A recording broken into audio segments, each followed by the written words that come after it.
Imported wool for origin Moldovan. True unraggle the drag or the dope long run.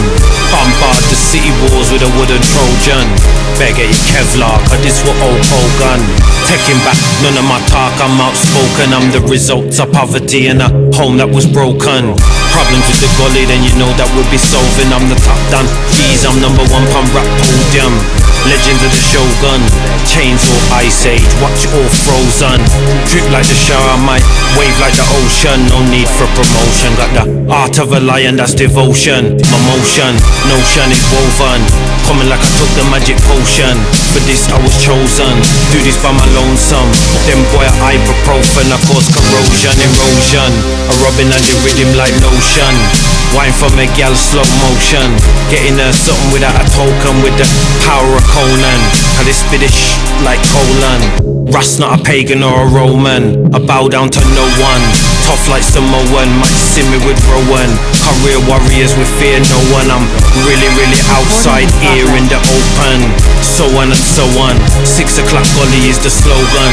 I'm rolling with the Amos Jared Bowen. 45 extended clip with the scope on. Get my trigger low con. Yeah, the done gargan, the done one.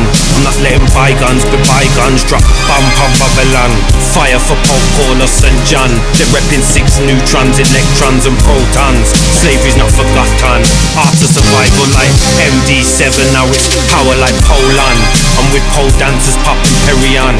Yeah, the upper echelon. Any time I liaison with a lever from Milan. Tryna push a Bugatti Chiron on the Autobahn. Do this thing nonchalant. Sipping chai with a cardamom. Come sicker than Omicron. Killing all rats like mice and colour. Sounds all timpan. Do it direct, that's route 1, that's word to done. They're following the Genghis Khan. Narcotics that ain't stepped on from Taiwan in a catamaran. The system wanting Armageddon. Weapons in a Hyundai Tucson. War like Saigon, a rerun. Fly at an altitude with turbulence. Full suit of red, gold and green on.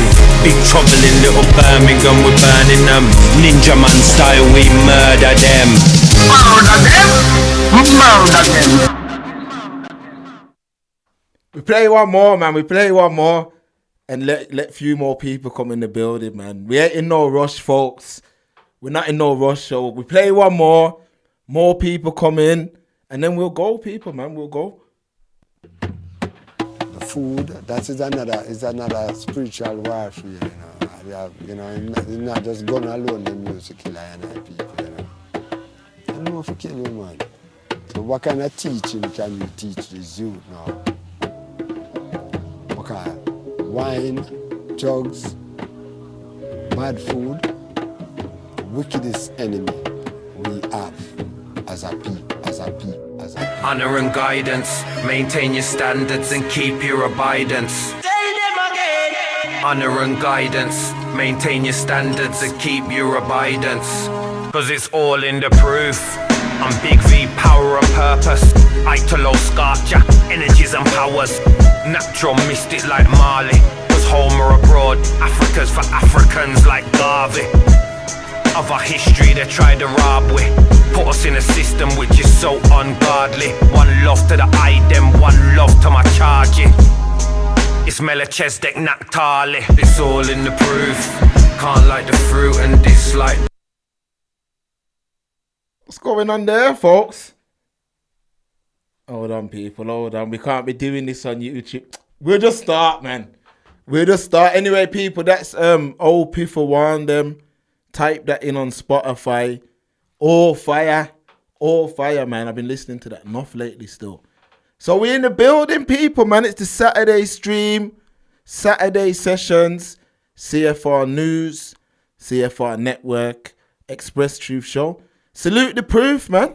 Salute the proof, man. We're in the building. And again, proof.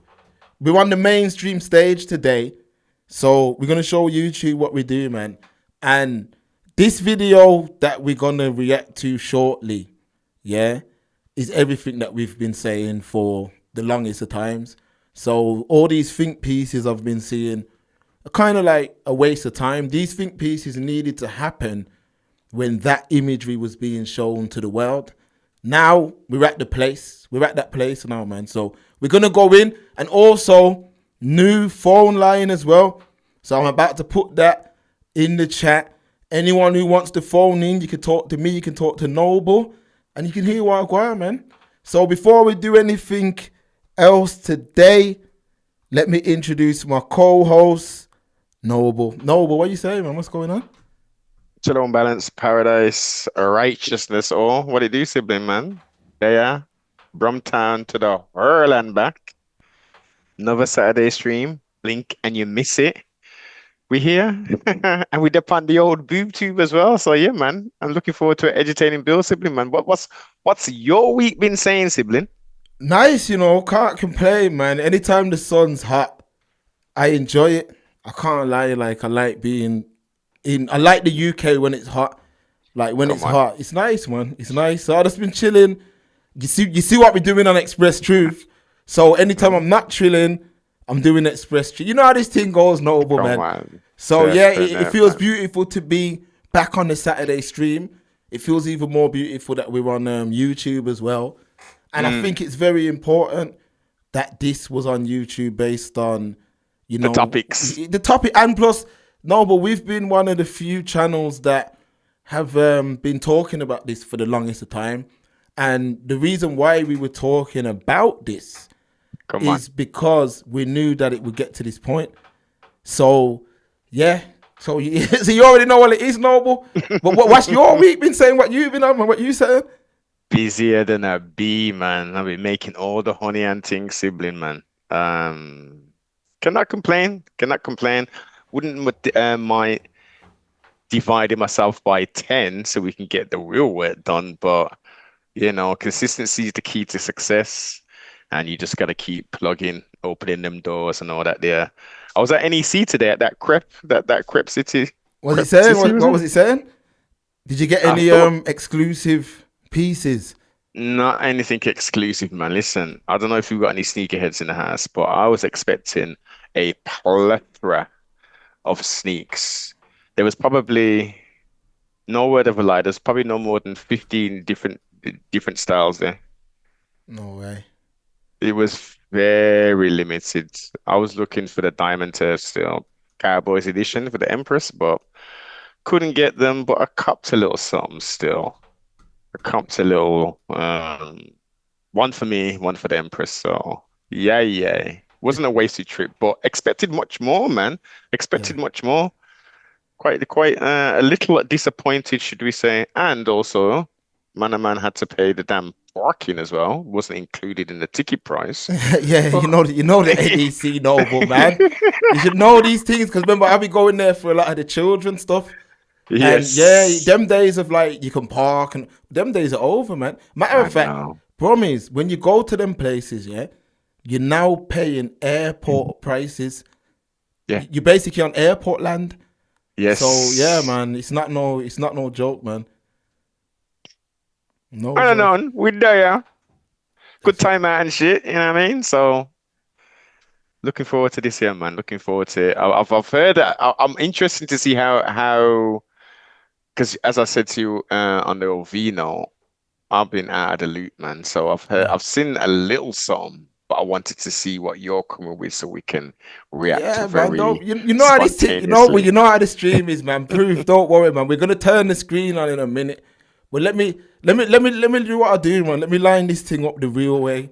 So, people, as somebody who is, a descendant of Jamaicans, Jamaica was something that was celebrated heavily growing up. Not only by way of food, culture, and everything else, but most definitely by way of music. Music was very important, man. See what I mean? Growing up, sound clashes, all that kind of stuff, man. Old school love, all that stuff, man. Beautiful music comes from the island of Jamaica. But at a certain point in time, I noticed that the direction started to change, and it started to change real heavily, where man were just saying things that, back in my day, man would not be saying them kind of things. So I remember saying to myself, wow, this is a very weird direction dancehall's going in.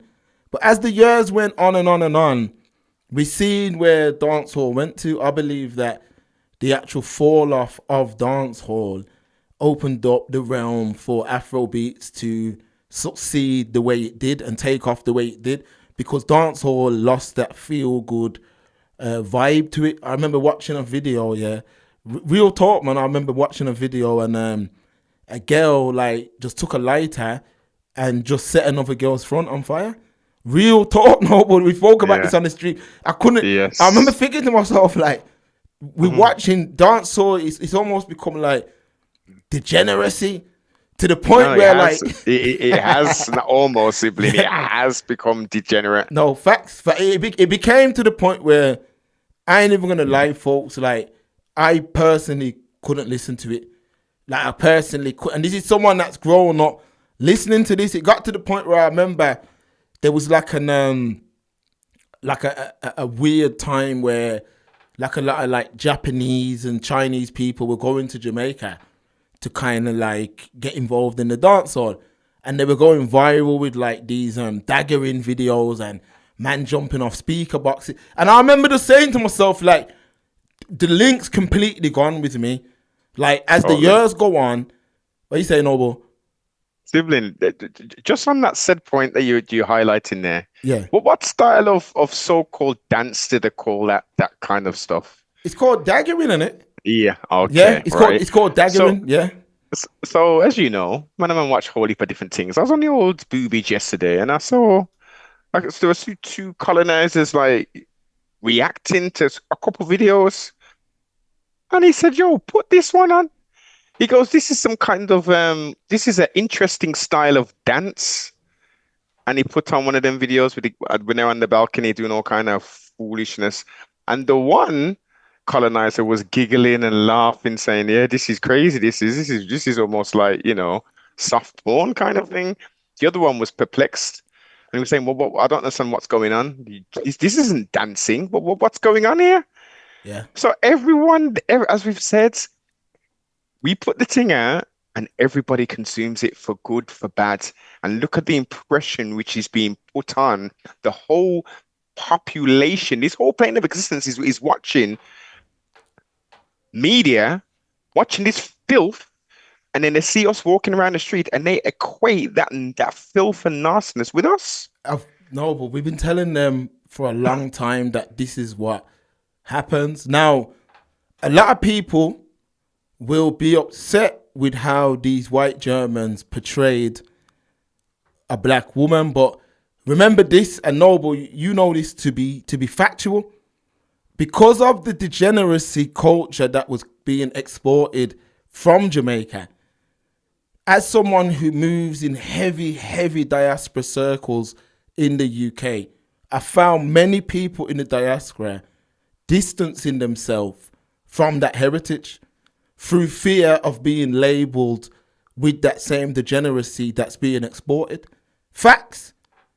I even know people that they don't even want to. That's just what they think of the island because of how these people move, and that is black people with a Jamaican heritage. So when we're talking about things like this video that we will get into in a second, this is something that Jamaica has shown to the world for years. Now, a few years ago, me and Stephen did an episode where we discussed the degeneracy in dancehall, and we spoke about how it got to that point, etc., etc. And I remember when we done the clips for this particular episode, there was a lot of people, you know, between London, Manchester, Birmingham, who were very upset with the channel, talking about, what you talking about, this, that, you know, dancehall, it's just it's going through a change and all kind of excuse making. And we said the island, at one point, I actually believe that most common sense has been taken out of the island, because some of the stuff that was coming out was at the point where, like, what did you think was going to happen? So now these Germans, this is not what you've seen yet. You know, dancehall's dying. It ain't dead yet. It's dying. And these Germans, they put this thing up there because that's what you show them.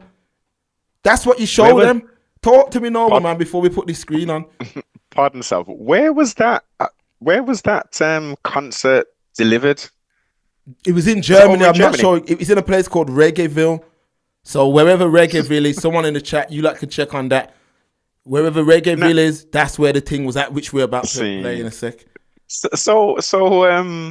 As you've quite eloquently as usual laid it out of sorts, what else would you expect? However, not a big juicy joke, but however, sense, not common sense, needs to kick in at some point. These two germ men said to themselves, yo, let's, we're gonna make some money and thing, we may even enjoy the music, you know what I mean? And we're engrossed in the culture. We can't put up a big paper mache something with a look. It look crazy as well. That's the thing about it. We're about to play it.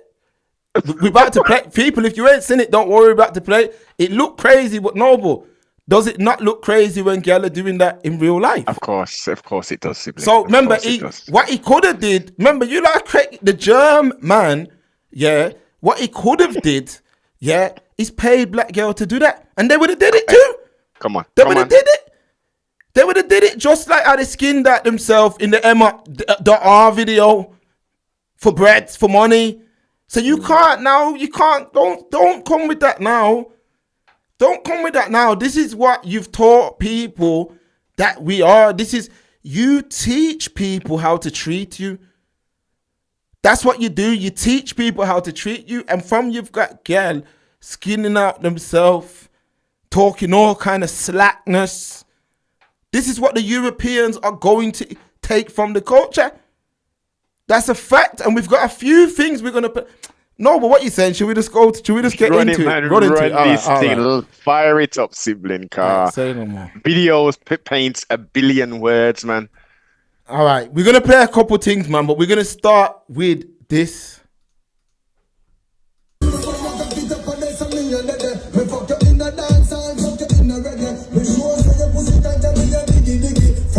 Oh, hold on. You see, proof. Light up the thing. You see the proof for laughing. They're laughing because they listen to the song. Listen to even the song. This is getting ridiculous, man. And then you man are making think pieces on this. This why you still no, but let me just play. Look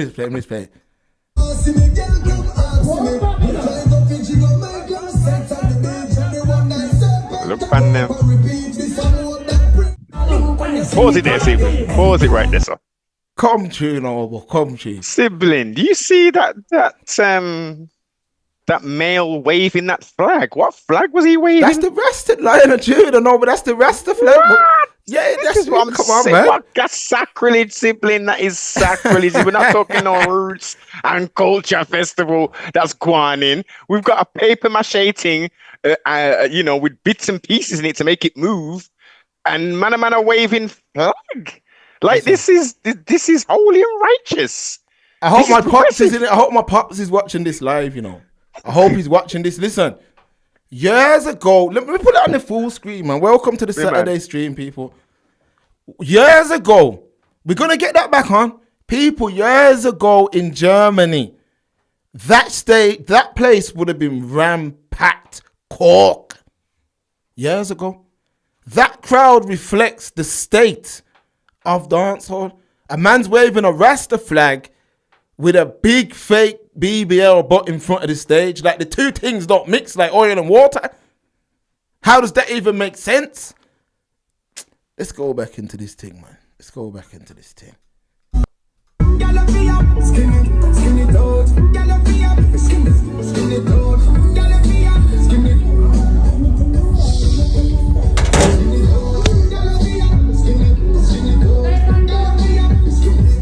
See, as she is laughing, I see you, man, laughing. Yeah. You see the rhythm? You see the rhythm that they possess? Listen to the lyrics.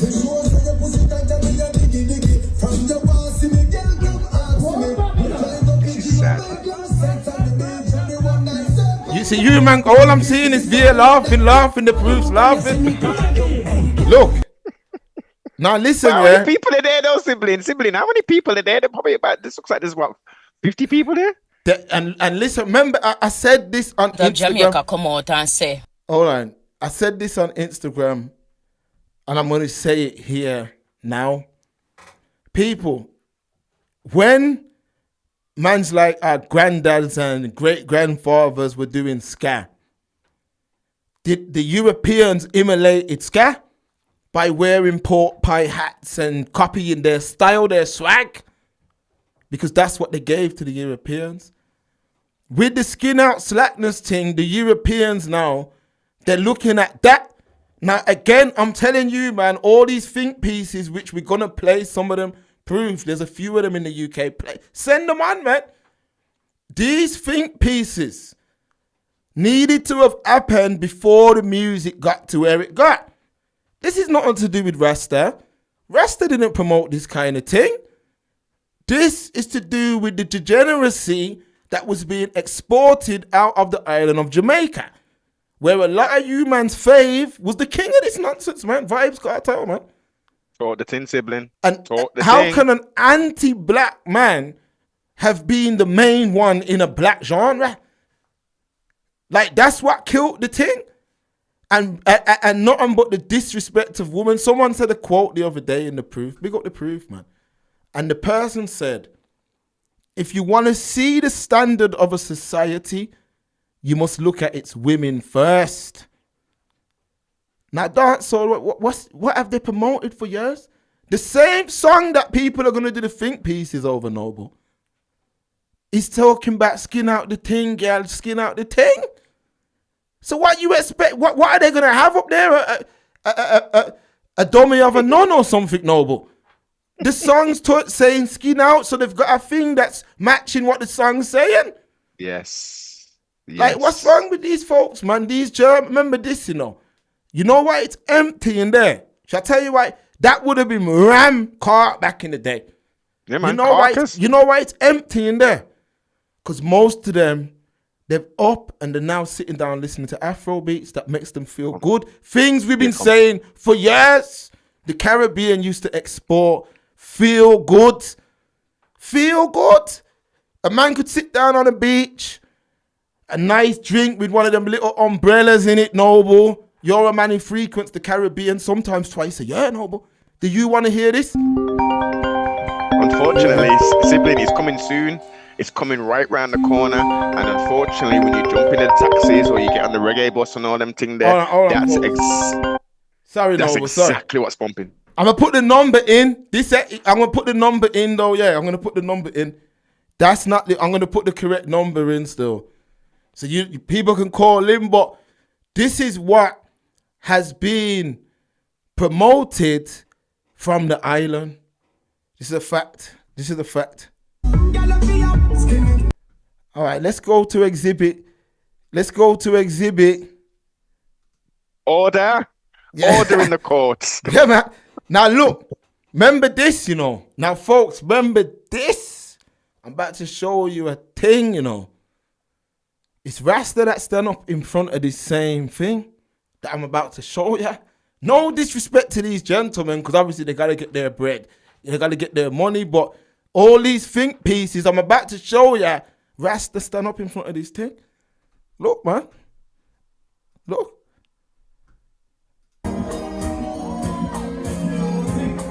Talk to me, Noble, man. Yeah, look at the proof. Look at it.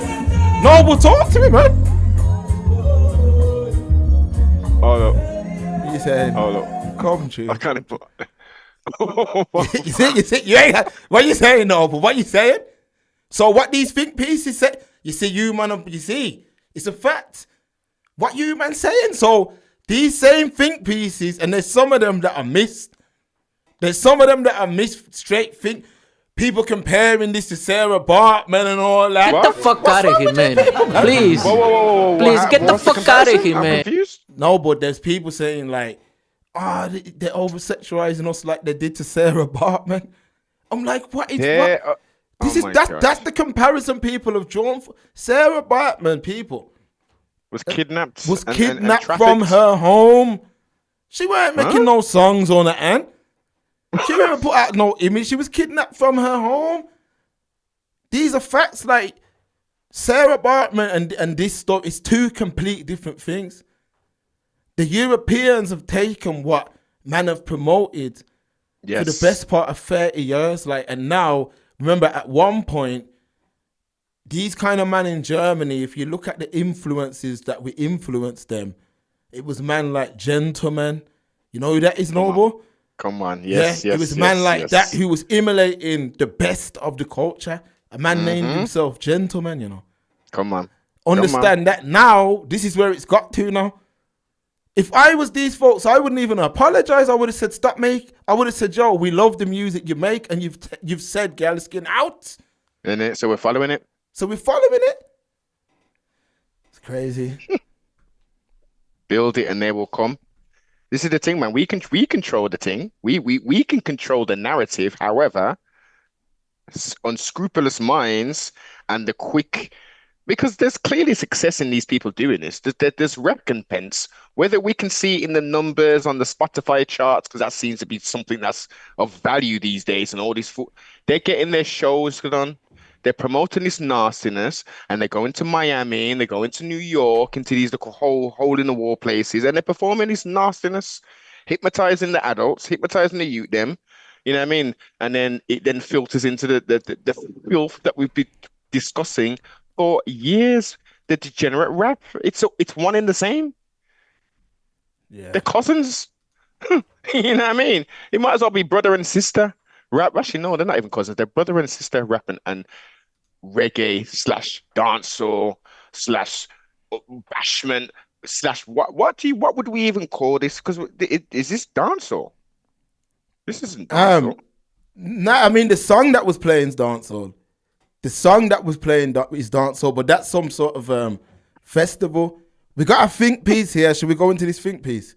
Yeah, man, run it, sibling. All right, people, let's go.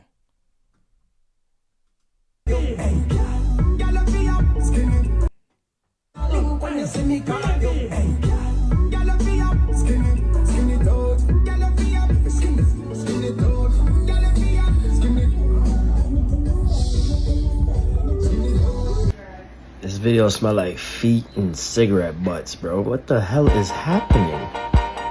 Why is there a giant rotisserie chicken from Longo's acting as a black girl body?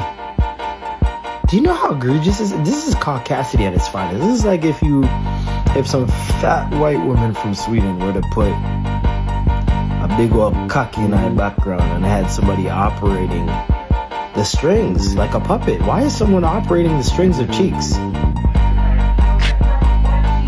Where are the blacks?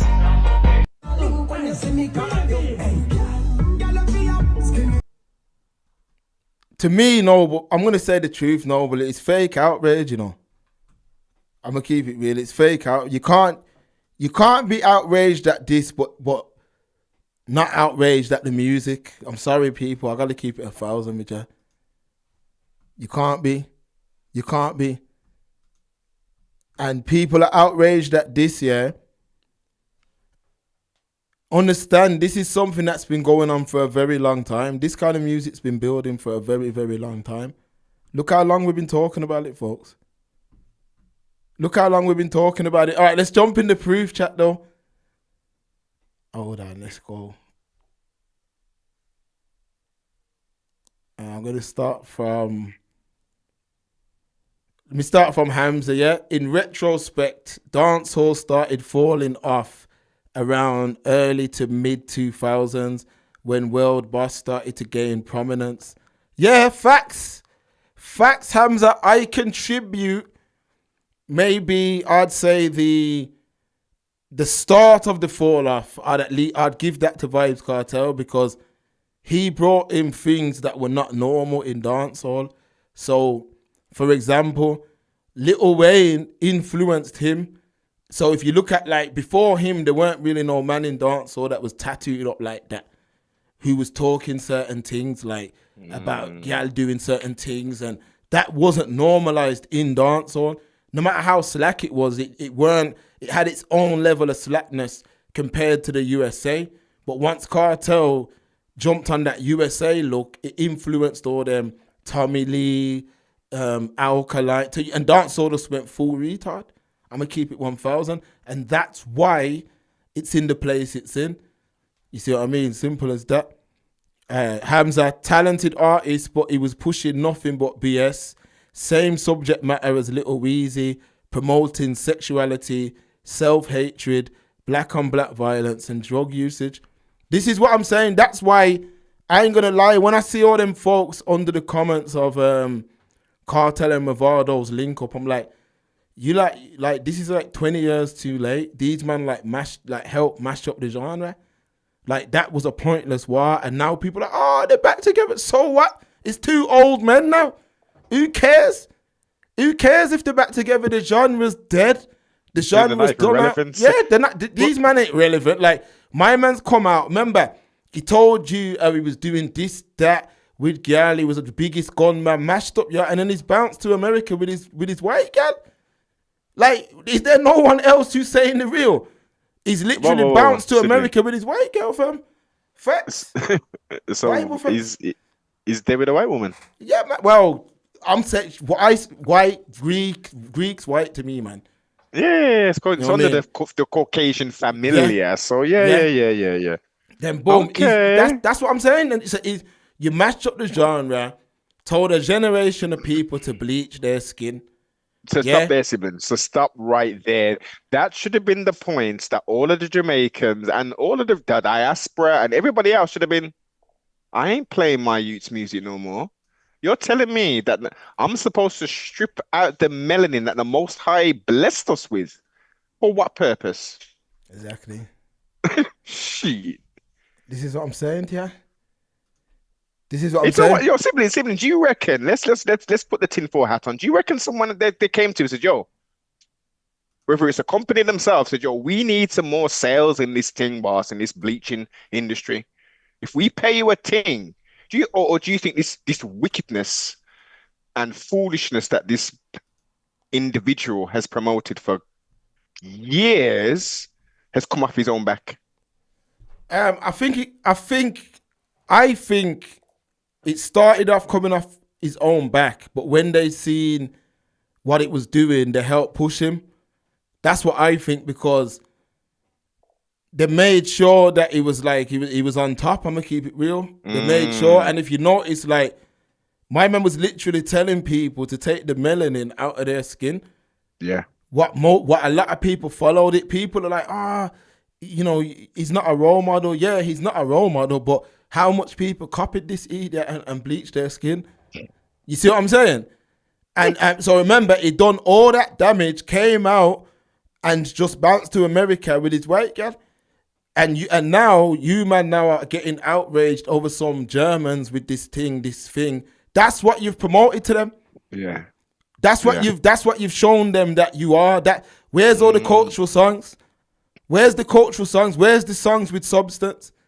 Where's them songs talking about Africa and all that, what we grew up on? Where's all that? That's all up and disappeared to now. It's just, when I look at dancehall, I see degeneracy. That's what I see. Dancehall crew, I don't care how you feel. I see degeneracy. That's what I see. All you girls in the UK talk about, yeah, we going Freedom Street. I see degeneracy. That's what I see, degeneracy. And that's why now, get ready, man. All them that reggae land and all them things have been taken up. Black people don't even run them things. So now you're going to see how they decorate the place the same way how you've told them what it is you are. Mm-hmm. Facts. The bed's been made. Uno have to lie in it. Exactly. You can't get upset now. People are saying to us, oh, Sarah Bartman and the over-sexual. With too much promotion of sex came from that island. Facts. The place is over. It's way too over-sexualized. It's a fact. And now the rest of the world, that's what's happened. That's why the music died. That's why it died. Because people don't want to hear them things constantly. They don't. It got to the point where you couldn't even play certain things in the car around youths.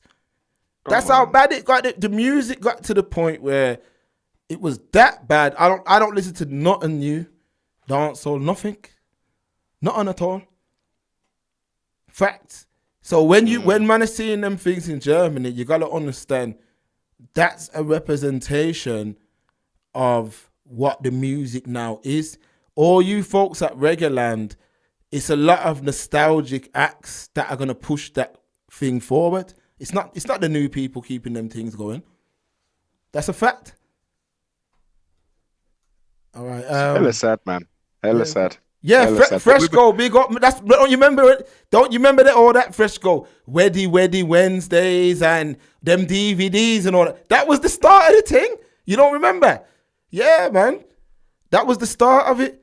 Harry and the Degeneracy. Wait, come true, no, but come true. I was gonna say before you read that, can you just elaborate for the siblings them who don't know what you're talking about? Weddy Wednesday what all right.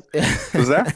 So they used to be in Jamaica. They used to have like in the like 2000s. They used to have like dances, yeah, and man would film the dances, and then they'd sell the DVDs in England. So man started doing them dances in England. Yes, where it was just a thing where like if you know, you know. If you know, you know. It got crazy. It got crazy for a minute still. I ain't gonna lie. It got crazy, man. I had no idea that that's what it was called though. There was a lot of them passa. Oh, the passa. Yeah, there was a bunch of them things going. Okay, scene. All right. Hold on, folks. Hold on. Fresh Gabar Mavado was the better king of dancehall. The island backed the wrong horse. His work rate weren't up like that. It wasn't up like that. Kartel had the thing on Smash. I remember like he was putting out songs every day. He had camera crew, vlogs. Like Mavado weren't doing that, which is what I tell people. Like in that world, you have to be seen. If you're doing any kind of like music, content, anything like that, you have to be seen. Like Mavado, he was one of them too cool for school mans. I remember when he came to Brom. Didn't he? He came to Brom, came in the shop. Came in the shop, man. Got it on footage. We got the footage of it. Didn't he perform at Aston Villa? Wasn't it Aston Villa's the old Leisure Centre thing? Probably back in the day, yeah. Yeah, probably back in the day. Yeah, when they used to do dances back there. See when they but even then, when he came into Hatman, people, he came in with that DJ Boom Boom for those dancehall, man. You know who that is.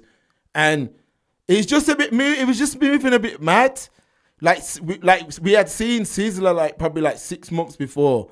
And Sizzler was a lot more like a bigger artist at the time. And he was like very friendly with people and embracing people. Whereas Mavado was like standoffish. So that's why I feel like Kartel took that at the time. Saying big up Hamza. I heard Jamaica got places like hedonism where Europeans and Black American females come for sex tourism. Yo, ain't you seen them those what is it Noble when man are rubbing like cream on girl? That's became like a thing. Oh yeah. I remember that Jamaica was the original place. Yo, we on YouTube. How much we got on here, man? 65. Yo, we on YouTube, man. We'll tell you as it is. Jamaica used to be the place where the big fat white British women could go and get their money's worth. Facts. The beach boy, then man. The beach boy.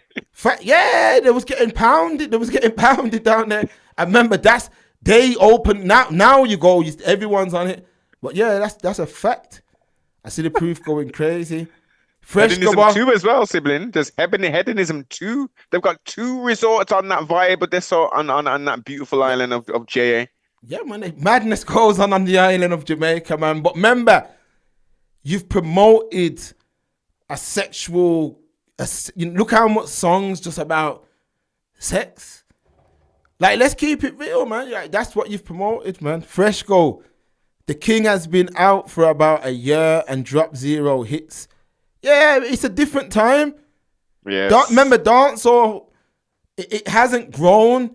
There's no new stars. Even Bujo said it on Breakfast Club the other day. There's no new stars. There's nobody to take over the mantelpiece.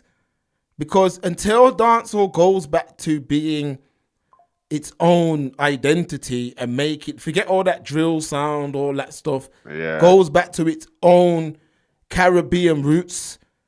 The better dancehall's coming out of Trinidad right now. That's a fact. The Trinidad stuff. Yeah, the Trinidad thing, that's more authentic dancehall. Facts. It's coming out of man's like Prince Swanee and all them, and that brother who had that hit. What is the brother's name again, man? Byron Massia. Oh, Massia, yeah. Even though he's kind of gone quiet, but that's why other islands started to come true, because people want to hear that Caribbean flavor. But you know, there's pure That's mix it. up with all them two artists that you talk. Yeah. I heard they got mentioned. some. They're in some war now, innit? Yeah, but Yo, they're mix up, following the man. same pattern as what. Yes. Same thing, man. Mm. Hamza, do you think the LGBTQ lobby had something to do with it too?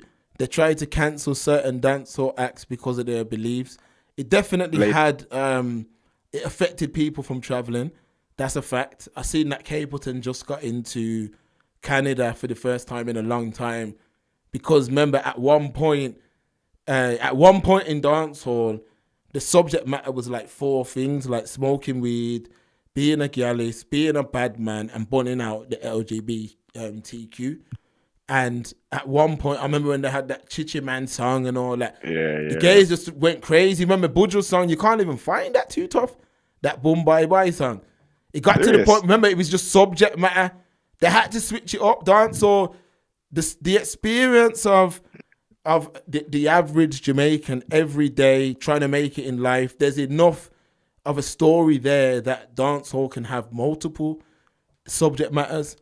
But people are seeing like, oh, my man made it out from talking about killing the next man's on the next block. Yes. I'm going to make that kind of song just so I can get... Nah, if you go back to the original island vibes, dancehall will take back its rightful place. But as long as they can follow in the Americans, they'll stay which part they are. It's a two-way thing, no sibling. It's a two-way thing because as we all know, the proactive music is still being made.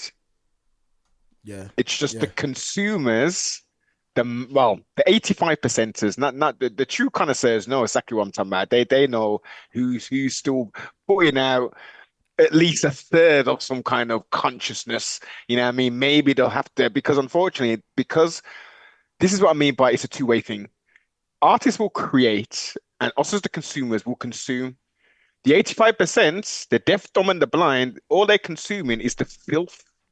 The filth is rising to the top like the scum. If people still bathe, the scum, the dots rises to the top. Don't sink to the bottom, does it? Facts. Whereas the cleaner water, the conscious, the roots, that all them things, they're still there underneath. It's just that the 85%, they wanna lay in their own filth, man. They love it. Misery loves company. But again, the collective, don't play it, man. Simple. But remember, it's not us, Noble.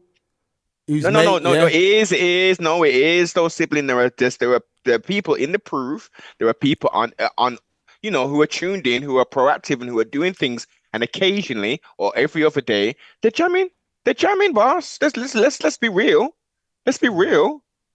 Yeah. I mean, I still listen to some very detrimental music from back in the day because it has those memories and those ties.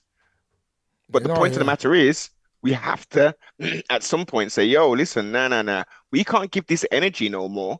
Let's give at least, if not all of the energy, let's give 30% to the proactive songs then. So they can bubble up, they can then start to rotate, and then people, my man's making the righteous thing still. Yeah, man. He's told about his story on those 2 tracks. Make I put something in there like that.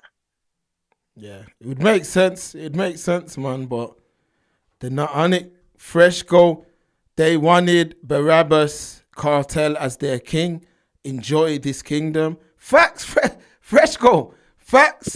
Man is seeing now, this king, look what you see what he's on. This is what's happened to the music now. All you people from the 90s and all that grew up in them time, you see him what go on now. We told you, man. All you Pan-Africans and all that was attacking, man. You see him what go on now, man. Enjoy this kingdom, man. Enjoy this kingdom. Because the same way you've seen that image there in Germany, every time there's carnival, the Americans go to yard to dress half naked because it's accepted. Let's keep it 1,000. Where that's a place where they can wear a stripper outfit and do it underneath the guise of culture. That's what you man have sold out our grandparents and that, man. You've sold out the little bit of classism that they built. Look what they built up, man. Look what they built up. You man have got. You've erased all of that. Man. There was real ladies in them days that you think they was ever gonna sing so. You think since Sister Nancy would ever sing something like that? You see what I'm saying? But you's allowed that to take over, and now there's a back. When I'm seeing some of these think pieces, I'm like, where were you folks at, man? Where were you folks at a couple of years ago with these think pieces when these men were making these songs? You know where they was at, Mark? They was at their concerts. This is what I'm saying. Even now, bag of girl, you know who you are on IG, hiding in the guise of football and pretending you love football and all that to promote this same effery. Yes. I see man's laughing. Fresh go. It's true, Hamza. They got some eyes wide shut stuff going on. Harry, this is earlier one. Hamza, know that over-sexualizing black people was used as justification for slavery and subjugation of black people. Yes, that's 1,000% facts. But that and this is two different things. You see what I mean? Fresh go. The cranberry juice. Hey, pardon yourself, sibling. Repeat that last comment. What Hamza's one? Yeah, Hamza's one. Know that over-sexualizing black people was used as justification for slavery and subjugation of black people. Okay. Yeah. Fresh go. The cranberry juice West banned enough artists until they stopped burning fire and chanting down Babylon. Yeah. You know what, Fresh go? I thought about that the other day because remember Burning Spear? Like I play Burning Spear all the time, and I'm like, where's a new modern version of Burning Spear where man are listening to the music, with a message, with a telling a story, like all this party good time stuff's no good anyway. Who parties 24/7, man? I've got a quick patch for this. Yeah. Because of the current climate we've been in for the last 2 years, I think this is quite valid. I think one or two artists just need to make a couple of songs about Palestine and stuff. Yeah. That would capture the imaginations of a lot of the 85%. A lot of the people who was like, oh, dude, Bob Marley, oh my God, this is like the Bob Marley stuff. This is like that old reggae, kind of that Reggie stuff. Yeah, but who's that? Okay, let's send that to Susan. Hey, have a listen to this. Yeah, because people, as I said, people are still making the songs, telling a story. People are still injecting righteousness in there, but there's only a small subset of people who are listening to it. Yeah. If you open that subject matter a little bit open and give it to the masses, I think people might just tap in and they might skip a couple of, oh, no, I like that one. Oh my God, I didn't know things were like that in Jamaica. How come you got Jamaicans are so screw face? Oh my God, I see the thing. Look what's happening in yard now, no, but in Jamaica now, the leadership have done some deal where they're going to be taking people, cast outs, Fresh Cobar, cast outs. Yeah.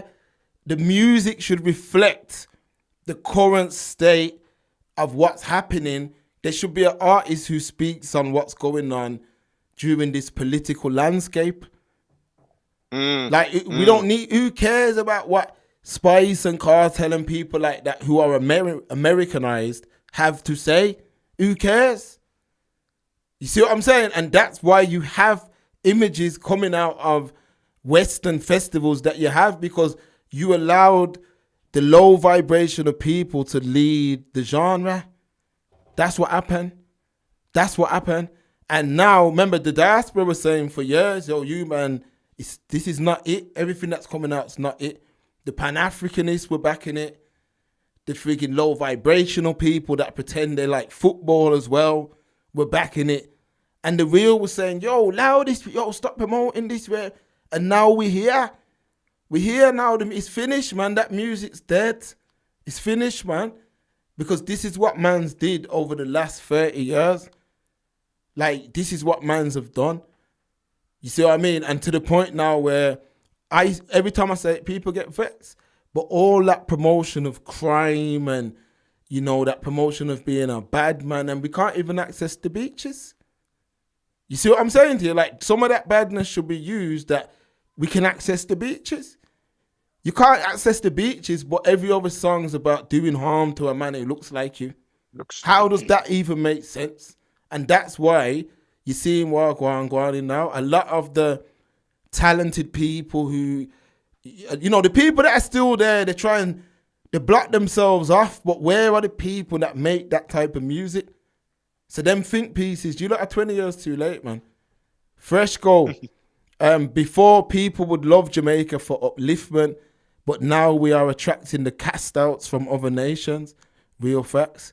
Harry, for real, you can't even blame them. They're just copying what they see now is popular. Facts again, Harry.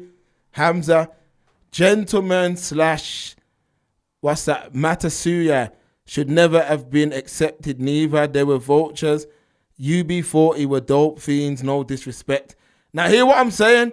Gentlemen, you see, like reggae would always have, like, say, a Japanese artist who's big in Japan, but he ain't getting no love nowhere else. Gentleman was like that. He was for the Germans, fam.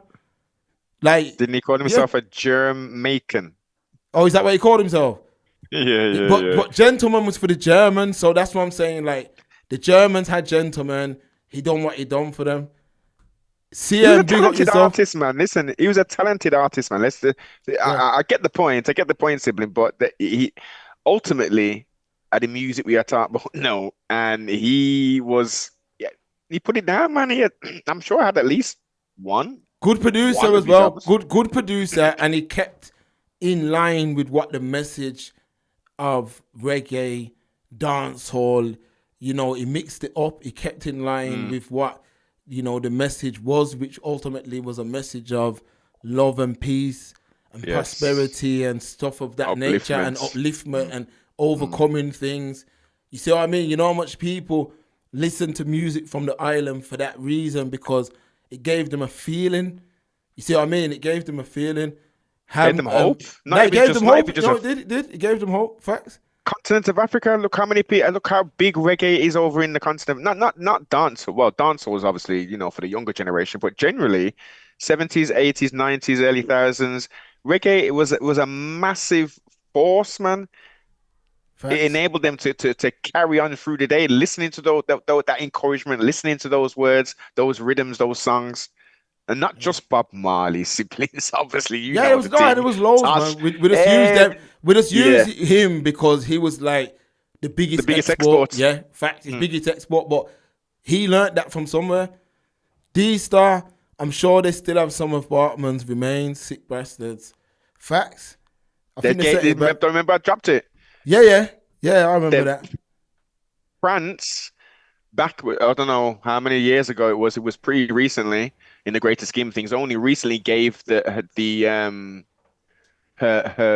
it's disgusting that I'm even saying this, her woman organs back to the family. Yeah, they do that a lot. They only gave back Patrice Lumumba's tooth as well, not too long ago. Yeah, crazy. So, and why would they have them in museums, sibling? Why would they have that sort of thing in a museum for people to view? Yeah, it's sick. People, we already know what them folks are, man. D-Star, Hamza. Dancehall went the way of Little Weezy. Weezy rose to prominence in the mid-2000s, and dancehall followed suit. Darker production beats, materialism, consumerism, nephilism, promiscuity, black-on-black violence, drug usage. D-Stars followed up and said, I can't even listen to this kind of low vibration. That's what made me jump off dancehall, D-Star. They only returned their body in 2002, Noble. That was it. Sickening, man. Sickening, man. Shotta. No, sorry, I'm missing some of these. Hamza, fat, skinny jeans, tatted up, dope fiend, fake gangster, all Little Weezy's influence. Did you hear that Young Miami track, Spend That Shit? It's like spoof on rap music. Can't listen to that trash. Fresh Go, Shot on or Bleach with Cream. Vybz Kartel had a TV show and Bleach in line just before we got locked up. You see it there? Malachi, big up, man. Chronic, Taurus Riley, Mortimer, Jamil Foster are good Jamaican Yes. artists making great music of substance. Mm-hmm. Hamza, Jamil. Mm-hmm. yeah, Jamil's good. The music lost its soul and substance. It was straight trash. Mr. Jones, big up, man. D-Star, I grew up with parents who were so prudish. They never even talked to us about the birds and the bees. This degeneracy is not the Jamaican culture I know. Facts. No, it Facts, isn't. D-Star, it's not. Rent a Dread. That's it. Hamza, Elephant Man had that tune, Log On, that was considered anti-LGBTQ too. They're mad Whoa, behind how? that too. Come true, no, but let me just turn on the fan. Okay, yeah. Can you give me some elaboration on that? Reference that track. It's been a while, obviously, siblings, but I can't recall where was the reference where they would have a problem with that? Because wasn't that was a massive it was a massive song for him, right? And the video and all that there. Am I losing it or what? But yeah, man, it is what it is. You give someone a cake, and the person receiving the cake expects it to have the correct ingredients. But if you sprinkle just a little bit of feces or something that's untoward in there, they will not know and will eat it. And this is exactly what's been done to this damned music. I refuse to even call it dance. So I don't know what you would call this filth music, man. That's where we go with it. It's just filth and nastiness, and these people are pumping it out in their car like it's normal. Like it's normal for people to be talking all graphic sexual nastiness. No, look, Yeah, man. you're young. You're young, you're a teenager, you may be in your early 20s or something, and you may be in your house, and you're like, let's listen to some risque music kind of thing. But to be out and about, to pay money, sibling, to queue up with a whole bunch of people to go in some hole in the wall place, pay £20 to get in, to stand around and listen to that filth, that's torture. Yeah, That's spiritual torture. That's mental abuse. That's torture in every sense of the matter. And then no one's dancing. You see them videos. You see them on BoobTube, right? The videos down in London. Them man's them. I rarely see man and woman dancing unless they've come to the place together. Generally, man and man up on the corner, billing up and stuff. So if it's someone's born day or Earth on their day, phone and everything, man. On their phone, all kind of pouring liquor on them and all kind of foolishness. It's wasteful, it's degenerate. But for a small, because listen, siblings, as we don't know, this is probably what 2% of Jamaicans. This is a minute percentile who is partaking in this. Unfortunately, there's a bigger percentage within that who are partaking in the consumption of the filth. So they may not go to these hole-in-the-wall places, but they'll jam the thing. You'll go to their house for a barbecue, and they'll have the two big dotty speakers, and they'll be jamming the most filthy, vulgar lyrics, sibling. Yeah. This has been going on for a while, man. Rassam, big up yourself, man. The skin out / Cratch's cuts are always gonna get the podium. They love how the natives dance. Facts for son, man. That's why I said I'm not saying cut it. I'm not saying don't have certain songs like that, because as we know in life, there's different moods, people. You see what I mean? There's different moods. Like saying what I've said about rap, there might be that mood where the album might have one song like that, maybe even two, but now it's majority just that. Hamza, are we going to talk about how ethnic-looking females are promoted over black females?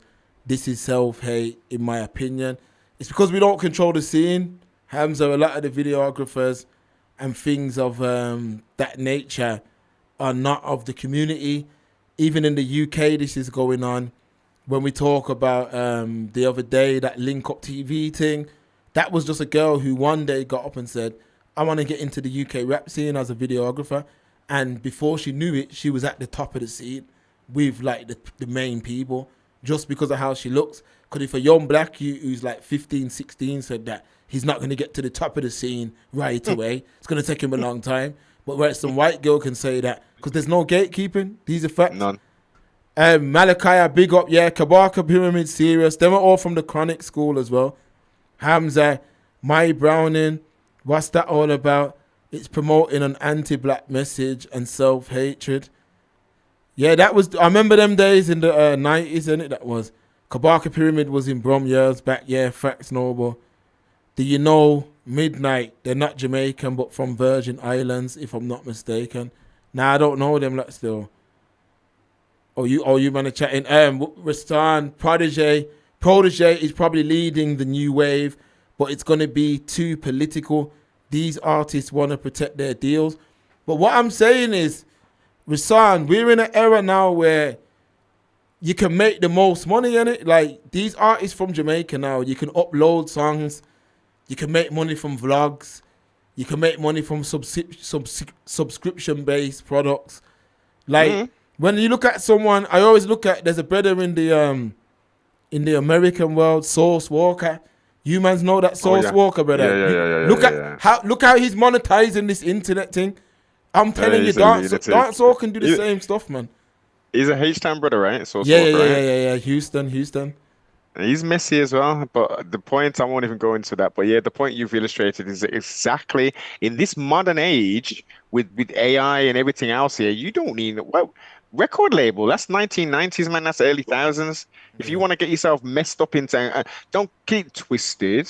You can utilize them for marketing, for their marketing budget and stuff, but you got to go in there real clever. Like, you got to make sure though that contract that you're signing for distribution purposes, not for, you know what I mean, signing specifically yourself.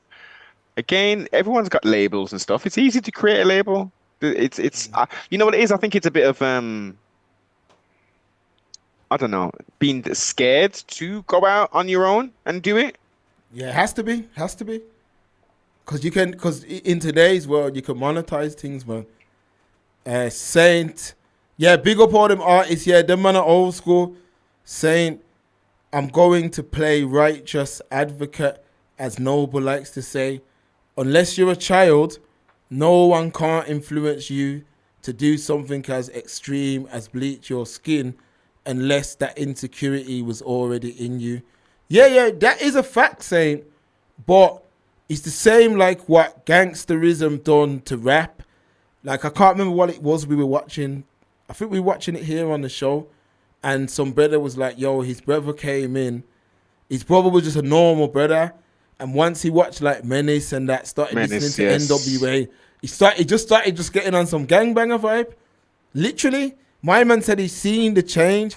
Now, what I'm saying to you is, once you normalize something, like, there's things I want to say which I can't, but even in dancehall, certain things were not normalized. I remember going to Jamaica 1 year and certain things were not normal. And then going the very next year and them same things were normalized. Like, what changed in that year? Yes. But the artists were promoting them things and all of that. Fresh Gobar. One sec. Don't forget saying the power of the subconscious mind. Consciously, you know, we do a lot in our day-to-day, consciously, in our conscious mind, using whatever left or right, we're left and right hemisphere. But when we start to go to sleep and stuff, and even before that, your subconscious is working overtime. And with all of these messages being thrown at you everywhere, audibly, visually, and all that, some people, again, with your point with insecurities, yes, someone without insecurities can just be so sheep-like. Well, if everyone else is bleaching, I better do it as well. I'm going to lie to myself as well. Yeah, I don't want to be the darkest in my crew. You know what I mean? Yeah, enough people bleach. I remember seeing one big man. Yeah, a big man. I'm talking 50s. And he bleached his skin. And I remember saying, wow, like, man bleaching their skin. Like, I couldn't believe it. Like, man are bleaching their skin. But remember, this man was like, he went full retard. Like, he was just talking madness. And mans was actually putting this brother up on a pedestal. Literally, that's why even now with them mans linking up and people are like, this is history in the making. I'm like, no, it's not. The John was dead. Like, you man were warring over that and the John was dead. Yeah. You wasted time. You see what I mean? And the youths followed us off a cliff. That's why you see what I mean? They followed us off a cliff. That's what happened. So when that man are like, yo, yeah, them man smashed it. Yeah, I'm like, that's the problem. You see what I mean? Like, you know how much nonsense that created in Jamaica, how much division that created. That created a lot of division, man. Was it Gully and Gaza? Yeah, that Colonial and Gaza thing, yeah. Fresh Go, the Vybz Kartel is funded by the Out of Many Wanians. Every endorsement he gets is them making him promote BS like Breaching Cream, Alcohol Line, reality TV show. He's a puppet, and that's another reason they released him. And remember, he promotes some grabber as well. Fresh Go, he promotes grabber. What's that? That grabber thing that man smoking yard. You don't know about? No, well, you should know about that, man. No. I think it's like some tobacco. Proof, come true, man. It's like some tobacco thing, I think. Oh, you're talking about Fanta Leaf, that kind of thing. It's called. They call it grabber in yards, though. I'll see. They call it grabber, but Cartel's got his own one. Because that when he first come out, he was promoting that grabber thing hard. When he first he got that liquor. He's got some liquor in there, hasn't he? That liquor was before. I remember that. I think that was before prison. Okay. Vybz Rum, it was called. And he had a condom line as well. That's what I'm saying. You can monetize your thing. And he had the reality show. Unknown person, big up yourself, man. Saint Kitts in the building. Every time. If Cartel was promoting good things, his ass would have still been in prison. The UK knows he's only a threat to his own. That's why they didn't mind releasing him. Bible facts. Why you think when the British Empire stepped in? You see when you man keep talking about, oh yeah, you celebrate independence here it's the British Empire who stepped in with that. That's what you're forgetting. The same colonizers came back. It was like, oh, we can't work this out. We've got to go to the UK. Remember I said it at the time? Brains of the beast business, man. Facts, Wayne, big up Wayne. Rasan. The issue is when deep depravity, scammer dancehall, and the trap dancehall become the major representation for Jamaican music overseas. Facts. Whoa. Sibling. Don't tell me that. So you mean to tell me that there's Jamaican artists making songs about scamming? Yo, Rasan, send me that link. You know that, brother? Send me that link, man. Put that link in the proof chat. I'll put it in this. I'll play it now. We'll play it, bro. We're on stream. It's a Saturday stream, people. It's a Saturday stream, man. Who remembers Red Rat? He had that tune, Tight Skirt. This was around 90s. Yeah, Red Rat. That was like cheeky dancehall. Like, I remember Red Rat. I seen him in Nottingham Carnival back in the day. Yeah, man. D-Star. This is exactly how we ended up with Frog Face M. Come on, man. This is what I'm saying, D-Star. That from when I seen M. on stage, sitting down, yeah. I said, yo, it's over. I said, it's once I seen then, and he wasn't just on stage, he was on freaking the Fix as well. The Fix, yeah. He's on the Fix too. When I seen that, I said, yeah, it's over. Rasan, this is true about labels and the new way of making money. From what I've seen, though, it's a bit more complicated for Jamaican music and the artists. This is because the size of the island and the income of the people, the artists are capped unless they have international appeal, which is where the labels come in. The bag is really international festivals and the access to it. This is why you get a Shensia. This is why the BBC can pull up and interview anyone at any time. Hot grabber. You see, Rasan, I knew you'd know, man. Unknown grabber is just tobacco to some people. It's not a specific type of tobacco. All right, thanks for the clarity. Yeah, fun. World Boss is promoting anti-black BS. Then he was repping for Argentina during the World Cup. He's always on the wrong side of history. Now remember, people, this is what I'm saying. Remember all them man that are promoting Argentina. They don't even want to hear what happened to the black people. They don't even care. Why would they, sibling? Come on. They got to eat their drink their Carlin Black Label and have the flipping pizza from Domino's or the local flipping person around the corner for it. You know what I mean? They ain't interested in none of that. That doesn't have no value. So what that our foreparents went through, whatever. They're living today, sibling. Forget all of that, man. They want equality and access to whatever the hell their desires and needs are. That's it, man. They ain't thinking about future and none, legacy, dynasty. They're gonna be all washed out in 2 generations anyway. Exactly. Unknown person, where you said Nevis Montserrat actually, but big up all my Katisha, massive same way. Okay. Oh, so that give flag, I thanks. thought that flag was St. Kitts, you know. It's St. Kitts and Nevis. Oh, Put up the Saint- Montserrat okay, flag, okay. sibling. That's a sibling right there, man. Big up unknown person. Yeah, man. So it's Nevis / Montserrat. Big up, man. Hamza, world boss, getting tired of this autocorrect 2-6. Chop the line tracks. Now they're using Obia to help them. Oh, yeah, we're going to play this thing now. We're going to play it. I think Rasan sent it. Are you talking about the scammer tune where they put on a white American act? Here it is. We're going to play it now. Hold on. We'll play it now, folks. 1 second. Let's get it on the proof YouTube. Hold on. LinkedIn lets you target by company, job. 1 second, folks. Now I'm guessing this is that scammer tune. We're gonna play it. This is what you man. This is what they're exporting from Yard right now.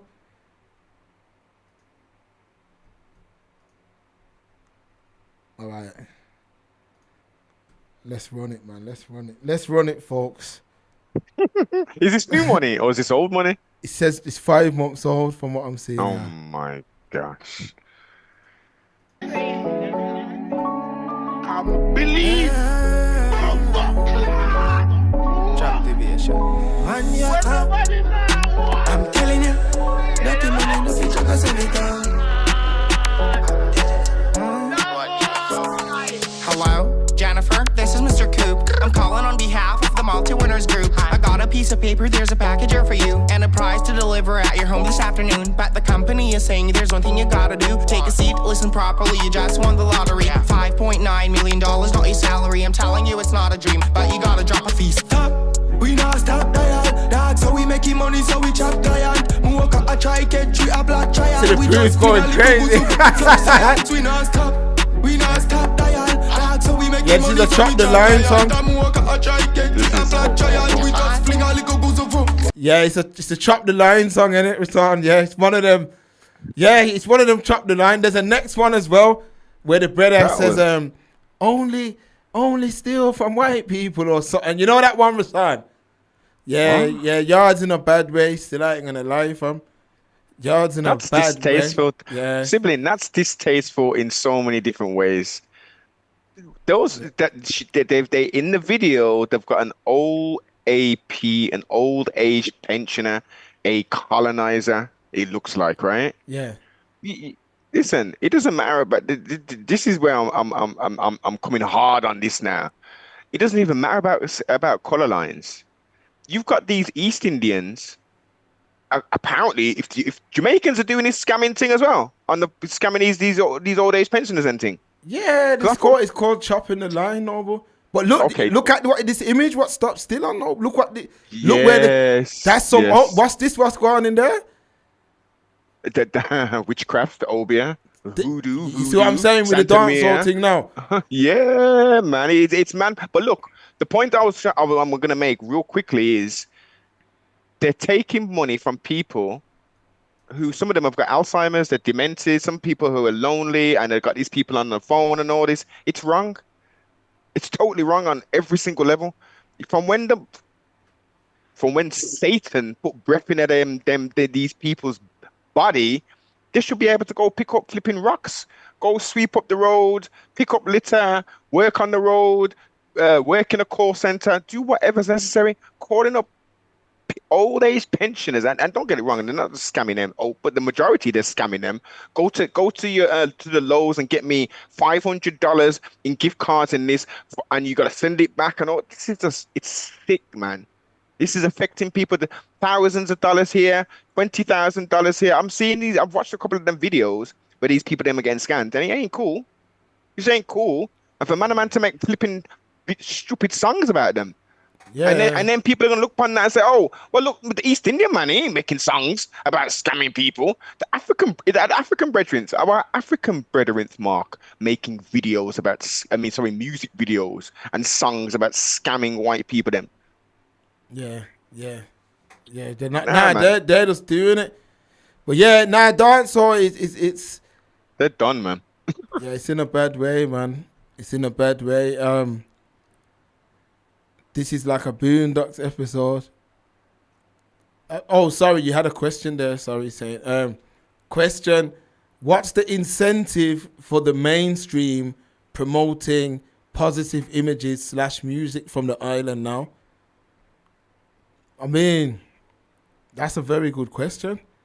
What is the incentive? I mean, back in them days, they were making money.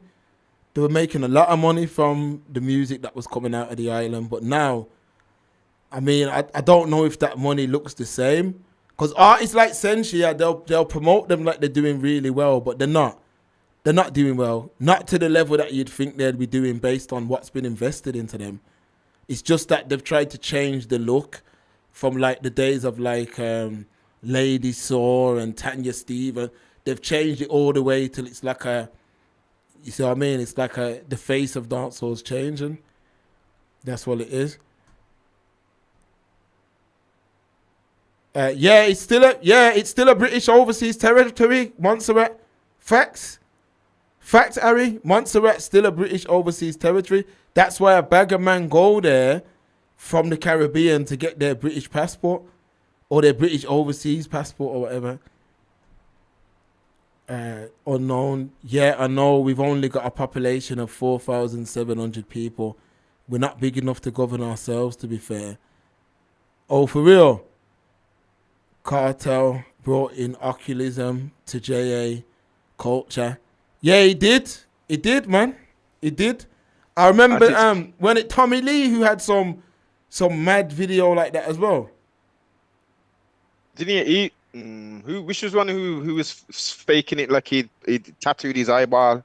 That was Alkaline, yeah. See, that's what I'm saying, man. What kind of idiot business is that to say, yo, it's just for the music video? Don't front to people, say, yeah, man, I stood down there and like, come on. Obviously, you sign a waiver, but what responsible tattoo artist is going to tattoo your eyeball? Yeah, and yeah. The demon thing with Tommy Lee Sparta in it, that was Tommy Lee Sparta, right? Yeah, I should have said Tommy Lee brought the demon thing to dancehall, gothic dancehall. It's called. Is that still a genre? I remember that song. I remember the days when I knew like dancehall was finished, when man was talking about demons. Y'all just don't mix with that type of thing. It just don't. Kartel is all these weirdos, Dad. Yeah, Kartel opened the door for all of that, Aisha. Tommy Lee, no, Tommy is still about, but don't hear him as much. That music don't last. It doesn't last. Like, think about it. If you go out to a party today, remember, hold on, let me put the screen back on. If you go out to a party in today's world, yeah, what are they going to play new from the last 10 years? Besides the odd one or two, what are they going to play? It's going to be old school dancehall. That's it. Rasan. Jamaica is widely regarded as having more churches per square mile than any other country in the world. A reflection of the island's deeply rooted Christian heritage. Yeah, facts. Facts, Rasan, man. Facts. We know how that came about to be, though, innit? We know how that came.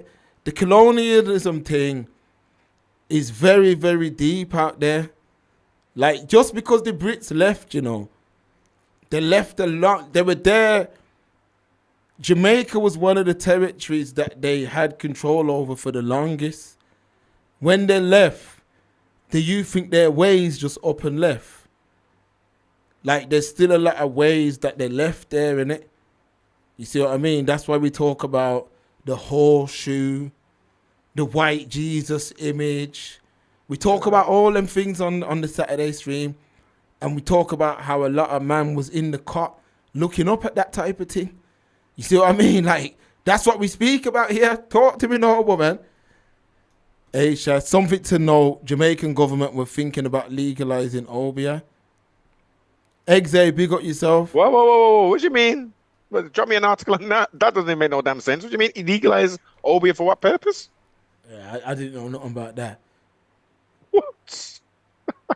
Yeah, I didn't know. I never knew nothing about that still. I ain't gonna That's lie. mad. They shouldn't listen. That don't do it, Jamaica. If that's a serious consideration, don't buy it. But at the same time, listen, there is a school of thought. You know, like I know multiple women. No, strangely enough, not men, but I know multiple sea stars who are indeed witches in the wilderness of North America. They're loud. They're proud. They got initiated on the. I can't remember. You know, there's multiple different things there over there. Aisha's Raw posted the article, you know. Yeah, boy. We'll throw it up. We'll throw it up. Run that up, man. Throw it up, folks. Don't watch nothing. We're here, man. It's a Saturday stream. Listen, Jamaica isn't too far off Haiti as it is already. Bare Haitians are in yard now as well, you know. Yeah, I get it. This is what I'm saying. Religious freedom, like, you know, it. All right, this is the article. Yeah, we'll read it after go through, Noble.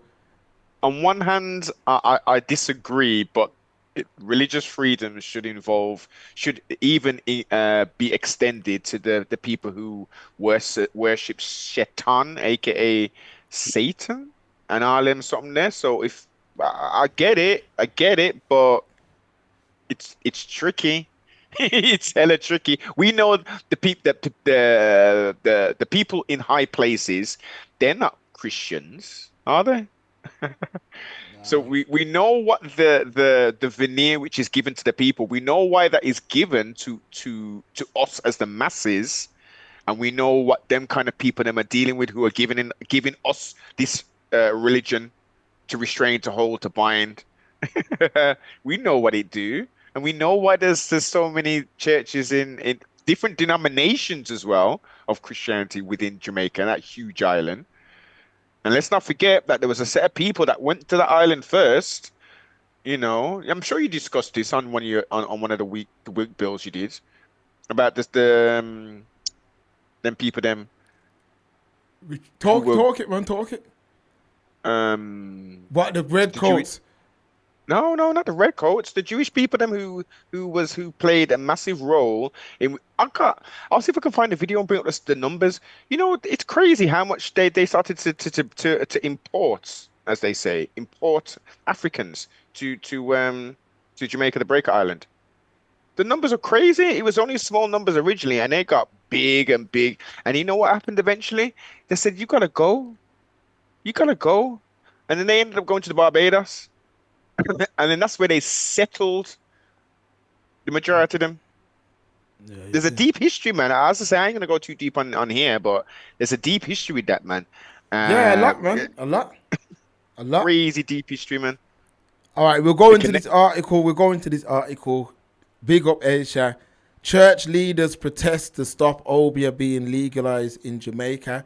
Campaigners say the Obeah Act in Jamaica was born out of colonial fear and control and must be changed to stop the practice being criminalized.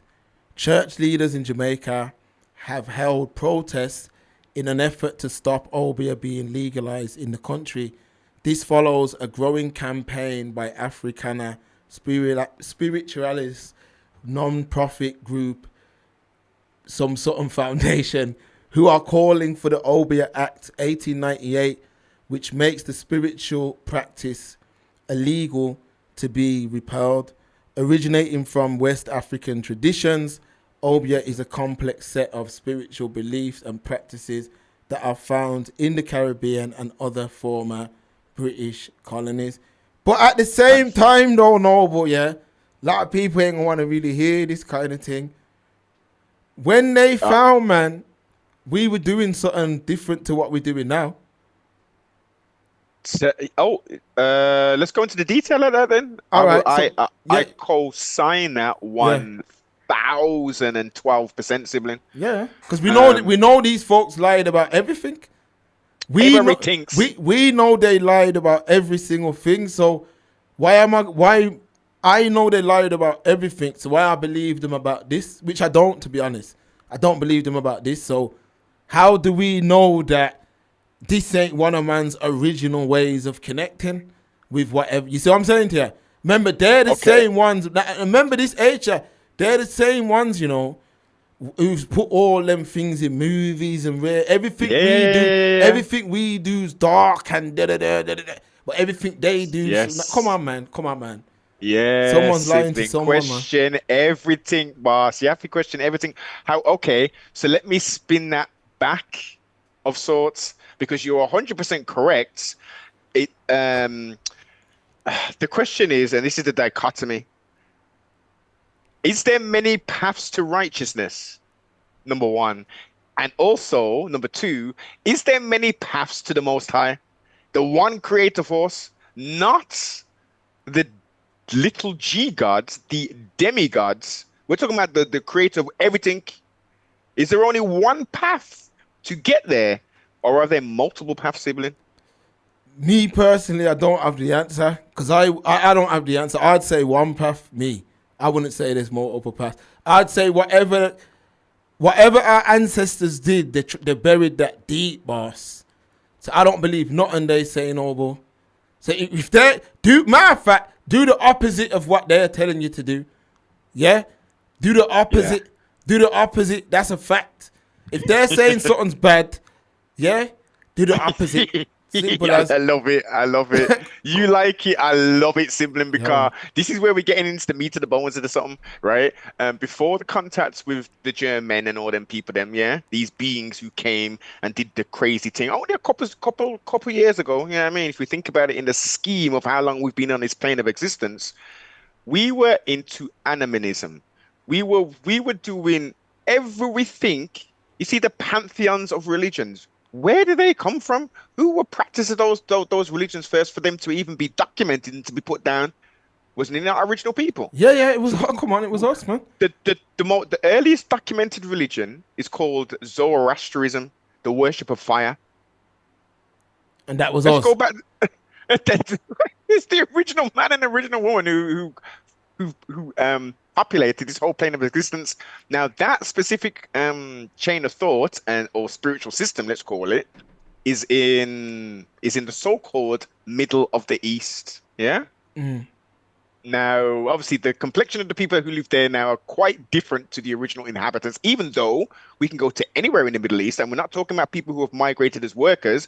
We have indigenous populations who are dark-skinned with woolly hair, 9 woolly curly hair, and those are the original inhabitants, and they have those names: Assyria, Lebanon, Israel, all of those places. So again, every single religion, so-called religion and spiritual system, and including not every single denomination from Christianity, but Christianity itself, comes from we. Now there are different. Now all of those ways, all of those spiritual systems. Sorry to rain on anyone's parade, but all of those spiritual systems and religious systems don't lead to the Most High. No, they don't. It's a fact. Because when you look at them and you look at the roots and who they're worshipping and the titles and the imagery, you can see where that ties back to. We're talking lesser gods and deities, little g gods and all them kind of things. Now, I'm far from an expert. I'm well studied, and this is my opinion. And as you said, there is one path. But what does that one path look like? Exactly. This life is a journey, right? As we say, the train with multiple stops. Schools of thoughts help us to move further in life, innit? That's a fact. I was raised a Roman Catholic. I'm not a Roman Catholic anymore. But I'm here now, right? Yeah, facts. You know what I mean? You got to go for the systems. We go to nursery school first. So we kindergarten, whatever, you know what I mean? You do that one first. You go to primary, junior. We go through levels and stages in it. If you stay at one school and you're 25 and you're at primary school, there's something wrong, right? Yeah, exactly. You've got to continue and you've got to grow, but it's something that every individual person needs to wrestle with and have that come into, and then saying, yeah. Let me try, and you will figure out your way because it's a personal relationship with the Most High. Simple thing. Yeah, facts. And like Hamza, you know, unknown. You know what it is, yeah. The British had like serious naval power. That was one of the main things that kept them on top. Like the Europeans could, like the Spanish gave them a run for their money, and the French, like, don't think they had it easy, but their naval power was serious, innit? At sea. That's really Europe. Like the real fight for Europe was at sea. It was never on land. It was at sea. Whoever controlled the sea, that's who controlled the thing. And that's what the minute the Brits lost the sea, that's why when everyone's like, oh, the Brits stopped the slave trade, they only stopped that to stop other men catching up to them financially. That's why they stopped. It was nothing to do with them. They ran done it for 400 years. You think they cared? They stopped it because there was way too much rebellion. They couldn't have held it down any much longer. That's a fact. Without doing very much worse barbaric things than they were doing, to the point where they had to just start killing people at will, which they were doing, but on a bigger scale. On a bigger scale, because remember there was mad uprisings. Crazy uprisings that hasn't even been documented, and if it has been documented, it hasn't been given to the general public. I mean, again, this is the picture that they paint, that we were just swinging from trees, we had bones in our nose, all kind of foolishness. And we came and they civilized us, and then show all these degrading movies of them brutalizing us, and we weren't doing nothing, was we? Man was our foreparents was just sitting there and taking it like, yeah, man, we'll just do the thing and da da da. Look at the Django thing, obviously fictional, but that was the only representation of man saying that nah, this ain't going down like that. That was happening. You know what they did to Nat Turner sibling? Ate him and all kind of things in it. They cannibalized him. Yeah. That was that was a regular thing that these colonizers did to our foreparents. Hung and slew on trees, barbecued, whilst on the tree, some would remove flesh, bits and pieces, etc., and have them in jars. I've told this multiple times. I know of a sibling, an associate, who was with a colonizer, went into the attic and found jars with something in them. Human things. Yes, man. Yeah, you see what I'm saying to you? In the belly of the beast, this was. Now, I don't. That wasn't. This isn't documented of them. Preserving for posterity purposes here. But of course, these people were cannibalizing and doing all kind of weirdness. Unfortunately, we went into it. People... No, but we're one of the few channels that we spoke about Thomas Thistlewood.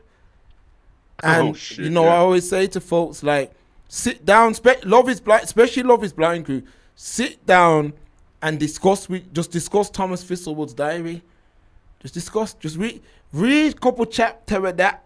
Tell me if you feel Chris after. That's what them folks were into. That's what, remember, man, imagine just whatever you want to do. Just whatever. You see what I'm saying? Question mark, how did Britain become the largest and best ship builders in the, let's say 14 to 1500s? And then why did they stop becoming the greatest shipbuilders in the world? That's a good question. I'm gonna throw my little answer out there. Yeah. I believe it was the cranberry juice man's what funded that, They left they funded the empire in them early days. So you see, like, them ships and they funded all that shit. No? Yeah. No. I don't know how they built them though, but I know it was their money that funded that stuff. You see what I mean? That's where I'm trying to get to, because nothing was really going in here in Albion, as it was once known, Albion, the Isles, and then all of a sudden, this tiny little cold island became the world's superpower in regards to we can build ships like Anna Nutton. But prior to that, our siblings from the continent of Africa were sailing over to Europe, going to England, doing the thizzle wiggle. We were going to see the distant brethren in where is it? In Australia, you know, he's going But into the coming South in Pacific. peace, don't know, but coming in peace. This is the point. Come on, sibling. We ain't coming to conquer. We're just coming to greet the brethren. Yo, we ain't seen you in about 1,000 years still. What you guys been up to, man? Oh shit, you built this? Okay, yeah, man. Make us show you what we're doing over there. Let's do a bit of trading. All what you found on mistakes, this. Noble. All mistakes. You know what I'm gonna say, proof. You know what I'm gonna say. War chests. The only thing we should have did is stayed where it was at and built the war chest and let them Europeans come then. But instead, yeah, you see it, Fresco. You know what I'm gonna say? War chest, all that meant nothing, no. But I know we did it, but them mans didn't come in peace. They didn't come in peace. They learned the ways of the thing, because it wouldn't have happened overnight. It was few. Harry just said, just read a piece about Thistlewood. That man was the living devil. What the F? Yes. You see what I'm saying, Harry? You see what I'm saying, Harry? That Thistlewood thing, like most of you are using ChatGPT now. Go into ChatGPT and ask ChatGPT, say, yo, please give me some bullet points from Thistlewood. Just the first couple of chapters, just the first few. 2 chapters. The first, just give you some bullet points on what he was doing. He documented everything. There you go, Sicko. man. Yeah, man. Sicko. That And has his a brother descendants are still walking this plane of existence, sibling. Still benefiting off that work, Noble. Yes, yes. Just like Liverpool did, just like Londinium, aka London did, just like Bristol did, just like all of the Portsmouth, Southampton. Yeah, You know what I mean? Every major city, York, Edinburgh, everyone had a piece of this here. France, Italy. You can't go Portugal. anywhere in Europe. Like, look, siblings. Here's a nice one for you. So once you've done that on ChatGPT, go and look in pre-1400s Europe. Look at 1400 Europe and what their system was and how they were living in comparison to post the imprisonments and all kind of craziness of our people. Because the wealth of Europe has come from us. Yeah, come on, Noble, man. Come on, Noble, man. That's a Everything, fact. Come on, man. Come on. Yeah, it's a fact, Buckingham Noble. Palace, everything. Yeah. Then, man, So- even that diamond that you see Charles rocking, that was looted, you know. Come on. It was red coats that looted that. They don't like hearing them things. It's the red Is coats that looted that. Which one is this? Is this the one from India or the one from Africa? The 'Cause they got Indian big one, mass- the big boy Indian one, that was Yes. looted, man. All them bronzes and all them things. Yeah. All them things were looted. You think they went and said, oh, let me borrow them things. Them Look at things all were this. taken by man. force. That's why Just- I say just- war chest, man. Just like when they went to Kemet, aka Egypt, or Egyptos as the Greeks named it, and said, hold up. What are these obelisks, as the Greeks call it, but in Commission it would be called a Tekken, and those wonderful, lovely symbols on there. Let's find a way of breaking this structure down. I mean, it's amazing how they was even able to do this shit. But they brought how many Tekkens down in Kemet and shipped them to Rome, shipped them to England, shipped them to the wilderness of North America, and then rebuilt them. Why would they do that shit, man? Who did they buy them off? Who did they buy them from, sibling? Who did they sign the contract to say, oh, this is yours? Okay, how much are you willing to pay for this? And here's the money. As you said, they stole that. Yeah, stole Stole that. it. Stole that. Fresco, Adios Uncle Tom was a hard watch, but even that was nothing compared to that Thomas diary. Fact, they could. Yo, Fresco, they couldn't put. That couldn't be a movie. If man seen that as a movie, a man's head's gone. Most people, they can't even read a chapter of that. Never mind. If you were to watch that, how my man was, remember, that was our ancestors. He did that too. Understand that? That's what brothers have to understand. It was our people who never had no type of say-so in nothing. Man could just walk and whatever sick, twisted thing he wanted to do, he could do. They can't put them things in movies or teach youths them things. They can't do them things. That's why they don't teach them that. That's why these youths know more about Adolf Hitler than Leopold, who really, no black. No black youths in my home need to know nothing about World War II and none of that shit. They need to know about what the European did to them. Yeah. That's it. We don't care what the Europeans did to each other. You see what I mean? Even though we fought in that shit, we still gonna recognize the ones who fallen from, who look like us in that shit. But we're talking about what did them Europeans do to us? That's what we want to know. That's what we that's what we learn about in here. We learn about Leopold. We learn about Thomas Thistlewood. Man like Thistlewood who grew right here on this soil, here, grew up right here, and was given an opportunity, like many of them were, to go over there and do whatever you want. Whatever. You could become a wealthy man damn near overnight by brutalizing black people. You see what I'm saying? And let's not forget the insurance companies as well. Come on, man. Simply, no, but listen, this is something that people may have not even considered. So outside of them stealing and trafficking our foreparents, right? They didn't put insurance policies on them. What was it? Lloyd's of London. That's one of the biggest ones. Yeah. On our foreparents, and if anything happens to them, they'd claim. Yeah, they could claim. You could dash man over and just claim. Exactly. It's how wicked and pervasive that is. Barclays Bank, siblings. You see about principles and morals and all them kind of thing there. You see how moral I am. Now, if I had found this out and I was banking with this, like for instance, Barclays Bank, my money would be out there as quick as anything. I don't got no stocks and shares in no damn Barclays Bank, specifically that one. They did the worst, man. They did the worst. So, you know, a hint to the wise will be more than sufficient. If you're banking with Barclays Bank in 2026 and you're a descendant, you're a diaspora, switch that thing, boss. What are you saying? They were heavily involved in the heavy, boss, heavy, big time heavy.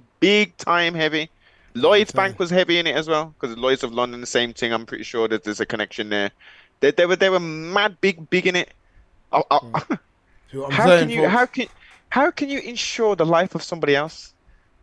Yeah, it's a wicked set of people, man. But not for you, man. Anyway, you're doing the job that you were brought here to do. Like Saint just said, this is what I love the proof. Salute the proof. Europe only exists as a wealthy state because of Africa. But this is the spoils of war. That's what's going on. You're here as the spoils of war, rude boy. I don't want to hear nothing about you came in. I don't want to hear none of that. It's the spoils of war. It's the spoils of whatever war took place that none of us were here to witness. Unknown, big up, man. The British used hearts and minds.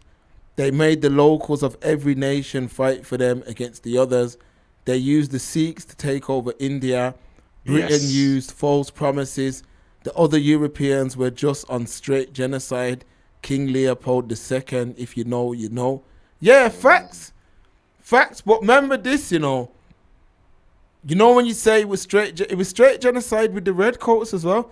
Like, my history lesson, like the main thing, the redcoats, like you have to know about them. Any man who comes over to the Express Truth, yeah, you're going to learn about the redcoats, rude boy. Because they're the ones who were the face of the empire. They're the ones, when man seen them, it was a madness. Facts. They wiped out the Australians. They wiped out, they basically wiped out everywhere they went.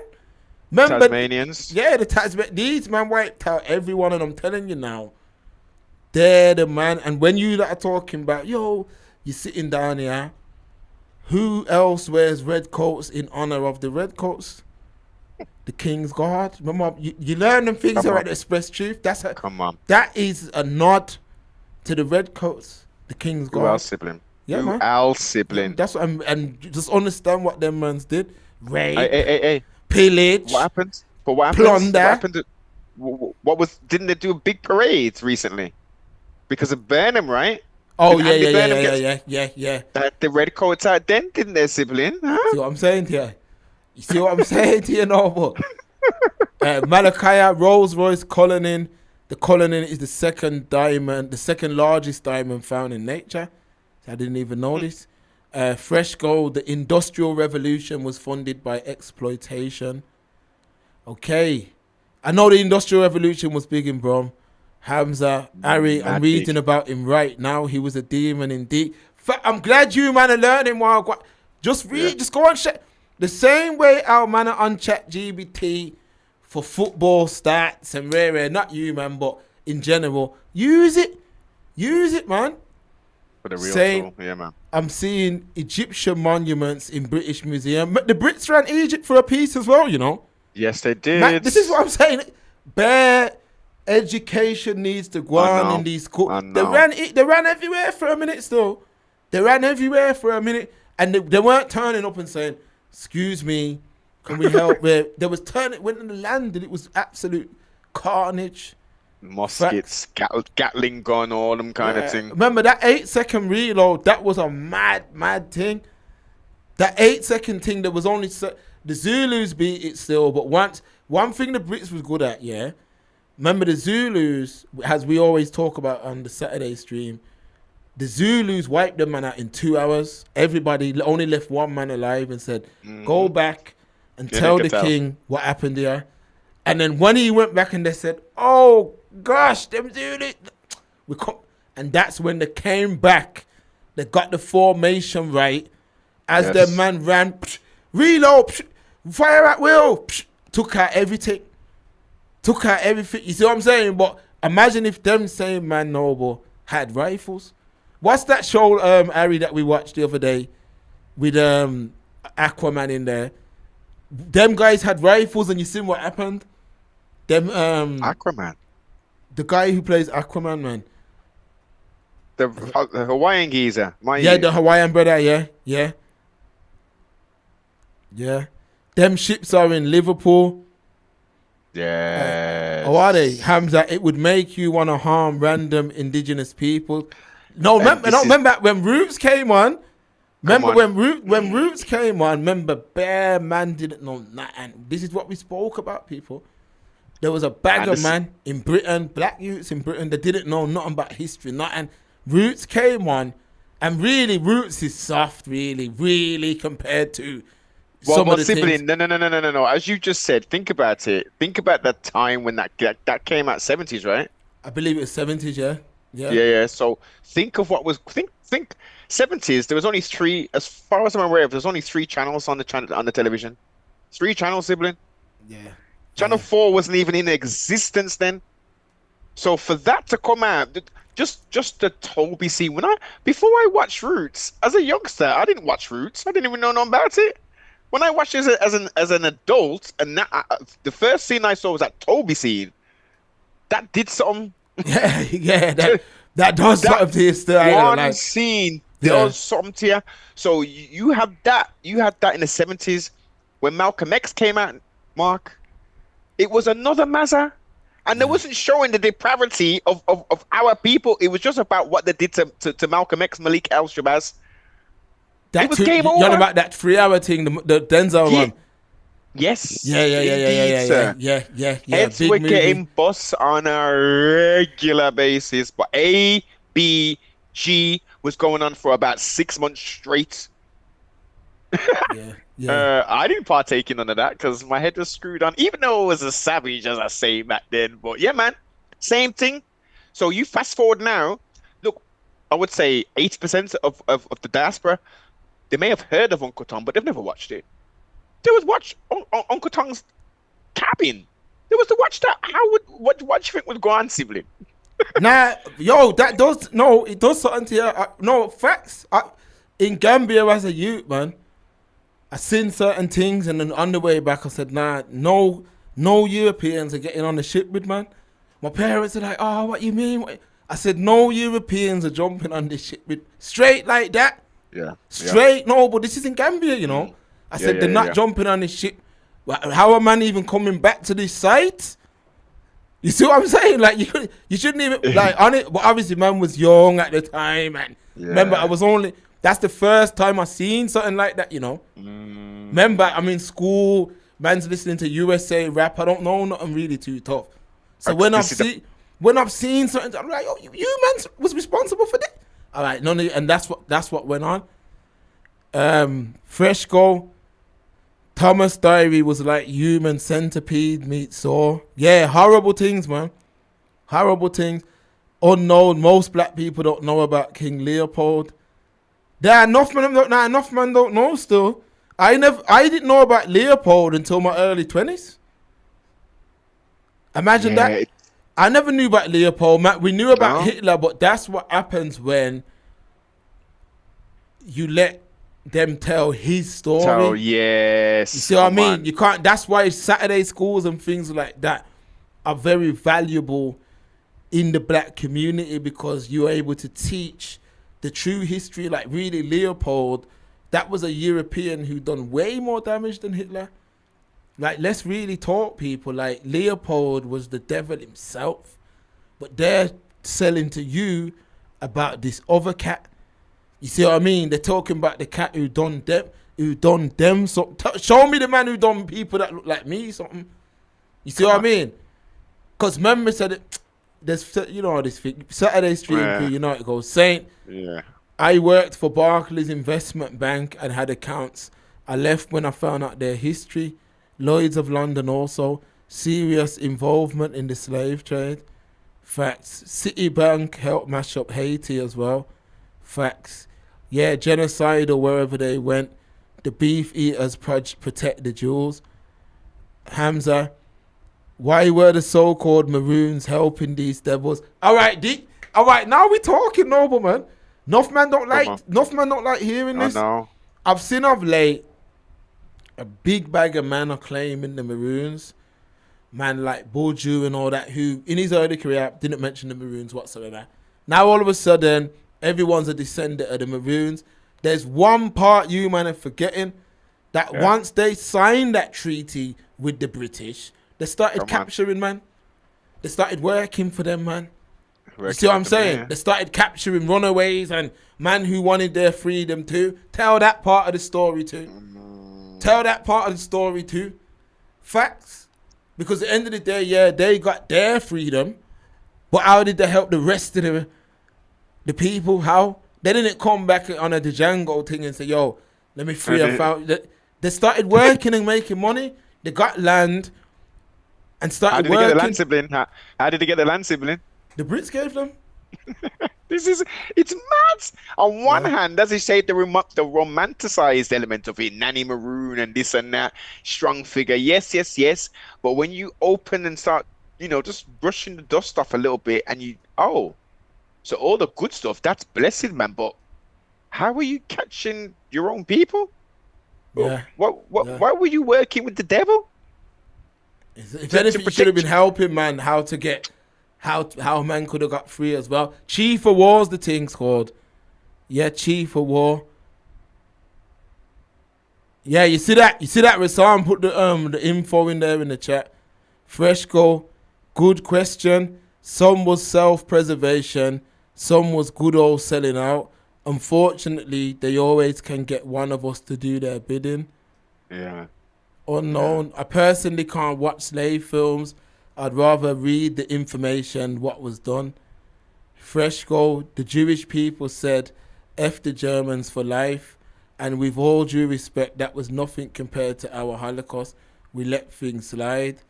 Yeah, Freshco, remember, when I sat down the other day and chatted to my grandmother, my grandmother's first job ever in life in Jamaica was washing the bags that man collected sugarcane in. Noble. Old school. Yeah. What were we doing during slavery days, Noble? Exactly. So all that happened is when them people left, is they monetized the thing to a very minimalistic level, where it was that bad. My nan was telling me that it was that bad, that her dad died when she was 11. Yeah, he used to work on the roads, and he died, and it was that tight, Noble. Things were that tight that when he died, they had to give his position to his son, and his son had to just leave school and go straight to work. That's all. That's how them people left the place, man. That's how they left. So when people are talking about, the place was mashed up, man. It's mashed up. So when It's Windrush came heartbreaking, man. about, you got to understand people was barely getting by for the most part. It was at the point where my nan said, this is, well, last thing I'll say, my nan said that my granddad said to her mom, my great-grandfather said to her mom, don't let none of these youths give none of them up. No matter what you got to do whatever you can do to keep them. Because in them days, Noble, let's say a doctor or someone who had bread, you could take a little child in. Exactly. You see what I mean? And what you think was going in, Noble? What you think was going in, Noble? This is what I'm trying. These are some of the things now what will bring tears to your eye when you listen to them old school stories. And my nan made it work still. She made sure none of them got given up. She made it work, you see what I mean? The things our grandparents had to endure. My grandmother, Rise in Paradise, had to go leave Montserrat and go down to Curacao to work. Had to go down. Where's the other island? She went to.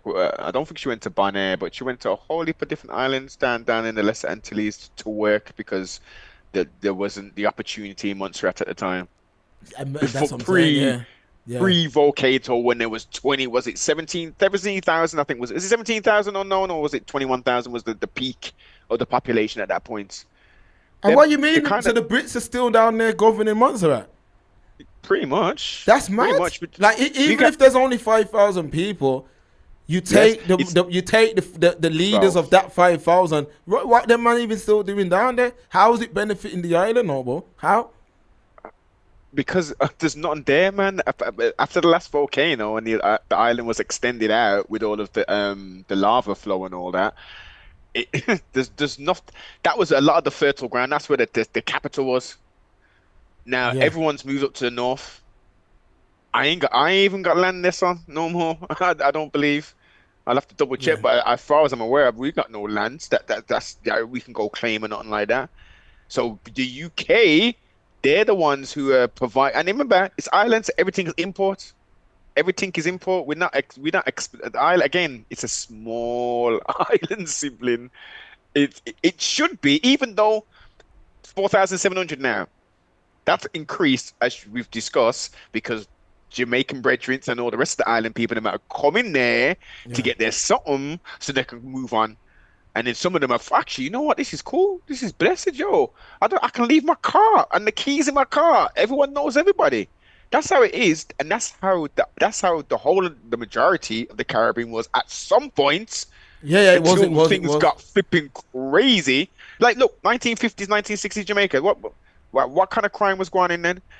It was It was minimalistic. Remember, they used to call it cowboy. Harry, Maroons shouldn't be heralded. They helped end the Takis revolt. Yeah, facts. That's what I've always said. I've seen everyone's running. I always say, tell the full story of the Maroons. I'm not saying they didn't achieve something great by beating the British and getting them to sign the thing. But the Brits don't give you nothing for nothing. They don't give you nothing for nothing. They give you they want something in return. And that what they got in return was man's selling out their own. A lot of brothers got caught. A lot of revolts got stopped because of them brothers. You see what I mean? Like, teach that part of the story as well. A lot of man now, like, man's like Budger and that are holding on to that legacy now because it's cool now. You see what I'm saying? Unknown, Germany genocided the Numidians before they genocided the Jews. Namibia has got bare diamonds, and only 4 years ago they found oil as well. The maddest thing, the Germans are still down there, controlling the majority of the land and all that. And them, man, the ancestors of that genocide are not benefiting off that land whatsoever. Like, that land should come back, to be honest with you. Fresh go. The Israeli... On every level, Mark. Pardon self. On every level now.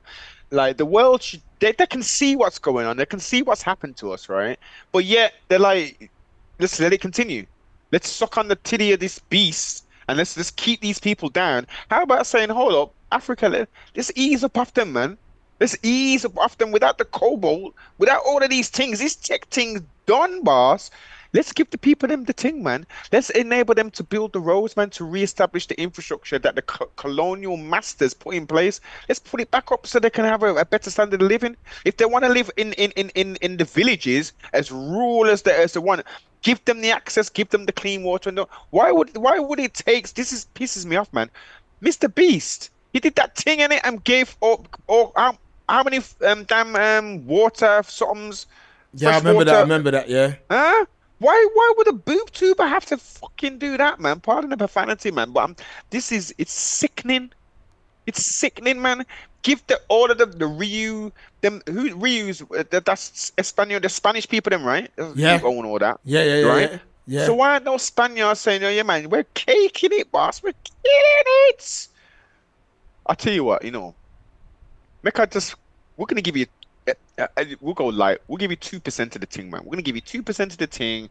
We're gonna give you some shares in the thing. We're gonna give back, not just exploit you and put high expectations and make man do all kind of. You see the thing about the butler service and all that shit that's happening in Jamaica. You see that expose about that? Nah. Modern day slavery. Yo, they're working them like slaves, man. You're 24-hour back and call, and these butlers are dealing with not just one room. They've got like 5, 6, 10 rooms to do with, and they want 24-hour call out. Whatever they want, I need to go here, get me this, and they're getting paid peanut. It's like America where it's the tips how they're surviving. Yeah, that's nuts, man. It's sad still. It's sad. Fresh gold, the Israelis were hunting down the Nazis after World War II. They never let any violation slide. Us, we want some kumbaya-ish. Yeah, we never, again, it goes back to the 2 words. We ain't got no war chest to do none of that. Like, when the war was done. Did they have the war chest? They had a war chest, yeah, they had a war chest. You only have to look Israelis. Yeah, the man. Israelis. What war chest, tell me? All right, look at in Entebbe. Look at it in Entebbe when you had all the Israel people on that plane and they sent in the friggin' IDF in them days into Africa while the friggin' president was in the airport, you know what I mean? And the man them under his nose sent in some Jason Bourne mans, yeah, took up the whole plane. It was like some shit out of a film. I know. That was less than 20 years after they were friggin' victims. Come on, man. What nation of ours could have did that? No. You're missing the point I'm making. And I'm not giving them no flowers, by the way. No. Of course you're not. We're talking history. We're talking just history. His story. Yeah, just history. Yeah. So where was their war? They didn't have no war chest. 20 years later, and what they're doing now, fast forward, that's not. No, well, in the present time, they've got a war chest, but pre the they were put in position. No. Sibling, our money changes, usury. This is how they've got into the position where they're there. Power is yielded by who? The man who's controlling the flow of money, the currency. Yeah, the banking system. Banking is running this thing. It's all about finances. If man wants to fight a war, come on, the flex. Money wins. What we've been saying it for years. Money. That's why they gave low vibrational people the idea that badness wins any kind of argument. It don't. Money wins everything. That's what you see them doing. D-Star, I have Maroon ancestry on my mom's side. I'm not going to lie, it hurt to learn this. Yeah, nah. All it is, is like the full story has to be told. Like the Maroons did click up. There's a few different Maroon communities in Jamaica. That's a fact. But they did click up at that time and capture mans who were trying to escape. Facts. CM big up. D-Star facts mark. My dad was born in 1931 and he was the only one of his friends who had a pair of shoes. And the only reason my grandparents made sure of that was because he was a sickly child. You see what I'm saying to you, D-Star? Unknown, 12,000 was the peak. There's only one main road in Montserrat. Dread, one supermarket. My family was from the south. They lost all their land. They are Dominicans, Irish and Jamaicans, mostly in Montserrat now. If you live there long enough, you can acquire a British passport. Okay, that's why a lot of people go there. Unknown, they can't let go of Africa. Wait, come to you, Noble, come to you. Pardon myself again. I was on mute. Yeah. We don't have there's no such thing now as a Montserrat passport. You know that, right? No, I didn't know. No. You get a British passport. So a Montserrat resident is just a British citizen. Basically. So he can travel freely to and from the UK. Yeah. Yeah, ain't no problems. Yeah, that's mad. Again, that's what they get out. That's why everyone from the Greater Antilles is coming to the Lesser Antilles to that specific island so they can get their little thing and then they get a little passport and boom. Come over. Yeah, unknown. They can't let go of Africa. African resources are their future. They have to end people like Ibrahim Traore as soon as possible to keep their thing going. I seen Ibrahim said Saudi wanted to invest into 100 mosques in Burkina Faso, and Ibrahim said, nah, like, we don't need that kind of thing. And they're warring with him for that. You hear what the of course, because you know why they're putting that in. You know why? It's the Crusades all again, but just not in the same way. Keep it real. Say, look, like in Yard, there's a church on every corner. That you think that's by accident. Remember the Soul Man's Hope, innit? Let's keep it real, no, man. Let's keep it real. The Soul Brothers Hope. And what's Hope, sibling? Dope. Yeah, man. Facts. So basically, Montserrat is still part of the Commonwealth. Yeah, facts. It's a British overseas territory like Anguilla. Facts, Harry. Any island with a Union Jack on it, it's the same thing. Anguilla, Montserrat, British Virgin Islands, Turk and Caicos, Cayman Islands. Yeah, I met some people from the Turk and Caicos in Brom. Yeah. Serious? Yeah, fam. Yeah, man. A whole family. Yeah, man. Give thanks. What, dark skin or red skin or kind of red still? Kind of red. Got the accent, everything. Got the accent. They cook shark and everything, Noble. Swear them mans up there, the North Pass, them mans like Bahamas and all that. They're on a different. Them island boys up there, they're on a different flex. But at the same time, remember when we was on with Anthony? The article, and he was saying some shit about the monkey and all that, and I was like, nah, that's a. But yeah, man. Yeah, that man cook shark, man. Yeah, facts. Yeah. And Barbados and in other islands they eat baby turtles. You gotta get the meat. How you get it, man? Nah, boss, you don't need to do that. But what's the difference? What's the difference between, man eating something else living? See, like, remember, man will eat a big boy snapper.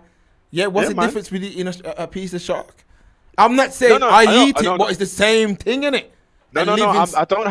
I don't have any problems with eating sharks per se. Me myself. It's just the turtle per se. Okay. The turtle, man, the little flipping turtle. Fuck yeah, man. No, don't get it twisted. And they live for long as well, turtles. This is depending which one, man. They can live for hella long, but they're endangered, man. They're endangered. All the pollution in the thing.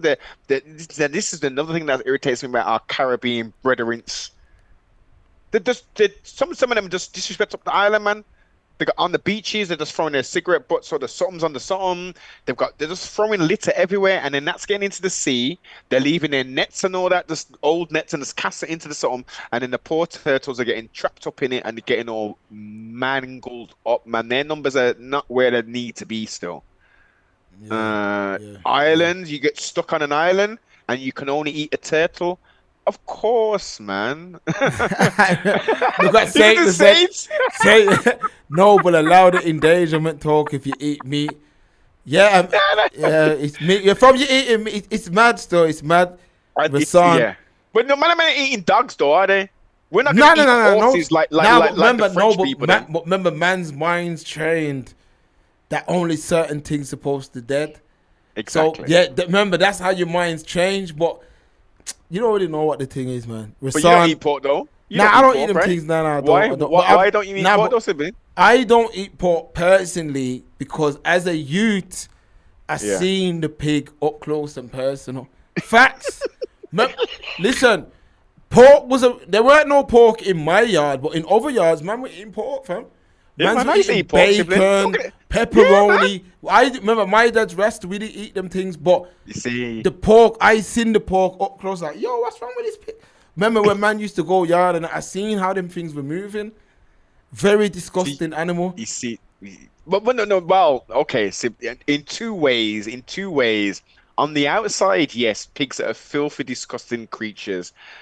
Surface layer, when you go a bit deeper, pigs are very intelligent. They're one of the cleanest. So according to the farmers and all that, pigs are hella clean, hella intelligent, loving and all this kind of stuff. They roll around in the mud to keep themselves cool, right? They eat. Now the thing that's nasty is that they eat anything. That's the real nasty thing. What's that? It will eat their baby or a baby. Who? Check the comment in the proof. Wasan said a pig will eat a baby. Argument done. Oh, a piglet baby or like a human baby. No, anything. Okay. Yeah. A pig will eat anything, sibling. If they're in a pen and one of them's dead, they will eat just okay. So let's go away from the swine, which obviously biblically, Leviticus wise, we're not supposed to touch, Rasta, etc. Chickens. I watched a video yesterday of a person. You know how it's real hot over here now at the moment, right? Yeah. Now we go to a farm to get our chicken, right? Yeah. Most people don't necessarily do that, do they? They go to a store and get it in a packet and all that, right? Yep. So where are those chickens held, sibling? Are they on a farm somewhere? We access and pecking and all that stuff? Nah. Or are they in a huge factory with a big, graty, fat, dirty fan, pardon self, circulating air through there with automatic water and feeders in there? And then periodically, depending on the size of the place, workers will come in there, clean any feces up, and remove any dead carcasses. Yeah? So we've had a heat wave. We've had a beautiful summer, sibling, haven't we? Yeah, it's had been a beautiful nice. summer. It's been nice. It's been real hot. The siblings can attest. It's been quite tricky, being indoors because it's so hot, right? Do you think the little chickens in these battery, that's what it was called, battery hen farming, do you think they've got access to AC? No. Okay, so this worker went in there and mentioned, we've got this heat wave and all this thing. He had to go in there. He said he just about made it into the place. The smell was putrid. He said he couldn't even make out the chickens. He could just see a sea of moving flesh, green flesh, sibling. Yeah, it's nasty. Right? Nasty. They picked up all of the chickens. I'm sure. You check your WhatsApp store. I may have actually sent this to you still. He had to take out all of the dead chickens. The company he works for, obviously he's not going to say what company it was, said, if I was you... No, before we get to that, he said, whilst he was removing the dead birds, there was peck marks on there to denote that the chickens were cannibalizing the dead chickens. So the people them who own this facility said, yeah, you know what, mate? If I was you, I wouldn't eat chicken for the next few weeks. And when was this, Nova? When was this? This is recent, sibling. Damn. Recent, like I literally watched that maybe yesterday or the day before. Yeah. That's all going to be in Lidl, Tesco, Asda, Aldi, Morrison's, all that. Breaders are going to be buying their wings straight from that batch. Crazy, man. Great.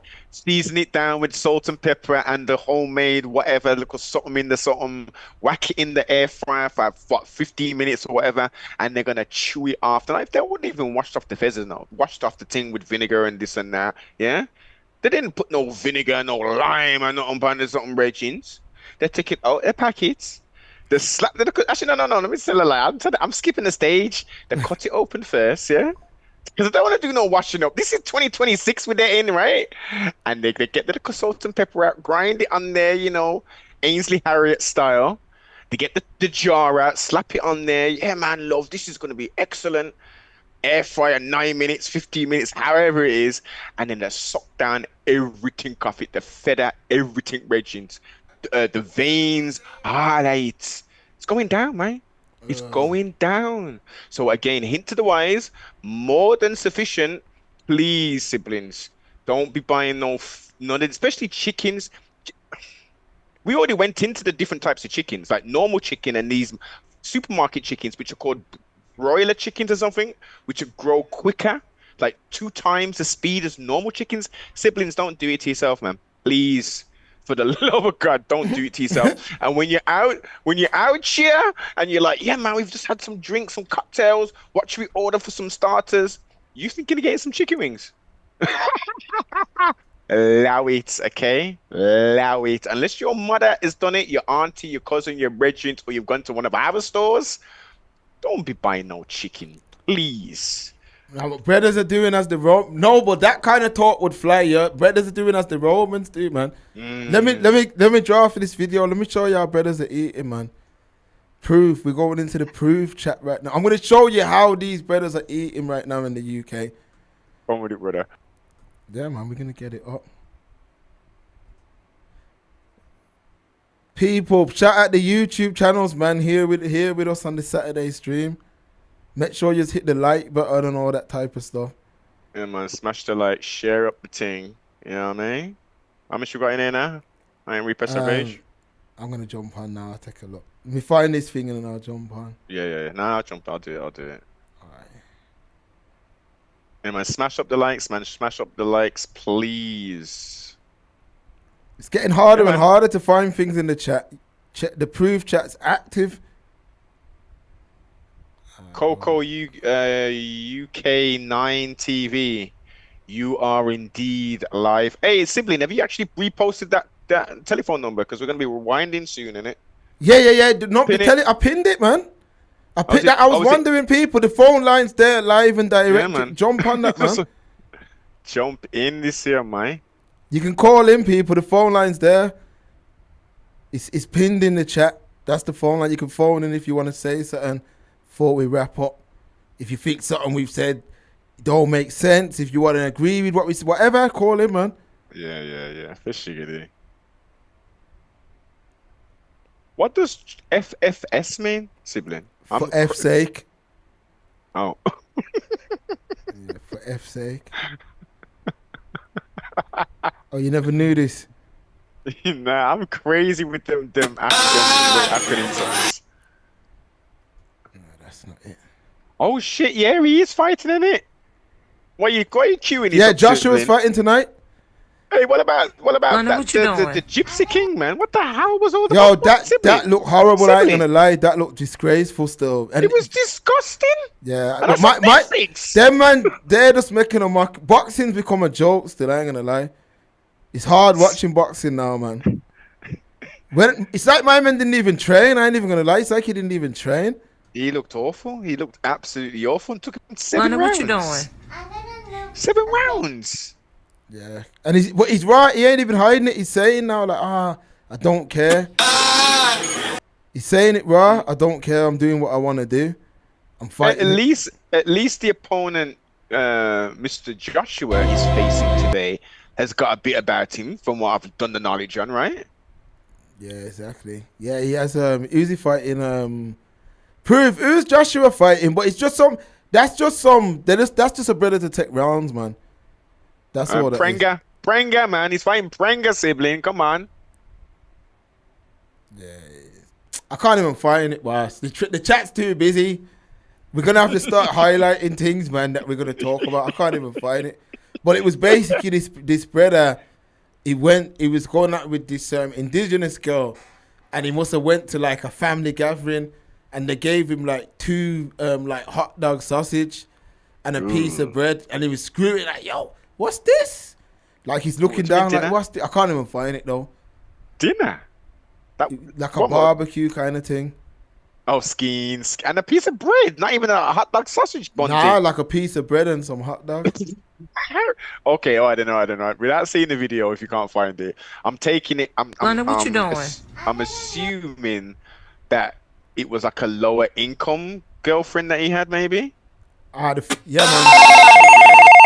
Yeah, man. This is the new phone line, you know, bro. Oh, we got someone in. Yeah, man. You live on the Express Truth. Hello? Yeah, you live on the Express Truth. Good night, sister. Okay. It's Coco. Coco, how you doing? I'm doing all right, mate.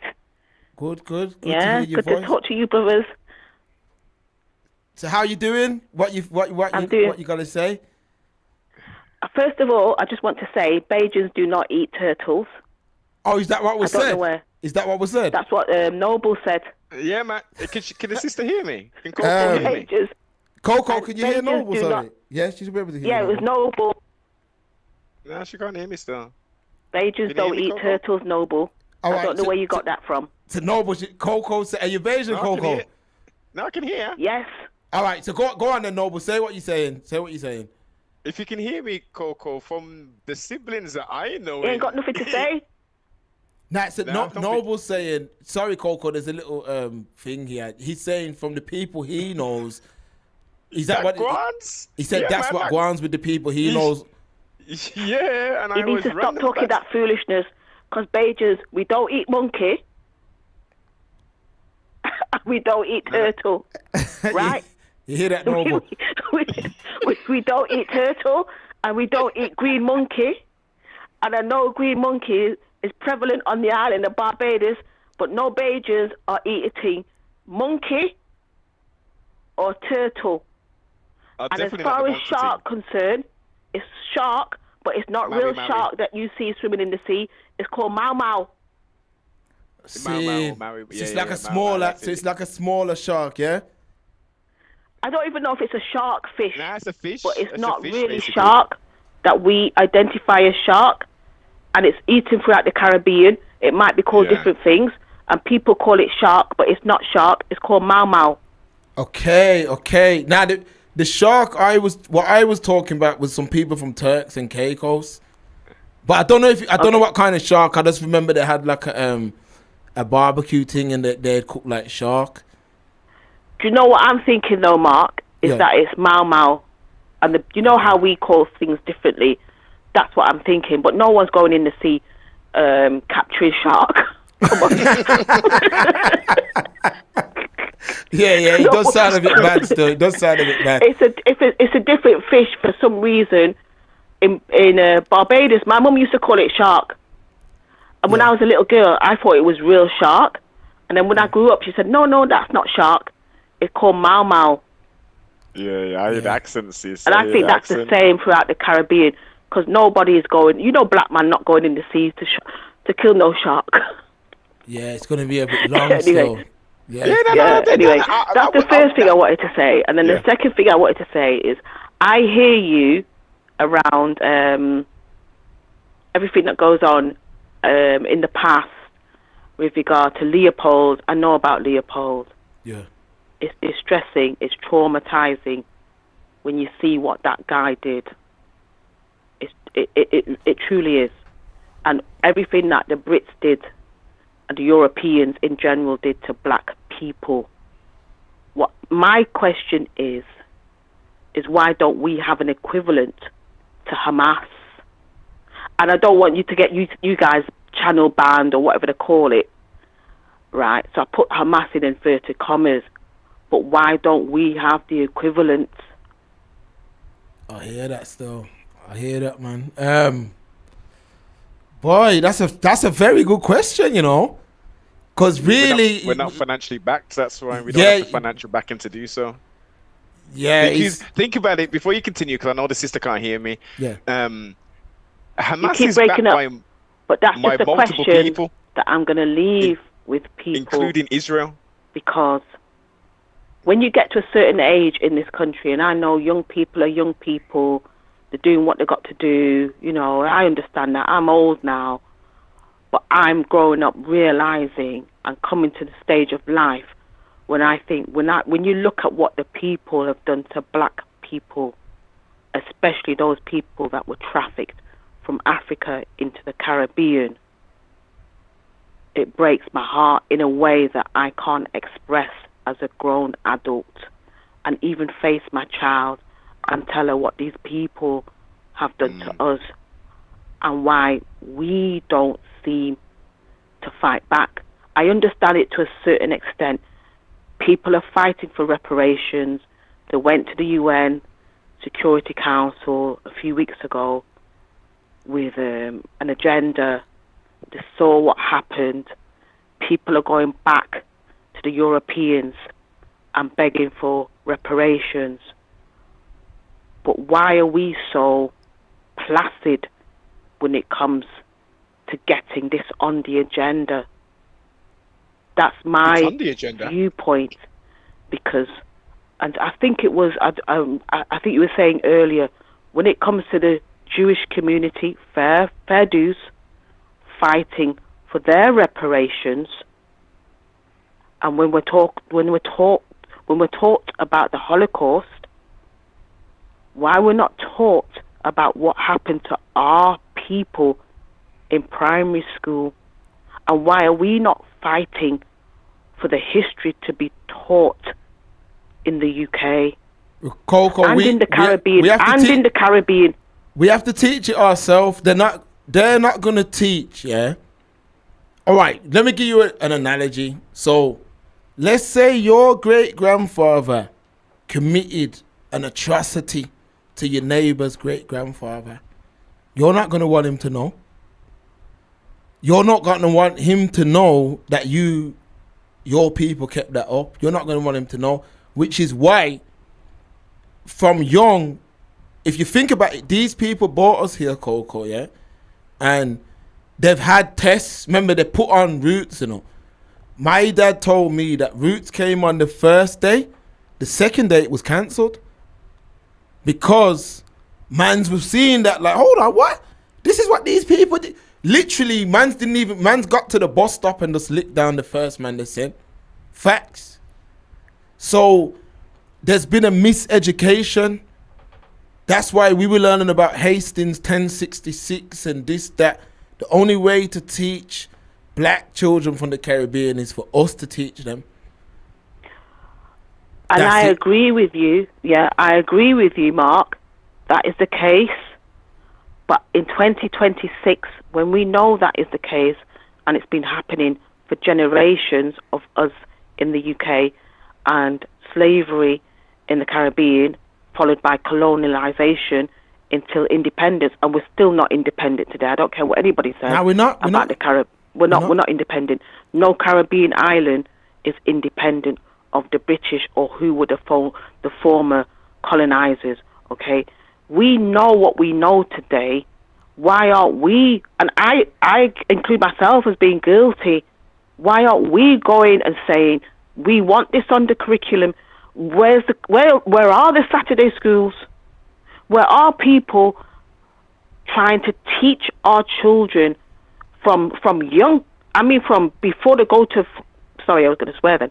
Before they go to even reception, teaching them so they grow up with self-esteem and confidence, that when people talk rubbish to them, they can say, well, no. And even if they don't feel like saying no, they walk with their head high and they face these people, and they don't think that we are less than them, that we are subhuman to them. Yeah. I'm speaking with passion because it's taken me a long time as an elder to realize, even I as a youngster and my family around me, just put these people on pedestal. But Coco, you gotta understand. Same thing with me. Same thing I've seen going on with like during school and certain things. And when you think back, as a big man, and you know what you know now, when you think back and you're like, what? Like even certain like teachers in school, and you're like, what? These men are straight from the empire. But remember, this was years and years and years of. Matter of fact, this was generations of conditioning, Coco. It was generations. Like it's very difficult to. You gotta understand. Like when I sat down with my grandmother. You see what I mean? And she's just breaking down certain things. Things were done to them even, man. A lot of them don't know nothing about 100 years back even. You get what I mean? Luckily, we're in the generation that internet and all them things came about. And Yeah, I know, Mark. I understand. I'm just getting out an expression and a feeling. But one thing I'll leave you with a story. Yeah. That I resonate with your grandmother, telling you those things. I remember my mum saying to me, both my parents Bajan, right? And I remember my mum saying to me that when my granddad, he got acres of land in Barbados where he grew sugarcane And when he harvested the sugar cane, and this was prior to independence, but my mum was born in 1939, so I'm guessing my granddad was born at the end of 1800s. Yeah. Yeah. And my mum said to me that when my granddad used to employ people in the local area to harvest the cane, and he had trucks and vehicles to get the cane to the former plantations where they would do, put it into sugar, blah blah blah. And when he went with his trucks laden with the cane, the white men would take the cane from the white farmers first. Yeah. And my granddad would have to go back home with the cane and come the next day. And if he went back the next day and there were white people there, even if he was first in the queue, they would still take the cane from the white guys. So his cane would be left to rot. Yeah, man. So when these people like Suella Braverman are talking about we should be paying them, and when people like Keir Starmer are telling us to forget, never, and move on, because this was years ago. This was only within the last 100 years that this was happening. The other day, it wasn't like they're talking like it was thousands of years ago. They Remembrance Sunday, don't they? Yeah. First World War, Second World War, they're all lined up with the wreaths. Yeah. Yeah, man. But we must forget. Never. Ever. They're lined up at the cenotaph. Every town, and you know what, right? YouTube could cut me off. No, but man, every town and every city up and down the UK on the 11th at the 11th hour. What did they do? Silence. Yeah, exactly. The road block off. Yes. Whether it falls on a weekday or a weekend, if you're in any kind of job, they're telling you, well, if you want to observe the 2-minute silence. Yeah. But we black people must move on and forget and carry on. Nothing's changed, Mark. It's a wicked set of people. I agree. It's a terrible. Imagine. Why must we forget and move on? Even they made us sit down there, yeah, in school, yeah, and we're there sitting down without the knowledge, knowing that we had whole regiments fighting in these wars. Yes. Exactly. They never even taught man. Man didn't know nothing about the British West Indian Regiment and all them things till being a big man. Exactly. Crazy. That's all I wanted to say. Anyway. Well, before you go, Coco, what parish are you from? My mum and her family are from St. Peter's. Okay. But my mum built a property in St. Lucie. So St. Peter's is the northern part of Barbados. I know. And St. Lucie is the northernest parish where my mum built her house.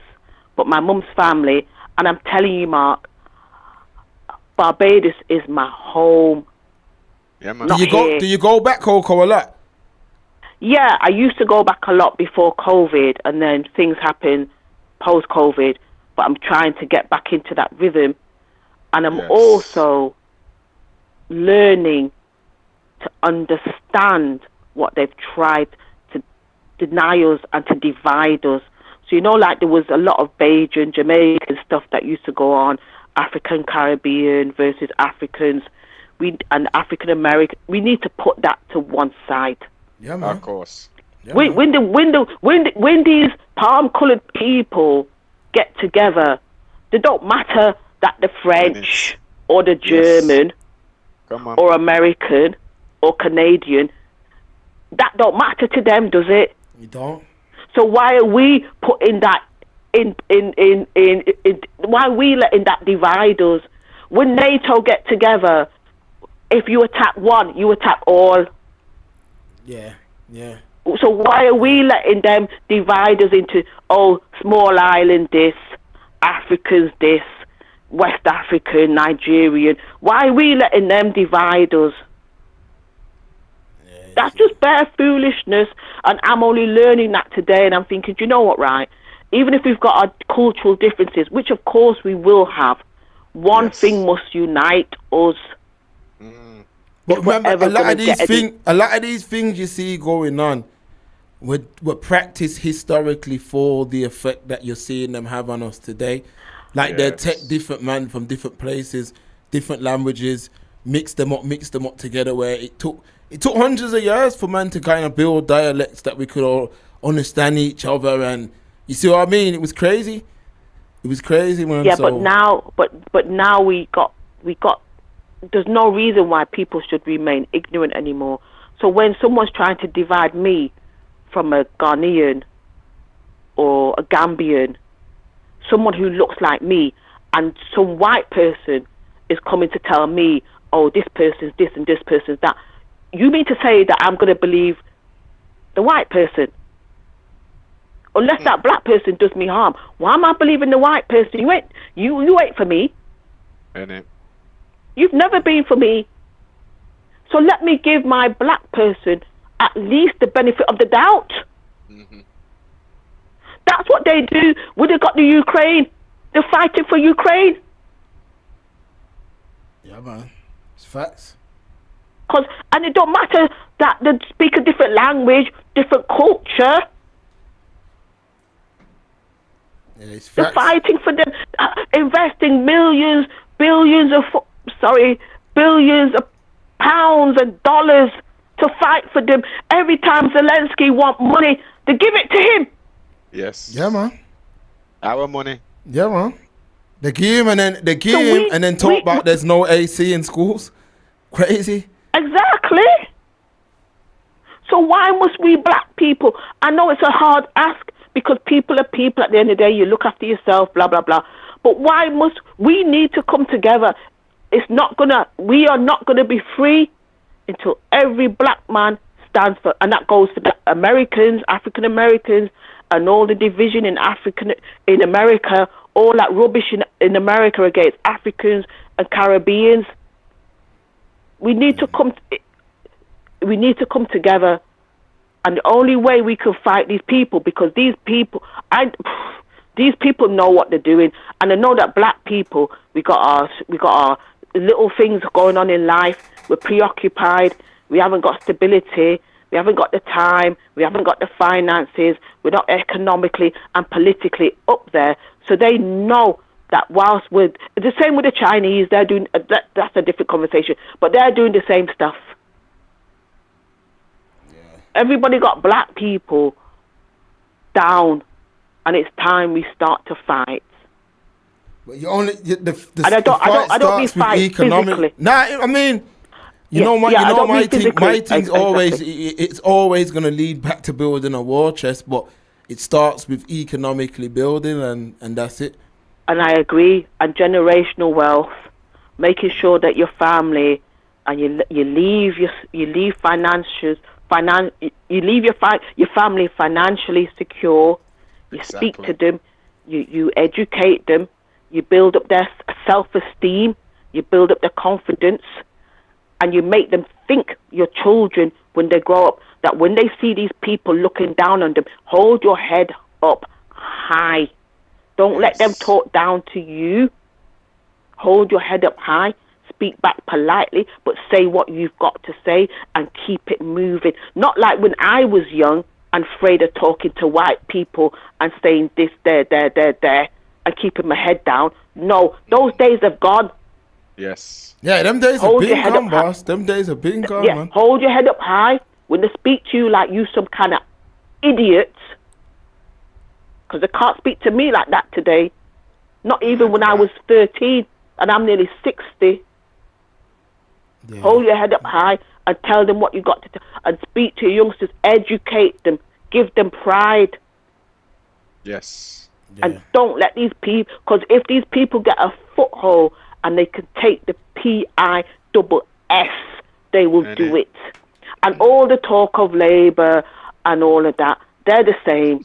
They're all the same. To me, anyway, They're all the same. As long as they can keep us down. When they got a black man there or a black woman there speaking and holding her or his head up high with self-esteem and pride and eloquence, real talk. they look shocked. Like Mia Motley, look at Boris Johnson when you see Mia Motley talk at the UN.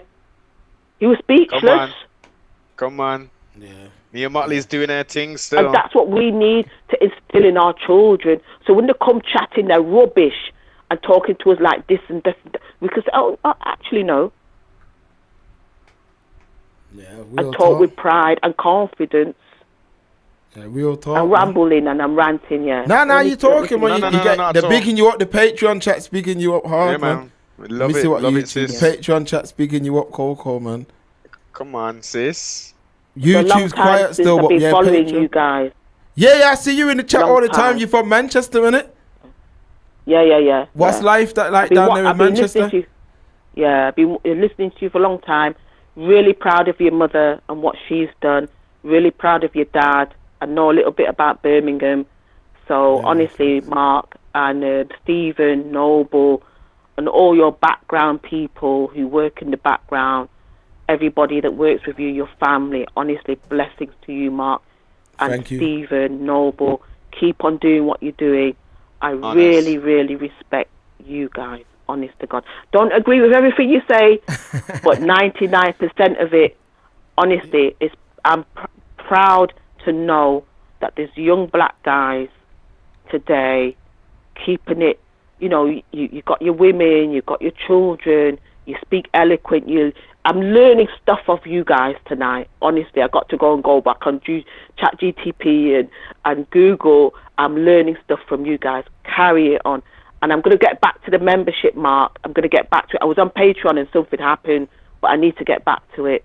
Yeah, man. We appreciate any support, man. Trust me, Coco. Yes. And we see you down there in the chat. And we just love, we love our people, man. And we here, we ain't going nowhere. You see the increased work rate. It's only going to get better. Yeah. That's it. And with support from guys like yourself, it helps us to do that. Yeah, keep it up, Mark. Don't give up. We won't. Pass it on to your kids, your cousins, and whoever else. We can't let these people beat us. Even when we're dead and gone, we cock up and dead. Let the children carry on. Nah, it's the truth, man. Definitely. Okay. Okay, Coco. We got yourself, man. Yeah, have a great evening, man. Every time, okay, man. same to Every you. time. Okay, bye.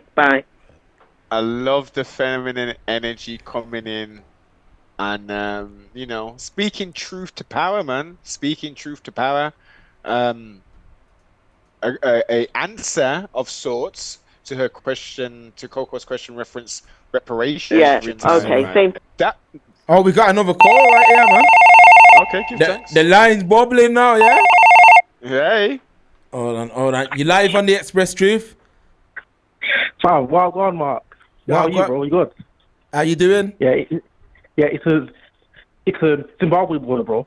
Zimbabwe. What you saying, man? Well gone? Yeah. Nah, I'm good. Yeah, big up, Mark. Man. Big up your team, man. First time I've heard your voice, Zimbabwe, and we talk every week. Sibling. Yeah. Fam. Mark, I wanted to mention something. Yeah. So I was watching your live stream about the thing in Hong Kong, innit, that got nicked, yeah, so 6 years. And I wanted to, because you were saying something quite interesting, yeah, you were saying it doesn't matter how much you wave at a British passport, yeah, how much you man want to pretend and say, I'm British, blood, you're never going to be seen in that way, man, if you go abroad and that, yeah, and that was spot on, Mark, bro, spot on. Facts. Yeah, because so many, people, I've seen so many, black people, trying to pretend, man. This whole summer, it's coming on. Blood. What the fuck, man? You know what I mean? So, yeah, I would just call and say, you're spot on, bro, in that live stream, innit? And big up, bro. You know what I mean? Now, for Zimbabwe, the facts are this world, if there's a saying, if the trees could talk, Now, remember, a lot of man didn't really know the history about Hong Kong. The Brits went there, got them all addicted to opium. And then they had 2 wars where they went mad, but they left a colonial mindset there in Zimbabwe. So when that ladies travelled there, The second my man freed up the 5 bags, she should have just counted her losses and cut with that. Even though I'm against what she did, full stop. But once you try to get 100 bags, again, you're not. That British passport means nothing when the person holding it doesn't look like them. That's a fact. Facts. That's a fact. Come on, man. Yeah, man. Come on, man. Like, because even me, listen, yeah, I was born in the UK, bloody. Like, you can hear when I speak, like, yeah, I'm like, I was raised here, yeah. But even me, like, when I go abroad, and, like, if they ask me, like, where you're from, I'll say, like, my country, innit, Zimbabwe, innit. Because I know, like, for me, like, that's how they look at man. They look at man as African, not as British or whatever. So I kind of, like, stay true to myself, innit, in my thing, innit. You know what I mean? Yeah. Yeah, that's it. Now, because remember, that's why you remember, you know, that same case, you know what North Man missed? You know what North Man missed, Zimbabwe? That same case, yeah, you know who was one of the spokespersons for that case? Ngozi Fulani. For the proof, if you man don't, you see what I'm saying, Noble? For you man in the proof who don't remember who Ngozi Fulani is, let me refresh your memory. That was the sister who was at the palace and they said, where you really from? Where you really from? Now just imagine how crazy it is that years later she's on this case where the girl was in Hong Kong. Was there any of that? Oh, I'm English then. No. Anytime them China man, you're African, fam. Facts. That's it. There's no conversation. They're not debating. They're just gonna say there's an African here. What should we do? That's it. Because I think it bums, like, certain man, yeah, it bums them blood. When they get, like, reminded who they are, yeah, it bums certain man down. But I'm thinking, yo, you gotta just accept who you are, man. I'm not trying to pretend in it. You know what I mean? That's it. But not enough men don't like that. They want to be seen as like British now. They want to be seen as that. So when they got that passport, like I said, any of you man that you're over in these foreign countries and you're talking about like, yo, they've got me locked up, I'm gonna go to the British government. You can take them 5 years, fam. You can take them unless you're somebody of note where you can kind of talk things or you can become a whistleblower. They're gonna make you sit down there, man. Like that girl, she could be fighting that for the next 4 years, and all they have to do is send one representative, you know. Matter of fact, no, but they can make a call, you know. They make an email, but say, yo, send that back. Yo, send that back on the first thing smoking. No talking. But they've looked and said, what? You was trying to? Oh, what? You tried to get bread? Leave that there. Leave that there, and that's it. That's it, man. Facts, bro. Right. Yeah, nah, but listen, yeah, I've got to go now, yeah. But listen, big up your thing, bro, man. I think I've been on your Patreon for like a few months here, but I've been watching your thing for years, innit? You're like on YouTube and that. So big up, bro. Big up Noble. Big up Steve and that. Big up the Proof and that. You get me? Yeah, man. Yeah, man. Zimbabwe, big up yourself. We see you in the chat every week, man. Much love and respect. Diligently. Yeah, man. Yeah, man. Bye, bro. See you later. All right, then Zimbabwe. Yeah, love, man. Love. Peace. Yeah, man. This is good, man. This is a good vibe. It's a pity them can't hear me, brother. Nah, no, but honestly, I've tried everything in this thing. People, you can phone in. We'll stay on a bit longer, man. It's 10 to 11. We'll stay on a little longer. You could just a little bit longer, Noble. Yeah, man. Bless yeah, man. People, you can phone in, you know. Phone in. You see the number there. Yeah, phone in. You can talk about whatever. Last minute. But let me get this out. Yeah, come to you, Noble. Come to you. The reparations thing, there are across this plane of existence that the diaspora are having very, very serious conversations about this. Specifically, let's bring it to the militant one, Mia Motley, who's running the whole of the damn Barbados and the head of CARICOM.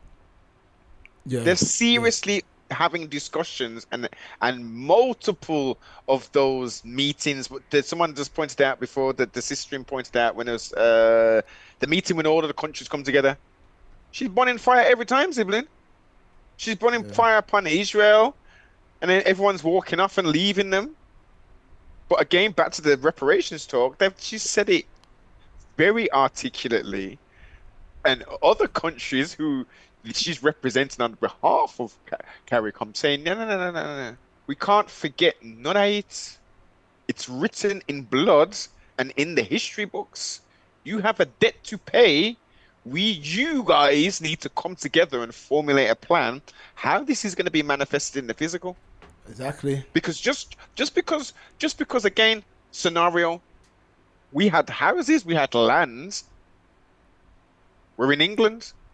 I can't go to someone's house, kill the occupants, take that house over, leave it to my children, and then my children give it to their children, and nothing happens. Exactly. That's called theft, right? At some point, the offspring, the family, the bloodline of the person whose house has been stolen can say, hold on, I got the deed here, man. This is my dad's house. And then what happens? Justice takes place, right? You've stolen and murdered, and something has to come back. So it's only logical. The only thing that's happening, unfortunately, is that they're just dragging their feet. They're dragging their feet. There's not enough money printed and could be printed to ever pay back anything, but they need to make steps. The Jewish people, they're getting paid 25k or whatever it is every month. The Japanese are getting their money. Everyone who's had something happen to them is getting their guap. Yeah, I remember another thing, Noble. It's true. Look what Fresh Gabado said. You can if God promised it to you thousands of years. Remember, they went there saying God promised it them that. I remember when they used to land, man's forget them same bits what you man are lying down with now and breathing up and all that. When they used to land, they had the drums. They used to play the drum with the trumpet, wave the flag, and what, Noble? Hold the cross. Yes. And when that was coming, it was beer, rape, and pillage that went on after that. Facts. Certain man defended the thing, don't get it twisted. Certain man went crazy when the man's landed, but yeah, that's what they did. They took some people out with them, man. It's out there, man. But it would be pitiful for us as a nation, within and also the multiple tribes within our nation, that we would have just set back and said, no, man. In the wilderness of North America, the so-called Red Indian, when they were doing that thing, they didn't just kill them with bloody blankets, germ warfare. They were meeting with them, and they were, oh shit, look at these people, the pale faces here. Okay. Oh, you look all disheveled and stuff. Let me give you a 2-hour tutorial on how to plant and do these things. In the meantime, I'm going to supply you some food to get you on your feet, yeah? This is the open heartness of original people, of highly melanated original people, specifically the copper-colored races of America. They was like, yeah, man, okay, this is how you do your thing. Then they said, okay, we'll give it, we don't own no land, so you just go, you just stay down there. And then eventually they were coming and and let's write these pieces of paper down to say that we've done this and that. We don't deal with paper, but if you want to do that. I don't know why man act so silly. Who we looking for reparations from? The British, fam. We're not mincing no words on here, blood. The British. France. Pay everything. Germany. No, what he's talking about directly us. Directly us. The British, fam. Pay everything back, blood. I'm saying pay me, I'll take my picking of them gun. Facts. We're all gone. They pay us. Certain man would want to stay. Certain man, remember, everything's here for them. Pay, man, what you owe, blood. I'm fed up with man talking about, the British, bro. We ain't mincing no words. The British, fam. The red coats, bro. That's where the money needs to come from. The man them that raped and pillaged the whole world. Give back the bread. That you can't never ever pay it back, but do something. Give us some. Do something. Do something, man. Restore us. Do something, man. Reparations is as I say, real reparations is impossible. No, it's impossible. As we said, there's not enough money to do it. What about the Arabs, Noble? So no, forget about that. Look, sibling, if there was to, like Massa Musa back up to the thing. If there was to give us what they owe us, what's due, right? That not a penny more, not a penny less. Every descendant, diaspora of prisoners of war. And our brethren from the continent, on the motherland, if they was to give back done, the money would be worthless. Yeah. It wouldn't hold any value. It'd be called. Listen, siblings. If you didn't know, we're already in hyper inflation already, and stagnation, right? It will be done. A loaf of bread would cost flipping, I don't know, $2,000 or some stupidness like that. Yeah. You know what I mean? So restoration. Restore us back then.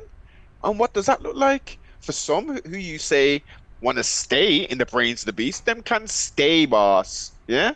For the ones who have had enough and who are sick and tired of being sick and tired of being sick and tired, we go back to the Caribbean. We go back to Mother Africa. If someone says, you know what, I want to try something new, let's go here, then make them go there. Give them the 100 wow each, the 260,000 million, whatever the hell it can work out for you to do your thing. Go. Do you remember what I posited before? That we all get cards. Every descendant, every diaspora person gets a credit card or an ID card. And anytime you want to go somewhere, anytime you go Tesco's, you just put your stuff in there and you just show them the card. Yeah? And they just tip it in. Oh, shit, you're one of the prisoners of war people. Then, yeah, man, bless it, boss. You guys went through a whole heap of thing and you just go about your business. You go online and you go, okay, I want to go Barbados today. Okay, do. You type your little card in, boom, your ticket's booked. Yeah, because, man, and before anyone comes with any cheeky comments, we paid for that already. This is what I'm saying, man. Even the first 10 years, you couldn't pay man back. You couldn't pay man back. And when the maddest thing is when I sat down talking to my grandmother the other day and she was talking about her parents and I felt connected to those folks, man. And they started the game down to 100 points. Facts. They started the game down 100 points. These are facts. That's why really, it's facts what Coco said. There should be a bag of little things running around here. Little organizations and this, that, based on that. That's a fact, man. Where we at? Fresco. No, Saint. Sometimes I look at the world like a prison. In some ways, it really is. But the same way in prison, people try to find survival strategies to stay alive. Some black people feel like they had to do the same. But these survival strategies, aligning with your enemy, never works. Trying to be accepted never works. The only thing they understand is economics and force. This is history. It's facts. That's all they understand. That's all they understand. Like, which is why even with the Iran thing, you know, it's no matter how much bomb they dropped, Iran said, yo, we shot in that. What's that Strait of Hormuz? What's it called? Strait of Hormuz. They said, yo, we just shot in. You know how much bread the US, they had to put together a deal fast. Them man said, you're mad. They've ended up richer than from before the war started, Noble. Sibling. They've had to pay them. And remember, nothing ain't changed. Because they know that oil, that thing there is keeping things going day to day. You know, look how much petrol's costing. Sibling is, forget just the oil. The money, the currency, yeah. Everything is, again, currency, yeah? We're now talking about boats. We're talking maritime law. We're talking about banks. We're talking about currency. We're talking about oil. We're talking about grain. We're talking about fertilizer. People that are not understanding, never mind overstanding the implication of what the Trumpavelli, the orange pervert, is doing. They don't even in a dig. Yeah, they don't know what going on. They don't know what going on. Watch what's going on in December. December. Yeah, man. December. What we July? Yeah, man. Yeah. December kind of times. Probably even earlier than that, man. You're gonna see, most high willing, this will not come to pass. But as it's going on at the moment, listen, boats are going on the highest bidder. They've been, okay, we're going to give you 2.5. We want those 3 frigates to come over to so-and-so. Oh, we're stuck. We've been stuck here for 2 weeks. All right, then say less. When are you going to come? Yo, I'm going to give you 6.4. I need that thing now. All right, then, your order's cancelled. This is how it's going in. Yeah. People are taking long routes all the way around, so this is going to increase the freight charges. Siblings, I'm telling you, these crazy space monkeys are now on a mazza. Real talk, man. Fresco. The only way we get anything is if we Suge Knight strong arm it out of them, and that's gonna take a war chest, and that's not just weapons. Yeah, facts, and time too. Fresco. They can get a generational tax like what happened to Haiti. Real talk. Louise, I agree with Saint. The problem is that most black people seem to limit themselves to music/entertainment, sport and niche food shops when it comes to business. It's because it's fast to set up. That's why unknown person, they ain't going to give back reparations. We have to just move as a collective. Real talk. They can't pay it. S-Man UK have already refused to officially apologize a few times, and they know why, because that's an admission of guilt. Yeah, facts S, man. Yes. Fresh go. They are still paying off their World War One debts years later. The USA prints of money at a whim when it comes to war and inflation, so reparations can be paid. You know the maddest thing, yeah? World War One basically ended the Ottoman Empire and the British Empire, realistically. Yeah, it finished them off, man. And the states started to come up crazy. Jareel, we don't promote a culture of scientists, engineers, great minds, leaders, individuals, and collectives that can create innovation that benefits us on a global scale. Only we can drag ourselves out the mud, but the infection of Western culture is only getting worse. Facts, we have to combat that. That's what we're fighting. That's exactly what we're fighting. We all know, the proof knows how to get out of this, and a lot of people, other people know, like especially as I refer to them as the 85%ers, they know, but it's difficult, isn't it? When you're a savage, when you quote unquote deaf, dumb, and blind, and you're provided information, and that information can either do one or two things. That can shatter your paradigm, which it should, because you're now finding the truth in our story. And the other thing it can do, it can frighten you. Oh, what if I look at this even further and actually take this information and study to show thyself approve? Then I'm going to have to put action into place. Exactly. I can't just have this information and sit here.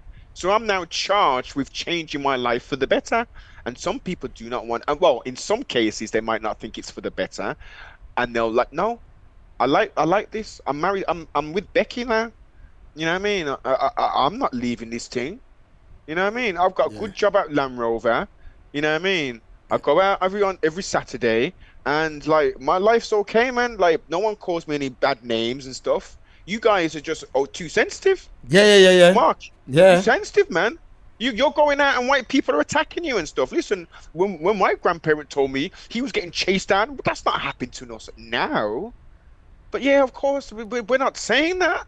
We're getting real close to the atmosphere of those times, but no. And as I've said, and I'll say it again, to Coco and to everybody else, it's going to take those times until the foot of the quote-unquote oppressor is on our neck. That's the only time in this present day, 2026, there has to be an onslaught of oppression to force us back to do what we should be naturally doing, which is coming together. They're going to have to be raise the flag people, driving around, mobbing on melanated people, for us to grow a pair and say, shit, all we got is us, really. Forget the division thing. Let's build like our grandparents were doing, or for the youngsters, for our great grandparents, like they were doing. That's the only way.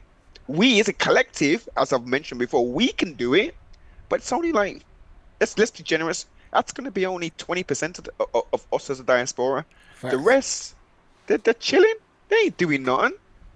They're going to be forced. They've got to get a bat upside their head. They're going to come out of hospital raw. This is crazy, you know. Blah, blah, blah, blah, blah. What's going on? Oh, express truth. Oh, there's a collective. Oh, there's people who realize what's going on.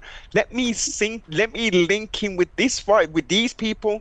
They're proactive. They're doing something. That's the only, unfortunately. Yeah, they're gonna. I don't see any way. They're gonna have to do something. They're gonna have to do something, because remember, a lot of generations before haven't known to the extent of what went on, Noble. Like, let's keep it real. Like now you can see clear as day. You can see clear as they have to do something. Because I think future generations ain't gonna accept it anyway. Because you can clearly see how it's affected the community. Let's keep it real. You're playing at a disadvantage. Let's keep it real. You're playing at a disadvantage. And remember, like you stated, in the last stream, there were pockets of black people that was here doing their thing or whatever, and each and every time they disappeared. Think about it, Noble. Yeah. The times. Yes. Remember, man are romanticizing the times. What happened to them people? What happened to them people, Noble? You think they got up and said exactly? if break they themselves out of existence. completely out of existence, completely. And then remember each wave that came back. Remember the World War One set of people. What happened to them? What happened to them after World War One? Sibling. There's documented documentaries of the descendants of some of these great grandchildren, and what do they look like, sibling? Snow White. The only thing missing is 7 dwarfs. And without them, but you know what's proactive? I've seen at least one. I'll give one, and they were cherishing. They were like, I'm so proud that this my grand. And they showed there was the end of the something. They're standing there with a picture of their granddad, as like you, Mark, with a tosh, look a goatee and thing. And she's like, yeah, man, I'm proud. You know, on the outside, you would think of that. The breeder. Yeah, because that's what he was. He's a breed. I remember that's like 1 out of a million. Most of them, man, they're not even gonna know what the granddad looks like, and especially you Africa, man, that like your great grandchild is gonna be like, what's a common African name, like Adwenge or something? You see what I mean? Like John Adwenge, but he just looks white, like, you know what I mean? Blonde, blue eyes. Like, yo, Adwenge, how you get that name? Oh, my great granddad was black. Was Africa? You see what I'm saying to you? That, remember, you're gonna start seeing that now, because it's it's now starting to come through. Where, remember, all a man has to do is do a little tokenism. Remember, you Catitian brothers were happy with the tokenism that Cole Palmer get. He put a flag on his boot. He put a flag on his boot. Does his girl look like any of you? Like, does his girl look like any of you? Like, no. But you're there talking about, yeah, he's one of us, and no, he's not, man. No, he ain't. Claiming him and all that. Nah, I ain't claiming no cat like that, man. Zero. Hey, with that last name, Flex, you're right. But on the other hand, because that is so African, that name, I think within the second generation they'll be like, yo, I'm taking the maiden name, boss. Yeah, they'll change it. They'll change it. Listen, you African dons, listen. You're gonna be heartbroken, you know, because them man, they're gonna get to where it's just where man are just white and be like, I'm changing that. I ain't calling myself. I'm changing it to John Smith, and then you man's old lineage is gone. That's what's gonna go on. You man are laughing and joking. That's what's gonna go on. Remember, you're gonna meet Jonathan Adwenge. You're gonna be like, he's gonna be like, yo, what happened to granddad? He's nowhere to be seen. Like, you're gone, fam. You man, I keep telling you, man, these man, 80 years is nothing. 100 years, it's nothing. 100 years is not. It's not a. These men are talking about great 3 generations at least moving in sync. That's how they do it, you know. Yes. These man, you can't do nothing by yourself. I'm telling you facts. 1 generation is nothing. Even if you're winning, you got property, you got cash in the bank. If there's not a next like-minded person in line, it's not going to be good. It's not good. If there's not, there's certain things I wouldn't even say on the main channel, but I've said things before, people. It's like a man who spends his life collecting trainers. Yeah. His whole life is buying exclusives. Oh, I got this. Oh, I got that one. I got this one. And that's what he gives to his son. His son might not have that same passion about trainers. He just wants a bit of cash. Yes. You see what I mean? There's things you don't know at certain points. That's why white people, they wrap up money a certain way. A man can't even touch it until he's a certain age, because the dad knows, yo, he weren't ready for that. You see what I'm saying? He wouldn't at a certain age now. He's ready for it. He can invest. He can do what he needs to do. I know an African man who didn't put their African surname on Facebook. Yeah, there's bare things like that going on, man. Yes, man. That's why I fully behind Air Peace and the direct flights from Lagos, Nigeria to Barbados, Antigua and Accra to Jamaica / Trinidad. Yes. Not only that bridges a gap in it. When a man can fly direct, that bridges the gap. Not only will that foster people to people contact, cut out layovers and travelers spending more at the end point. Say real talk, one decision can change a whole lineage. Hamza, ain't that Tony Bellew part Sierra Leonean? Ryan Giggs too. Trippier from Newcastle is part Jamaican. You can barely tell. There's gonna be bear mans like that. Now I said the other day I was somewhere. I ain't gonna say where I was, but we're talking about Windrush. Swear down, true story proof. We're talking about Windrush, and one white woman was like, "Yeah, my granddad was from Windrush." I swear down, proof. She's like, out the blue. Out the blue. We were talking about Windrush, and she jumped in and was like, "Yeah, that's when my granddad came over." And I looked at her and was like, "Right, your granddad was black." I'm like, "Damn, that's how fast Stephen and you were right. You couldn't have tell. You couldn't tell." And then even her man asked me, true story. Asked me what her man looked like. Asked me, what did her man look like? He was he looked like maybe like Bengali, maybe. No. He looked like Phil from EastEnders. Raw, the Mitchell brothers. Yeah. That's what her man looked like. Bible fact. So I mean, she jumped in like, my granddad, and I was like, you see that now? That breed of granddad gone. You bred out your thing. Yeah, you bred out your thing. And now the only memory of you is, my granddad came over in that. That's it. That's what your memory is limited to. Not even her pitney will know. None of that. And she can't even tell. You can't even tell. You know why? Because it's a colonial. What you say? What color was her hair? She have dark hair and light hair? Kind of like a curly-ish brunette, you know. Right. Yeah, but you couldn't tell. You couldn't tell. Fact, you couldn't tell. Louise, there won't be any African last names. Black people already name their kids English names. So no way will they retain the African name if they have the option of losing it. Yeah, facts. What that's down to the granddad or whatever who didn't want to keep that on. Like someone like Derek Chisora, yeah.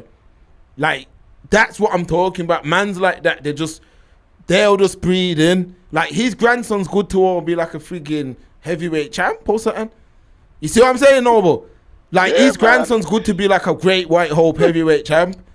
And be like, that was my granddad and that. Facts.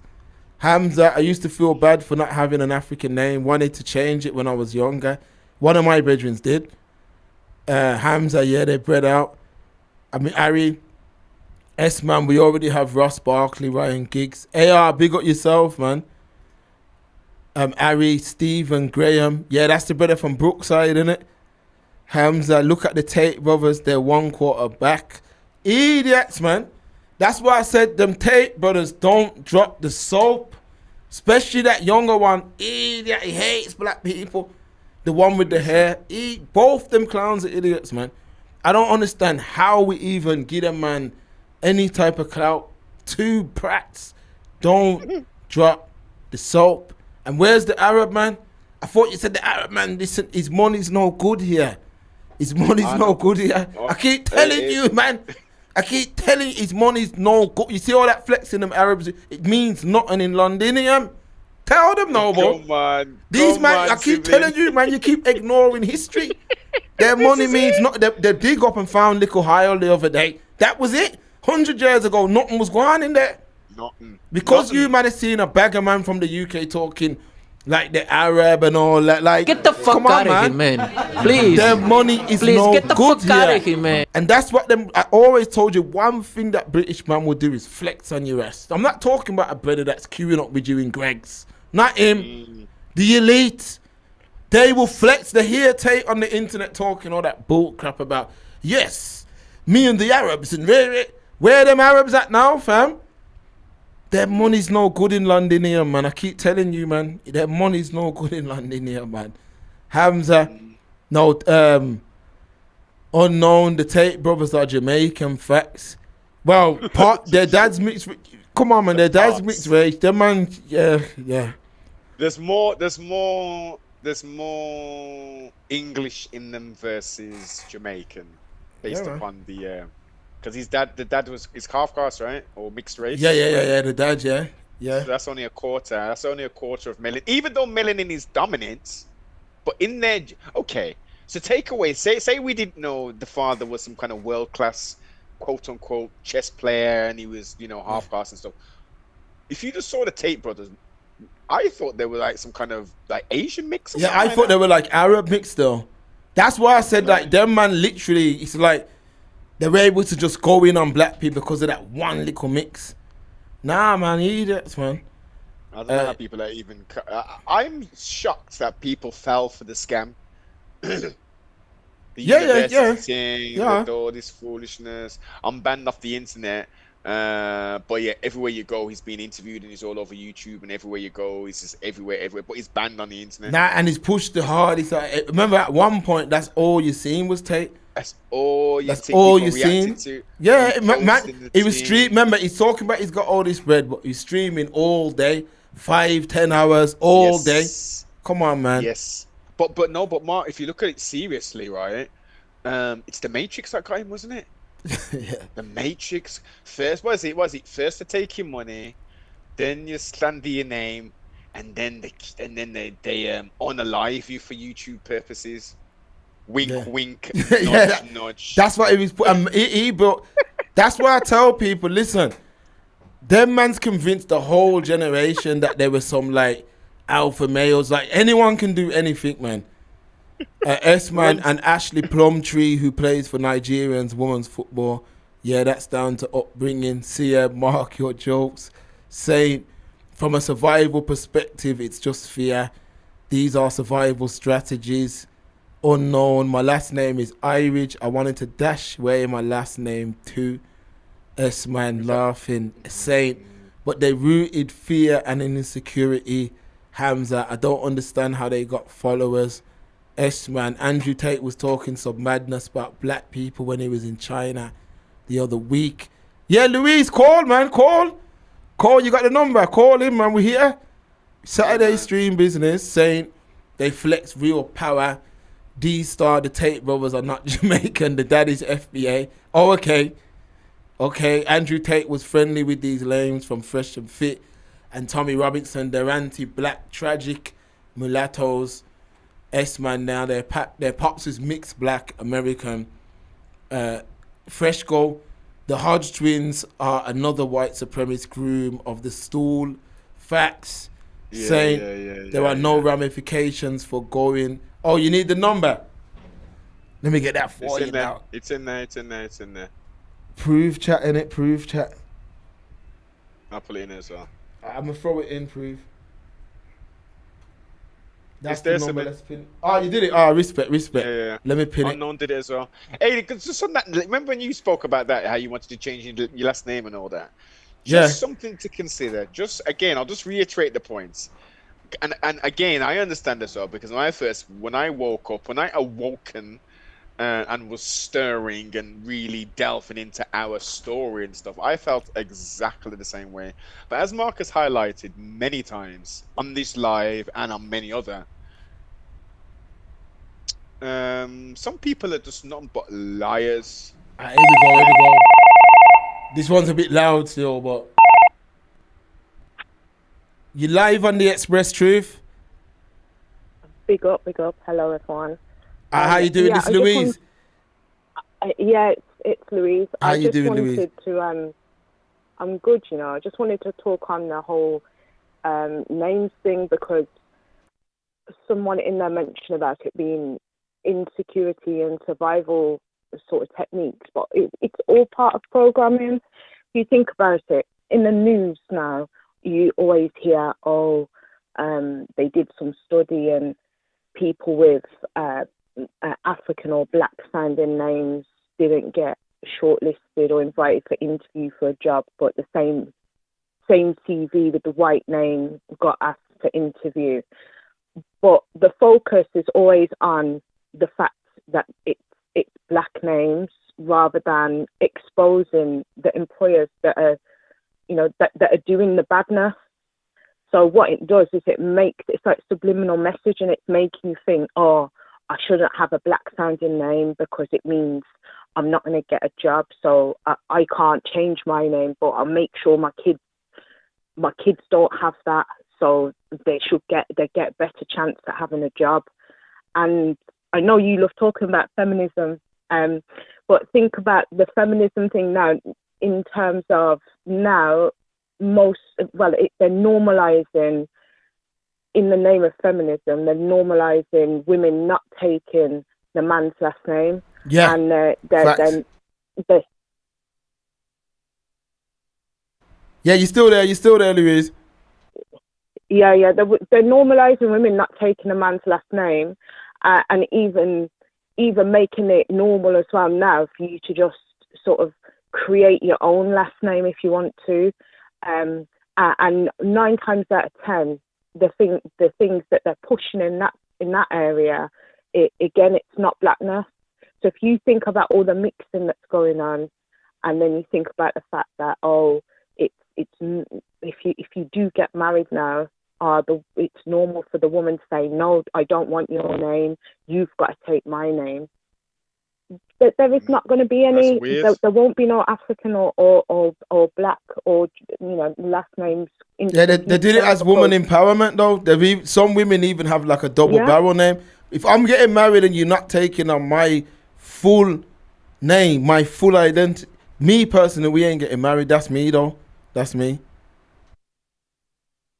And that's what I mean. You're not down with the double barrel thing? Programming and it. Nah, you marry into the man's family, Noble. You marry, your dad gives you away to me. Your dad gives you away to another family. All them things were done for tradition. You were given into another family. If you're trying to hold on to your family, hold on to them and we don't get married, innit? Simple.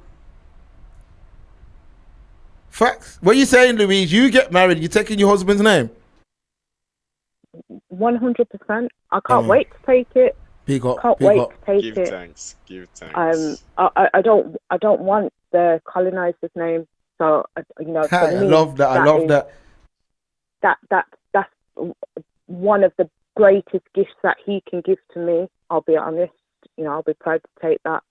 And when we had our children, we made sure that all of the kids' names have meaning and tie back to the motherland. Like that, I didn't care if people. Trust me, it's not been easy. Sometimes they say, "Oh, the teacher's not pronouncing my name." It's fine. I've been straight down the school. I've educated the school, made the school know. Man. I think this is just what you have to. You have to show your children to be proud of who they are. Yeah, man, it's important. Very, very important. Very important, man. Too many of us were brought up in the way of, ignore it, or don't say anything, or just keep your head down, and made to feel like, it's a problem. It's the same with our hair and all of those things. I just think that we are constantly fed something that if we just change enough, we'll be happier, we'll be accepted. But we've been doing this nonsense for too long now, and we're still in the same position. Exactly. So, it hasn't benefited us in any way. Not one bit. And that's why I always find it funny when I hear this come up in conversations, because I think it's last week I was listening to radio and someone was ranting that, the most popular boy's name in the UK is Mohammed. And I just thought to myself, well, you see how the Asians, right? They don't be pissed. They do not care. They keep their names. They keep their heritage. And that's why Mohammed's number one. Yeah. But if you look at the top 10 kids' names, boys and girls list, there's nothing on there that makes me think, that's us. That's our people. Nothing. Yeah, it was a lot of conditioning was done, man, because again, I remember the days in school when man were laughing at traditional names and stuff, not me, but like black youth. And when I think about it, I'm like, that's crazy. Man with traditional names should be laughing at us. You see what I mean? Like, because my surname, my colonial surname is Scottish, right? Like, and when I think about Thistlewood and that, like that prick who had my original name, he could have been doing them same things. You see what I'm trying to say? Yeah, more than likely he was. More than likely was. If you know the parish that your family's from, you can probably go and find out who the slave was that enslaved your family. In Bristol, they got the records. You can book an appointment and go down and see the records, and you could get big, massive, thick books, and you have to wear gloves to handle them as they're original. But you can go in and you can look through the records that are there. It's mad. There's all the evidence is there. So when someone said earlier about, we need a common enemy, we need overt racism.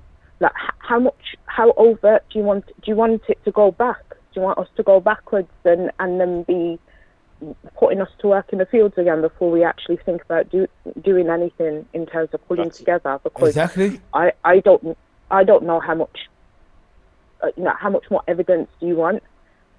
Yeah, it's true. And present. Yeah, it's true. It never took me a lot to change. Like, don't get it twisted. It only took me one trip to Africa before I was woke. We taking back that word as well. Before, it only took one trip of learning, what? You man done it? And that was it. Man's been like that ever since. Facts. That is it. Whereas some other people, they're just coping, Louise. They're just coping by any means necessary. They don't care about nothing. They just want to make it through the next day. They don't care nothing about even past the next year. That's what I've come to find out, and I don't know why it's like that, but it's a very sad state of affair. Yeah, it's just that singular mindset, and that's the biggest downfall. We can't come together and grow and be strong and sort of have lots of things of our own if we've got that singular mindset. Because if we're only worried about me as an individual surviving, you as an individual surviving, then how can we ever build a business or build properties or legacy that lasts? You can't, because the way this world is now, the Western world, it's a struggle just to build something to leave your children, a little change. Never mind anything that endures and lasts. And I don't think it's because we aren't capable. It's just that we're tricked into thinking that if we can just if we can just assimilate a bit more, if we can just ignore things a bit more, if we can just forget the past, if we can just not react or make a big deal about things when it happens, and be a good worker, we'll be okay. And that's what these youths are taught to be, good workers. Yeah, but who here is okay? I'm not okay. I'm not okay. I want better. I want more. Yeah, man. Want change, facts. So yes, but big up anyway, and thank you for holding this space, because similar to what Coco said, as someone else said earlier, this space here is special, and I want more people to come into this space and for us to build something together, because this is what I play it especially when we're eating dinner. I make the kids listen to it in the car. Big we up, have man. Conversations. This is what we have to do, but we need to all find each other and figure something out, because I'm tired of it. I don't want my children to be talking about these same things. Yeah, no, it's true. It's true, Louise. It's true. It's true still. It's true. Can't be having these same combos in 20 years. It's true. No, it's true. So I don't want to be hearing it when I'm sitting in my chair, questioning the grandkids. So, but yeah, thank you. Okay, I'm gonna hop back into the chat. Yeah, man. Big up Patreon. Yeah, man. Big up Louise every time, man. Every single time. Big up. And much success in your union and your up and coming or soon to be marriage as well, man. We need more marriages within our community, man. Afro-Caribbean, African, we need to be marrying, putting rings on our wives. Yeah, not having woman. Oh, this is my BMs. Unlearning, man. Man need to unlearn all them colonial mind games. There's no brother who played the Gallis thing long term and won. Facts. Yeah? Facts, people. No brother played that game long term and has no championship rings to show for that. He's only got losses. Facts. Yep. And that's what it is, man. Yeah, in the YouTube, that's the phone number. We could probably take one more call if you don't want to call. Get used to the phone ins, man. Get used to it, people. You can phone in 07 383 427 276. That's the all important phone number, man. Phone that. Just for clarification, I don't know if I misheard or if I didn't state it correctly. Here we go. You got another one coming? Yeah. Okay, run through. You live on the Express Truth. Yo, yes. You got yourself. Wow, man, how you doing? Stuff. Yeah, I'm good, man. I'm good. Just picked up on the conversation, and I just thought I'll just give my little 2 pence as well. Yeah, man. Born in the 80s, mom's Jamaican, dad's Ghanaian, but full Ghanaian name. And just growing up as a kid in the 80s and 90s was difficult times, blood. Like, even for being with my own people, you get me? But even if it was Jamaican people or African people, it was difficult times. It was kind of like, like when you see like mixed race youths or whatever, and you see how they kind of got to balance both sides of stuff, but they see two sides of the culture. It was kind of that kind of experience growing up as a youth. Is that based on the African Caribbean mix? Yeah. Because it'll be a thing where growing up as a youth, you'll be like, because my mum's Jamaican, so I've got mainly. Like, I've got experience on both sides. I can't even lie. I've got experience on both sides. Luckily, I was able to go Ghana like 3 times when I was a kid. Got to experience everything. Went to Elmina Castle, all of them things. So I know my roots fully. You get me, from when I was a child. So it was difficult sometimes being with, like, when I'm with my brethren, and like the conversation we was having the other day, well, not me, but everyone was having the other day with the Gina Yashore situation and what she said. Yeah.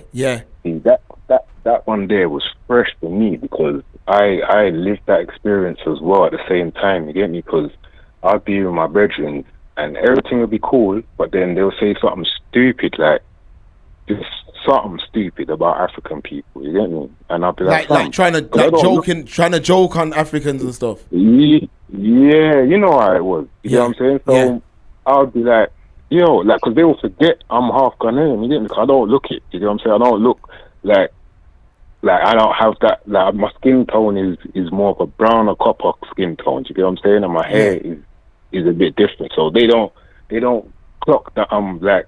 I've got African heritage, you get me? So they'll be like, so I'll have to check them all the time growing up. I'd have to check people, you get what I'm saying? And then it will be a thing of, it's not, like when white people, get caught out saying something racist and you check them and then they'll be like, no, it's not even like that, man. My cousin's mixed race or some stupid shit. So this is the same kind of thing what they would say. They'd be like, no, it's not the Ghanaians, it's the Nigerians. Like, it's the Nigerians. You know what I'm saying? And I'd be like, fam, you're an idiot, bro. Like, and I'd have to break down certain things to people all the time, which is good because people get educated, but it was frustrating as a kid growing up, man. It was crazy. And my name, I got a full African first name and surname, so it was difficult certain times, man. It would be mad. Like, people, like adults, would look at you be like, what's your name? And they'll be like, where you from?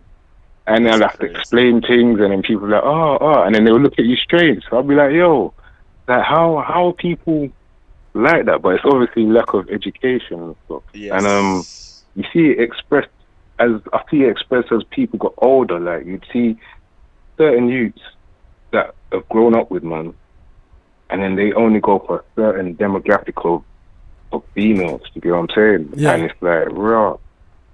And then you just see how the thing gets diluted out, bro. And then you just see, like, their youth don't have no idea of nothing. And then it's just what we're explaining, and you get kids like Andrew Tate and all of them guys that are just like, they want to claim the little something that they've got, or when it's beneficial for them, do you get what I'm saying? And then at the same time they want to trash and put their foot down on our people when it's beneficial for them as well. So it's like when you get people like that, it makes the whole situation, like as a whole, as the diaspora, it makes it difficult for people to move on and for everyone to just unify properly. Because even though times have changed a lot since the 80s and 90s, times have changed so much for the better in regard to the diaspora and everyone just linking up and knowing a bit more that we're all the same people, but you know, history has caused certain situations to be why we're all spread out. And that's become more of a known thing. The youth, like I would say, people from 30s downwards, there's more of a blend of the diaspora. But and that's a lot better. So I'm rambling as well because it's just I've been meaning to call you guys for a long time, and it's kind of a backup. Yeah, man, no problem, man. We're here, man. We're here, bro. Yeah. So I don't know what else is there for you to talk about that I can maybe throw my little 2 pence. We've gone into so much things. We started off with that that we were reacting to that dancehall thing and all that, and we just went into bare things, man. Anything you want to say, bro? Anything, man? Yeah, see, for the dancehall thing, I never caught that. What is it? Because I saw some videos online. Is it about where that video with the big bottom at the background? Yeah, and we were basically just saying, yo, like that's what we've been exporting for the longest, and that's what the Europeans are now tapping into. Yeah. It's like a gentrification of the culture, isn't it? And then they just put it out there. Saying that as well, it's just reminding me of like where the dancehall DJs and all of them sort of head that, because even in the World Cup, seeing them all supporting Argentina and all of that foolishness there, I'm just like, yo, what is going on? But it's deeper than what we think. In they got handlers, they got people paying for them, they got you know what I mean. They got certain, you know what I mean. So and then they're entertainers at the end of the day, but they're there to shock and jive. So in a world of do you get what I'm saying? So the people forget, and people like to look at these entertainers as real figures to keep morals by, and to have morals to guide themselves by. So you're gonna have a man like Kartel as your moral guidance, bro. It's like, you know, the standards are just so low now. For every, so these kind of people taking advantage of the culture is gonna happen. It's gonna happen more and more if people don't start switching up, you know. Yeah, in fact, they're gonna have to do something fast, otherwise they just get used to more of this stuff. Yeah, cause look at even the artists like Capleton and Sizzla, and like where are they now? Like Capleton just came back with something. He just released a new album actually. But you know, even them and they were still like rejuvenating a piece of in people's mind to make them think, and you know, just want to tap in a little bit on their roots and stuff. Some people turn rap, some people, you know what I mean, just from those guys. Facts. Them man put out a lot of positivity in them days. Real talk. Yeah, they did. Obviously, at the time, it's just weird because them man, they had the positivity, but then they also had to compete with man like Kartel and Beanie Man and all them man. So they have to keep up a bit of madness as well with their music. But a lot of the music that they had, there was a balance there. Do you know what I mean? And I don't even really feel like there's artists like that again even now. Like even like they were like the last dregs of consciousness in music, and you don't even get that again. So to see like a whole reggae land or whatever, it's like what's that restaurant? Turtle Bay. Yeah. It's like the music version of Turtle Bay. So it's just gonna get all kinds of exploitation with our culture now. It's unless they switch it up and then they can get back to that kind of music, and people just, you know, want to and hold their ground, fam, and not just sell out for the coin, because that's all I'm seeing now. Is them artists just do anything for money. It's crazy. It's a crazy era that we're living through right now, man. Crazy era. Yeah. Sodom and Gomorrah, man. Yeah. I see Tarius Riley, I think, was on the lineup. I'm like, raw. Oh, for that same reggae, for that reggae thing, or for the one in the UK? Yeah. I've seen like Tarius Riley and then Monday. I'm like, raw. Like, I mean, everyone's got to get paid, but you have to have morals, bro. bro. You have to have morals, man. So, hold up, You the have to have sibling morals. saying I he's seen at that something the other German day where they thing. were saying that Bro, what were you saying? Is that the German thing or the UK thing? Taurus? I think I don't even know, you know. I just see the flyer and I see him on there. I think it's regular, you know, Noble. Yeah, it must be regular. Yeah, it must be regular. Yeah. He could never have been at that. Because it was like the same video showing the same with that same puppet thing in the background, and then they was flicking from that to another picture with Tarius Riley. It looked like it was on a flyer. So I'm not even sure if it's It could have for been that there. one. You never know. You know, it could have been there still. Yeah. Could have been there. Yeah. It's deep, man. It's deep out here, bro. But yeah, respect for taking my call, man. I'm gonna try calling again another time. Yeah, my name's Z.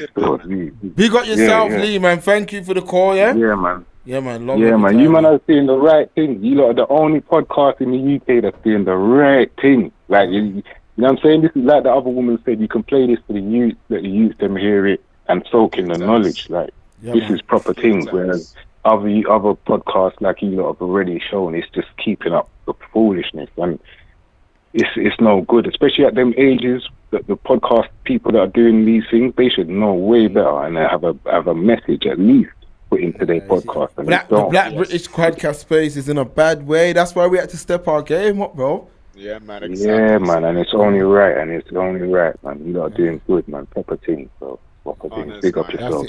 Big up yourself, man. Every time, yeah. Every time. Bless. Yeah, man. Listen. All right, bless. Yeah, Pete. Man is saying AJ got knocked down in the first round. He got knocked. He was You getting got it whacked on in the around background, ring, Noble. You got it on in the background. Man, as soon as I said it in the chat, I said, hold up, make I load this thing up. He was getting boxed around the ring initially. And I then told you, man, second round- AJ's done, man. He's done. This Well, is no, just no, to no, build the Fury fight. Yeah, this is. I don't. Yeah. Maybe I don't know. I'll have to watch it properly. But hey, proof. You reckon he was playing a game, like playing possum, quote unquote? This was like a work on his part kind of thing. Just let him catch little blows and whatever to make it look like it ain't nothing on. Because mid-second round, he starts laying him 1-2s, man. There's some straight 1-2s. Saint saying nah, Noble. Why you saying you had it on AJ's finish? Yeah, you see these proof, man. The real boxing, man. These men have been on here when man have been talking boxing, you know. These men are some real boxing dons. They're saying AJ's finished. Harry said he got caught clean by an uppercut. His chin seems done. Saint said he got lucky. Hamza saying if AJ looks bad, he can jeopardize that Fury fight. That's at least 6 years overdue. 10 years overdue? 10 years overdue. That should have happened in 2015. Now AJ's done, man. He's done. I told you, man. He's made enough bread. Yeah, he's done enough in the sport. Hang it up, man. Find the next AJ, man. We said this from time. Yeah, he's done, man. He's done. Facts. He can go and get that bread. There's money on the table with Fury. Go and get that, because Fury's done as well. What I seen last night, it's almost like boxing's being disrespected in the worst way. No. It is, Mark. It is being disrespected, and they're allowing it. They're allowing this shit to happen. Oh, he got knocked down twice. Twice? Yeah. You got it on in the background, Noble. Yeah, man. I just always put. Well, you didn't clock. I was trying to show you the screen, innit? Oh, yeah. I can't see your camera. Yeah, no, all good. Yeah, it's worth a rewatch. As I say, I didn't catch the first round, but listen, it is a disrespect to boxing. It is a disrespect to the UK. It's a disrespect to the people who have paid their money to stream it or to turn up for this thing. Yeah. Listen. They said, yo, I'm gonna have one warm-up fight. My youth's gonna have a warm-up fight, and then we're gonna fight. He has the foolish first one, and now he jumps into a second warm-up fight. I thought it was supposed to be one warm-up fight, and then he's gonna fight AJ. Why is he having two? And they're trying to freeze out Atama anyway. Who's Atama? Ain't Atama fighting? He's fighting. Let the chat say Atama's got a big fight coming up. But I heard Fury say, like, they're not Hergovich, that's it. Hergovich, but they're not trying to give him that past the torch fight. Now? AJ's head ain't right. Wasn't Bellew saying USA has no more names in heavyweight? All the action here seems like they're trying to script shit. Atama's a great fighter. No, Atama's the next man in line for Britain. but they're not trying to pass him the torch. Is what I'm saying. You got to beat the champ to become the champ. Be the champ, yeah. Like, did you hear what Fury said the other day? Like, I'm not giving none of these man no shot, none of them. No, yep. Like, remember, Atama now stops AJ, you know. Right now, stops AJ. Based upon that performance, 100%. He does. He stops AJ. So he's actually an easy fight for him, Noble. Facts. But they're not going to put him in there with Joshua. They're not going to do that. Ari. Hey, sibling, what's your thoughts on what the hell the other half of the Mitchell brothers, a.k.a. Dana White and Zuffa Boxing? You seen how much people they've been signing? Yeah, they're going crazy, man. They signed Shakur Stevenson. They signed the brother he's meant to be fighting. Yeah. They're signing, they're cleaning up, man. But is it sustainable? Because I can tell you this much. Prove. Listen. I'm going to give you, man, a winner right now. You can win some bread if you're a betting man. Conor Bennett beating that Ryan Garcia you. He's not beating that you. He's gonna that Ryan Garcia you. It's gonna piece up Conor Ben, and it's gonna be a boxing masterclass. Yeah, facts. All that build up, the building him up. He's not good like that. Real talk. I'm not stop him. He can't stop. I don't think he'd stop him, but he can. He's definitely gonna piece him. It's gonna be like an amateur fight. It's going to be like a pro versus. I mean, trust me. Shut up. You reckon it's going to be that bad? Conor Ben is no, but besides a little bit of grit, they've carefully maneuvered that. I'm telling you. They've manicured him. I thought it'd be a little bit more closer against Garcia. Now, if the Garcia that fought freaking Devin Haney stops him late. Facts. How many boxing people come through. What are you saying? No, that's two fights ago for Garcia. Oh shit! Okay. Remember, it got done for cheating. What these men saying? Garcia's a born boxer. The combos and movement will be too much. See, they said it. Saying there's levels in boxing. Malachi Garcia has lightning hands. Hamza Zuffa is not sustainable. They won't be able to budget to keep overpaying C-level boxers. Just like how Heyman facts. No, but remember this, Proof. Remember this. Zuffa ain't paying nothing for these fighters. Who's paying it? Turkey and the sovereign funds. Sheikh Turkey. The bread. Yeah, man. Yeah. He's putting the bread up for this team. They're just a banner. They're just the marketing arm to legitimize this beautiful sport of pugilism. Yeah, it's sustainable, Hamza, because remember, Zuffa is essentially rider season. Yeah, that's exactly. Yeah, the bread, that's play money. They can keep this thing going as long as they want to. They can keep it going as long as they want. But allegedly, they paid Ben 15 M's. No, but they played him 15 M's, boss. Hold up, because we got to get into the bones of that. Is this the original thing when they took him away from Matchroom, or are we talking about his new deal that quote unquote? Oh, he's got another deal. This is the first deal. Well, okay, so think about it. It was advertised as 50 million for a one-fight deal. Yeah, that's mad. So, like, he's not. Come on, Mark. But Conor Ben's worth 15 mil for one fight. He's not, but that's what you'd have to pay. You'd have to overpay to get him away from Hearn. That's what happened. Not on a one-fight deal. Not on a one-fight deal. Nah, I doubt that was a one fight. But remember, Conor Ben's about one of the biggest names in British boxing right now. They know them man know Conor Ben's not a freaking world. They know he's not a world beater, but he can sell fights. And even with that, look at that Garcia press conference. Man's went at each other and all that. That sells fights, innit? And remember, Garcia's doing the kick thing heavy now. You don't know, but they can sell fights. But I'm telling you now, as far as boxing, Luke Campbell would freaking be Conor Ben. Luke Campbell, the brother who fought the Ukrainian man. You man know him shit with names, man. That little slick Ukrainian man. Where is that proof? What was his name? The brother who rolls with the Usyk. Lomachenko. There you go. Lomachenko. Oh, the little, what's it? Yeah, Luke Campbell done a good job with him still. Facts. Lomachenko, that was his name. Right? Yeah, he was juiced up, Hamza. He was. Facts. Didn't he? Is he still fighting, Lomachenko? I think he could have hung it up, you know. He must have, man. I'm sure he retired or some shit, didn't he? Got a title shot in his second fight and all that. Shit. Yeah, man. And took out the yard brother there as well. Nicholas Walters retired him. Oh, both of them's retired, Noble. Campbell and Lomachenko. Seen. Yeah, both of them's retired, man. Ben does have a good engine, but I don't know if he has a record of cutting ring space off with a longer reach. He's not. And remember, Ben, remember this proof. Remember, so Ben was struggling, at the start of his career. And then all of a sudden, he just became the Dark Destroyer. As she said. Come on, folks. You can fool some of the people. Man started fighting like his dad. He started stopping cats and that. I'm like, yo. Yeah. And remember, he was struggling like, you don't learn. All of a sudden, he became the Dark Destroyer. What man's saying? And he's never been the Dark Destroyer since he got popped, Noble. Siblings. See what I'm saying to you? But hold up, though. Hold up. If we're going to be totally honest, it's not just him that's doing the thing. Enough of them are, man. Yeah. Majority of them are on it, man.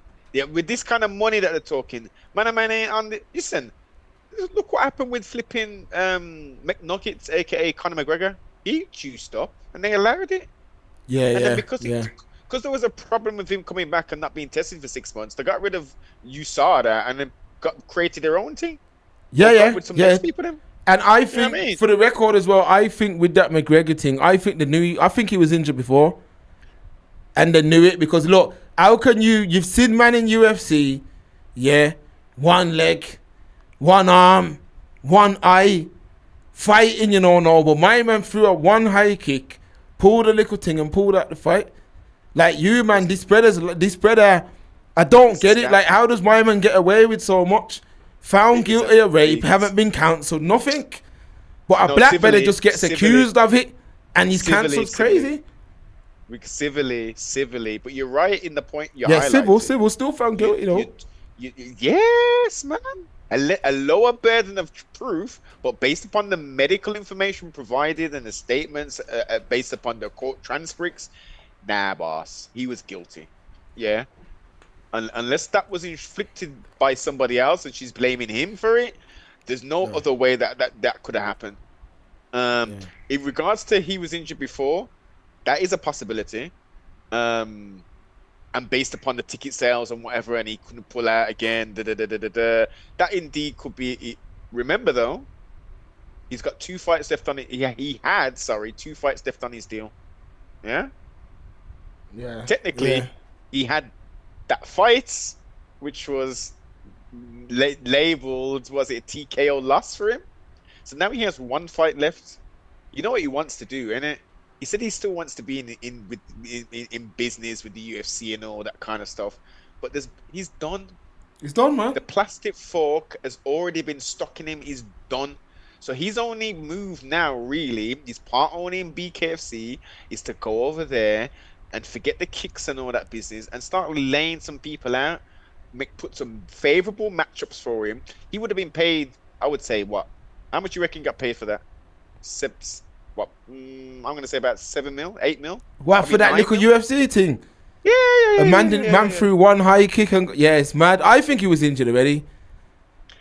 I don't trust, to be honest with you, Noble, like, all of that little bit of UFC knowledge I was building has gone. I know. It's gone because it's just some redneck thing, man. I can't fight. It's some redneck MAGA thing. Too much politics are involved in that shit. The MAGA shit's mashed up that stuff, man. Like their relationship's too close with Trump. Too much politics, man. It's too much politics. Two things have messed up the Ultimate Fighting Championships, now kind of known as the GAFC, for the boring lay and pray wrestling heavy sort of offense that some of these people have to win fights. 2 things: the MAGA, the connection with Donald Trump, which has helped them tremendously. Think about it. If they didn't have that connection to Donald Trump, do you think Chimaev would have been able to do that? Nah, no chance. All right, because he wasn't able to. He got Fury in as well. And you can't. There we go. Towards the White House and all that. No, but black people should be watching this, Remember when man's politics? All these men are using politics. All these man. He got. Remember Fury? He was banned from the States. Got him in. Facts Hamza, the MAGA thing's bullshit, man. And then the next thing, well, before that, this is the latest thing that's destroyed them. Prior to that, Mark, it was the, how much was it sold? 4 billion? The $4 billion sale of the UFC. So at the moment, if the siblings aren't aware, why the product is suffering so bad, and a lot of the hardcores are like, you know, to hell with this folly, is because they're asset stripping. So they're taking all, look, every minute, DraftKings. If you want to get 50 on the under and this, I don't even understand any of that foolishness they're talking. Mitzi bets, stake bet, this something. Oh yeah, yo, Jake put £1 million on flipping on my youths. Like he put £1 million. It's just promo. They're making people gamble. Crypto.com. Go to your theaters and watch so and so. It's in your movies now. The canvas. Look at the canvas, sibling. You can go on the website and say, my name, Noble, Express Truth, and we pay $700, and then our name's printed on the thing, and then they send it to us. They're asset stripping everything. They're not paying the fighters. They're hiring cheap talent. They've already got a monopsony on the whole of the mixed martial arts thing, MMA. So they're not providing nothing. They're now providing crazy shit content just to provide data for Paramount. Yeah. It's just to fill in the thing. Apparently you can't even watch back like the full cards and that. No. Yeah, it's a joke. No, but the whole thing's a joke, man. From the Arabs are mixed up in the thing now, and that's what happens when you put all your money in sports, isn't it? Simple as that, man. What does the future? You want to answer that one, Noble?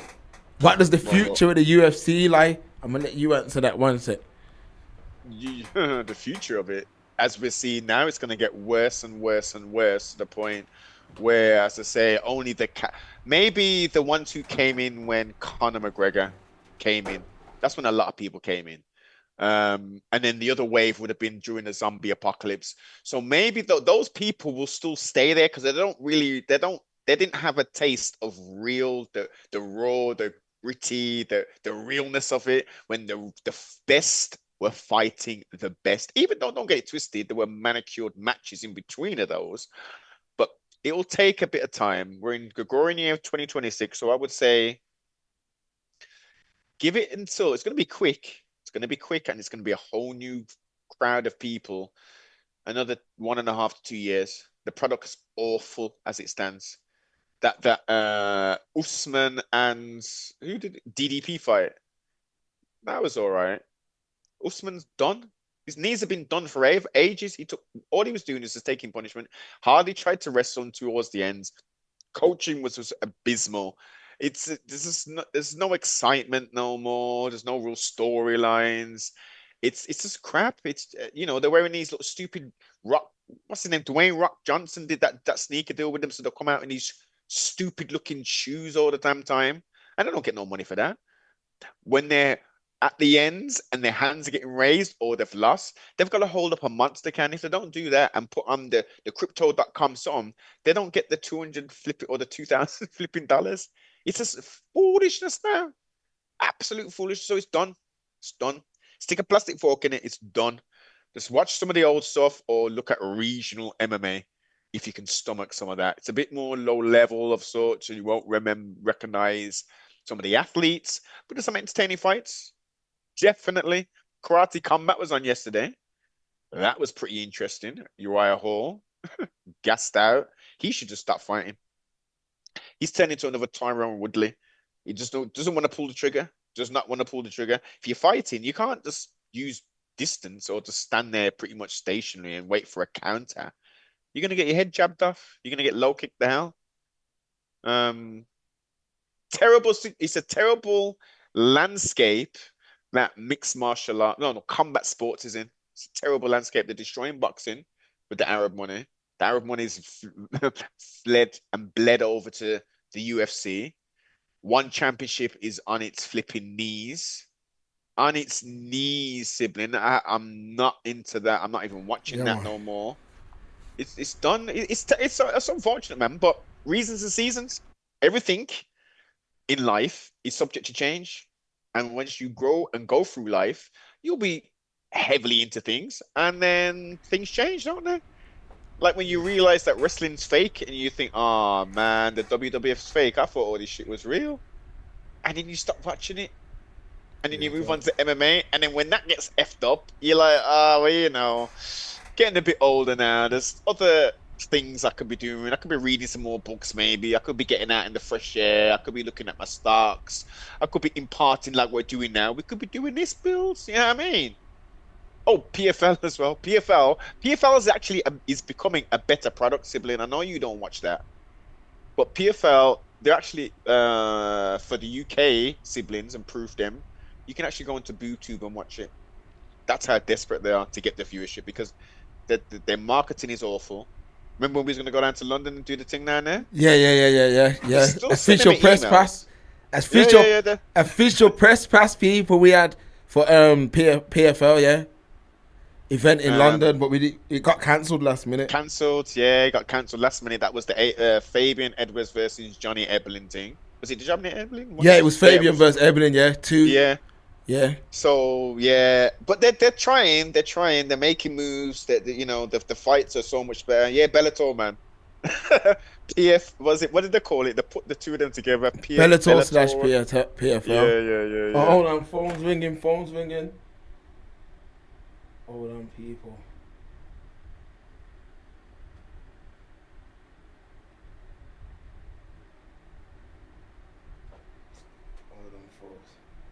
You'll have to call back, man. Call back. And this Joshua fight was on the zone, innit? A DAZN. And that's another thing which is quite irritating. The plethora of different platforms to be able to consume content, specifically combat sports. It should just be one or two places at the most. Sky Sports, flipping DAZN, flipping Paramount Plus, Sky Sports. Come on, man. We're in modern age, man. It's one channel, boss. Keep this shit so you can get the viewers.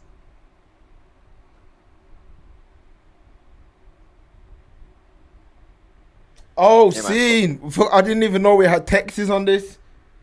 I think MMA needs to take on some influencers like Misfits. This is Hamza from Sheffield. Big up yourself, man. From Sheffield. Yeah, we got a text line now, Noble. Sorry, I didn't know what it was. First time I've ever got that. It's a proper like radio phone line. Okay. Yeah. It's proper things though. You can text the line as well, people. Yeah, man. Let's do a little graphic for that and thing. Yeah, man. What I think, well, it depends. You're not talking about Misfits and UFC. You're just talking about MMA in general. Doing like some cross. I think he's saying to help commercialize it because it is bad at the minute still. Nah, well, for PFL, even though that kind of stuff's mashed up freaking boxing, man. No, for PFL maybe. For UFC don't need to do anything like that. They just need to go back to what they used to do before. Better promotion. Yeah, I mean, as I say, if you're talking about PFL, then yes. And nobody else needs any help from Misfits. Granted, they get tremendous numbers and their live gate attendance, sibling. They're filling arenas. Was it the AO arena up in Manchester or whatever? They filled the whole of that. Yeah, it's all YouTubers on it. Boobers, man, boob-tubers. But, you know, more power to them. More power to them. I just don't think it's a what's the league in the UK? Ain't it Cage Warriors? Cage Warriors. We got a Cage Warrior fighter in the proof, huh? Yeah. Yeah, big up Manny up, man. Manny. Yeah, man. Man got fight. He got a viral knockout. Cage Warriors business. Yes. He's big. Have you spoken to him recently? Nah, I haven't caught with him in a while still. Yeah, and it's been a bit quiet still. I have to reach out. See but one championship, they're fully down now, innit? Basically, I heard beer drama going on over there. So unfortunately, it's pay wise. I didn't understand this until a bit later on, but they wasn't paying their fighters very well. The contracts were very stifling to the point where they're clever. They're very clever. basically all of the one championship fighters can't say anything disparaging once on the contract. Yeah. You can't complain openly to any, you know what I mean, to media and nothing like that. The Cage Warriors thing is a feeder league to UFC. He's heavily entrenched. UFC actually, they went bankrupt, and UFC bailed them out to get the Fight Pass deal. That's where they got Conor from. Conor's from Cage Warriors, man. So's Paddy Pimblett. Paddy. Yeah. No, Mason the Dragon from Wales, double champion. He was from Cage Warriors. You know how many? Hey, Rocky from Cage Warriors though. I don't know if. Or was it? I know he fought in Bama. Bama. He fought in Bama. He may have fought in. I'm sure he had a Cage Warrior fight, man. Any man in UTC in here confirmed that. I'm sure Leon had a fight in Cage Warriors though, but I know he fought in Bama, 100%. Yeah, I remember that. And Benji on YouTube, yeah. The reason why the UFCs fell off is because of all this MAGA affiliation. That's hard to watch. It's silly, like it's daft at this time. Maybe you brothers should consider doing a Black All Stars collab with them. TNB the day after. Who's that? Who's that? Is that a channel? Maybe you brothers should consider doing a Black All Stars collab with them. TNB. Yeah, we'll have to check them out still. I've just double checked, and Edwards obtained a 2-1 record after leaving the Fight UK MMA. He fought Craig White, Bama, which he was 5-0 during a stint, and then he won the welterweight championship and defended it, and then he went to the UFC. So nope. Yeah, no, I think Cage Warriors only got big around after that. After that, because Bama was the I don't know. Bama was like the premium at the time. Yeah, British something athletes. I don't know, something MMA basically. Yeah. The idea of it was dope, but apparently behind the scenes, there was some crazy stuff going on. That should have been the Cage Warriors, where Cage Warriors is now. And yeah, them days, it was very hard to sustain a promotion in them days. Very hard. There was a promotion up Leicester. I went down there one time. And yeah, it's very expensive. But yeah, man, it's midnight, people. We've been on this stream almost 4 hours, man. Cage Rage. I don't remember that one. Yeah, man, that's the predecessor, man. That's when Anderson Silva and Lee Murray was doing their thing, boss. Okay, yeah. Old school, man, before we went to the UFC. Yeah, man. So what we saying, folks, man, we're 4 hours deep. Midnight, man. Great work, gents. Top stream. Yeah, man, we've been here, man. Mainstream business. Cage Rage was old USB. Bisping was on there too. Yes. Yeah. This had to big up. This had to be early 2000s. Yeah. That's exactly when it is. That's when everything, you know, the amount of promotions that are around late 90s, early 2000s was phenomenal. There's promotions that I've never even watched. I've only watched posts like years and years and years after. Like Bulldog. Bulldog was. Have you heard of them before? Nah, never.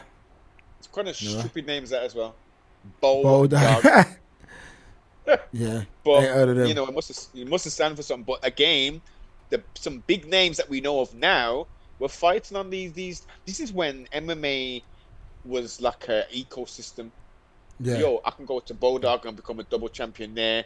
Then whilst I'm there and I've got a bit of downtime, no fights booked for me. Okay, I'll go fight in Pride.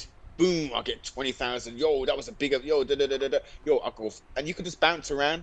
The KFC were like, allow that business, boss. The model is you sign with us and we're going to crush and fold every other promotion. So we're just the main thing. WWF in the 80s business, man. Yes. Vince McMahon, he sat at the feet of Vince McMahon. He read the book and was like, oh, okay. Yo, Fertitta Brothers. Where did the Fertitta Brothers get all that money, sibling? I'm not even sure, you know, what they came from, but... Mob ties, sibling. Okay. Come on, we're talking Vegas, man. Yeah, because they put up a lot of bread, man. But yo, people, legendary stream, man. Legendary stream, man. Shout out the Proof. Big up everyone in the building. We've gone in, man. We've went in, man. Shout out all the callers that called in. Shout out to the members. We're here, man. What you say, Noble, before we wrap up? Entertaining build as always. Yeah, man, and honors to the the contributors who called into the line, man. Feminine energy was much needed. The masculine energy as well to balance that out there. We had a nice little duo there. Honors, much success, live life, plan, and obviously there's certain things we can't tap on. And there's something there, but as Louise intimated and others, a collective of righteous people seeking a better way is most definitely needed. And the new generation, Windrush generation 2.0, watch this space, boss. Watch this space. That's it, folks. And we're here. And people, like I say, man, without, you see this increased work rate, yeah, and that's only possible because of the support we get. That ain't possible without the support we get from the members, from the proof. Without that, there's no increased work rate. So keep supporting. You keep seeing what I want, man. So that's it, people. Enjoy the rest of, well, it's midnight, man. Most should be going to bed. Big up yourselves, and we'll see you next week. Same time, same place, folks. We're gone.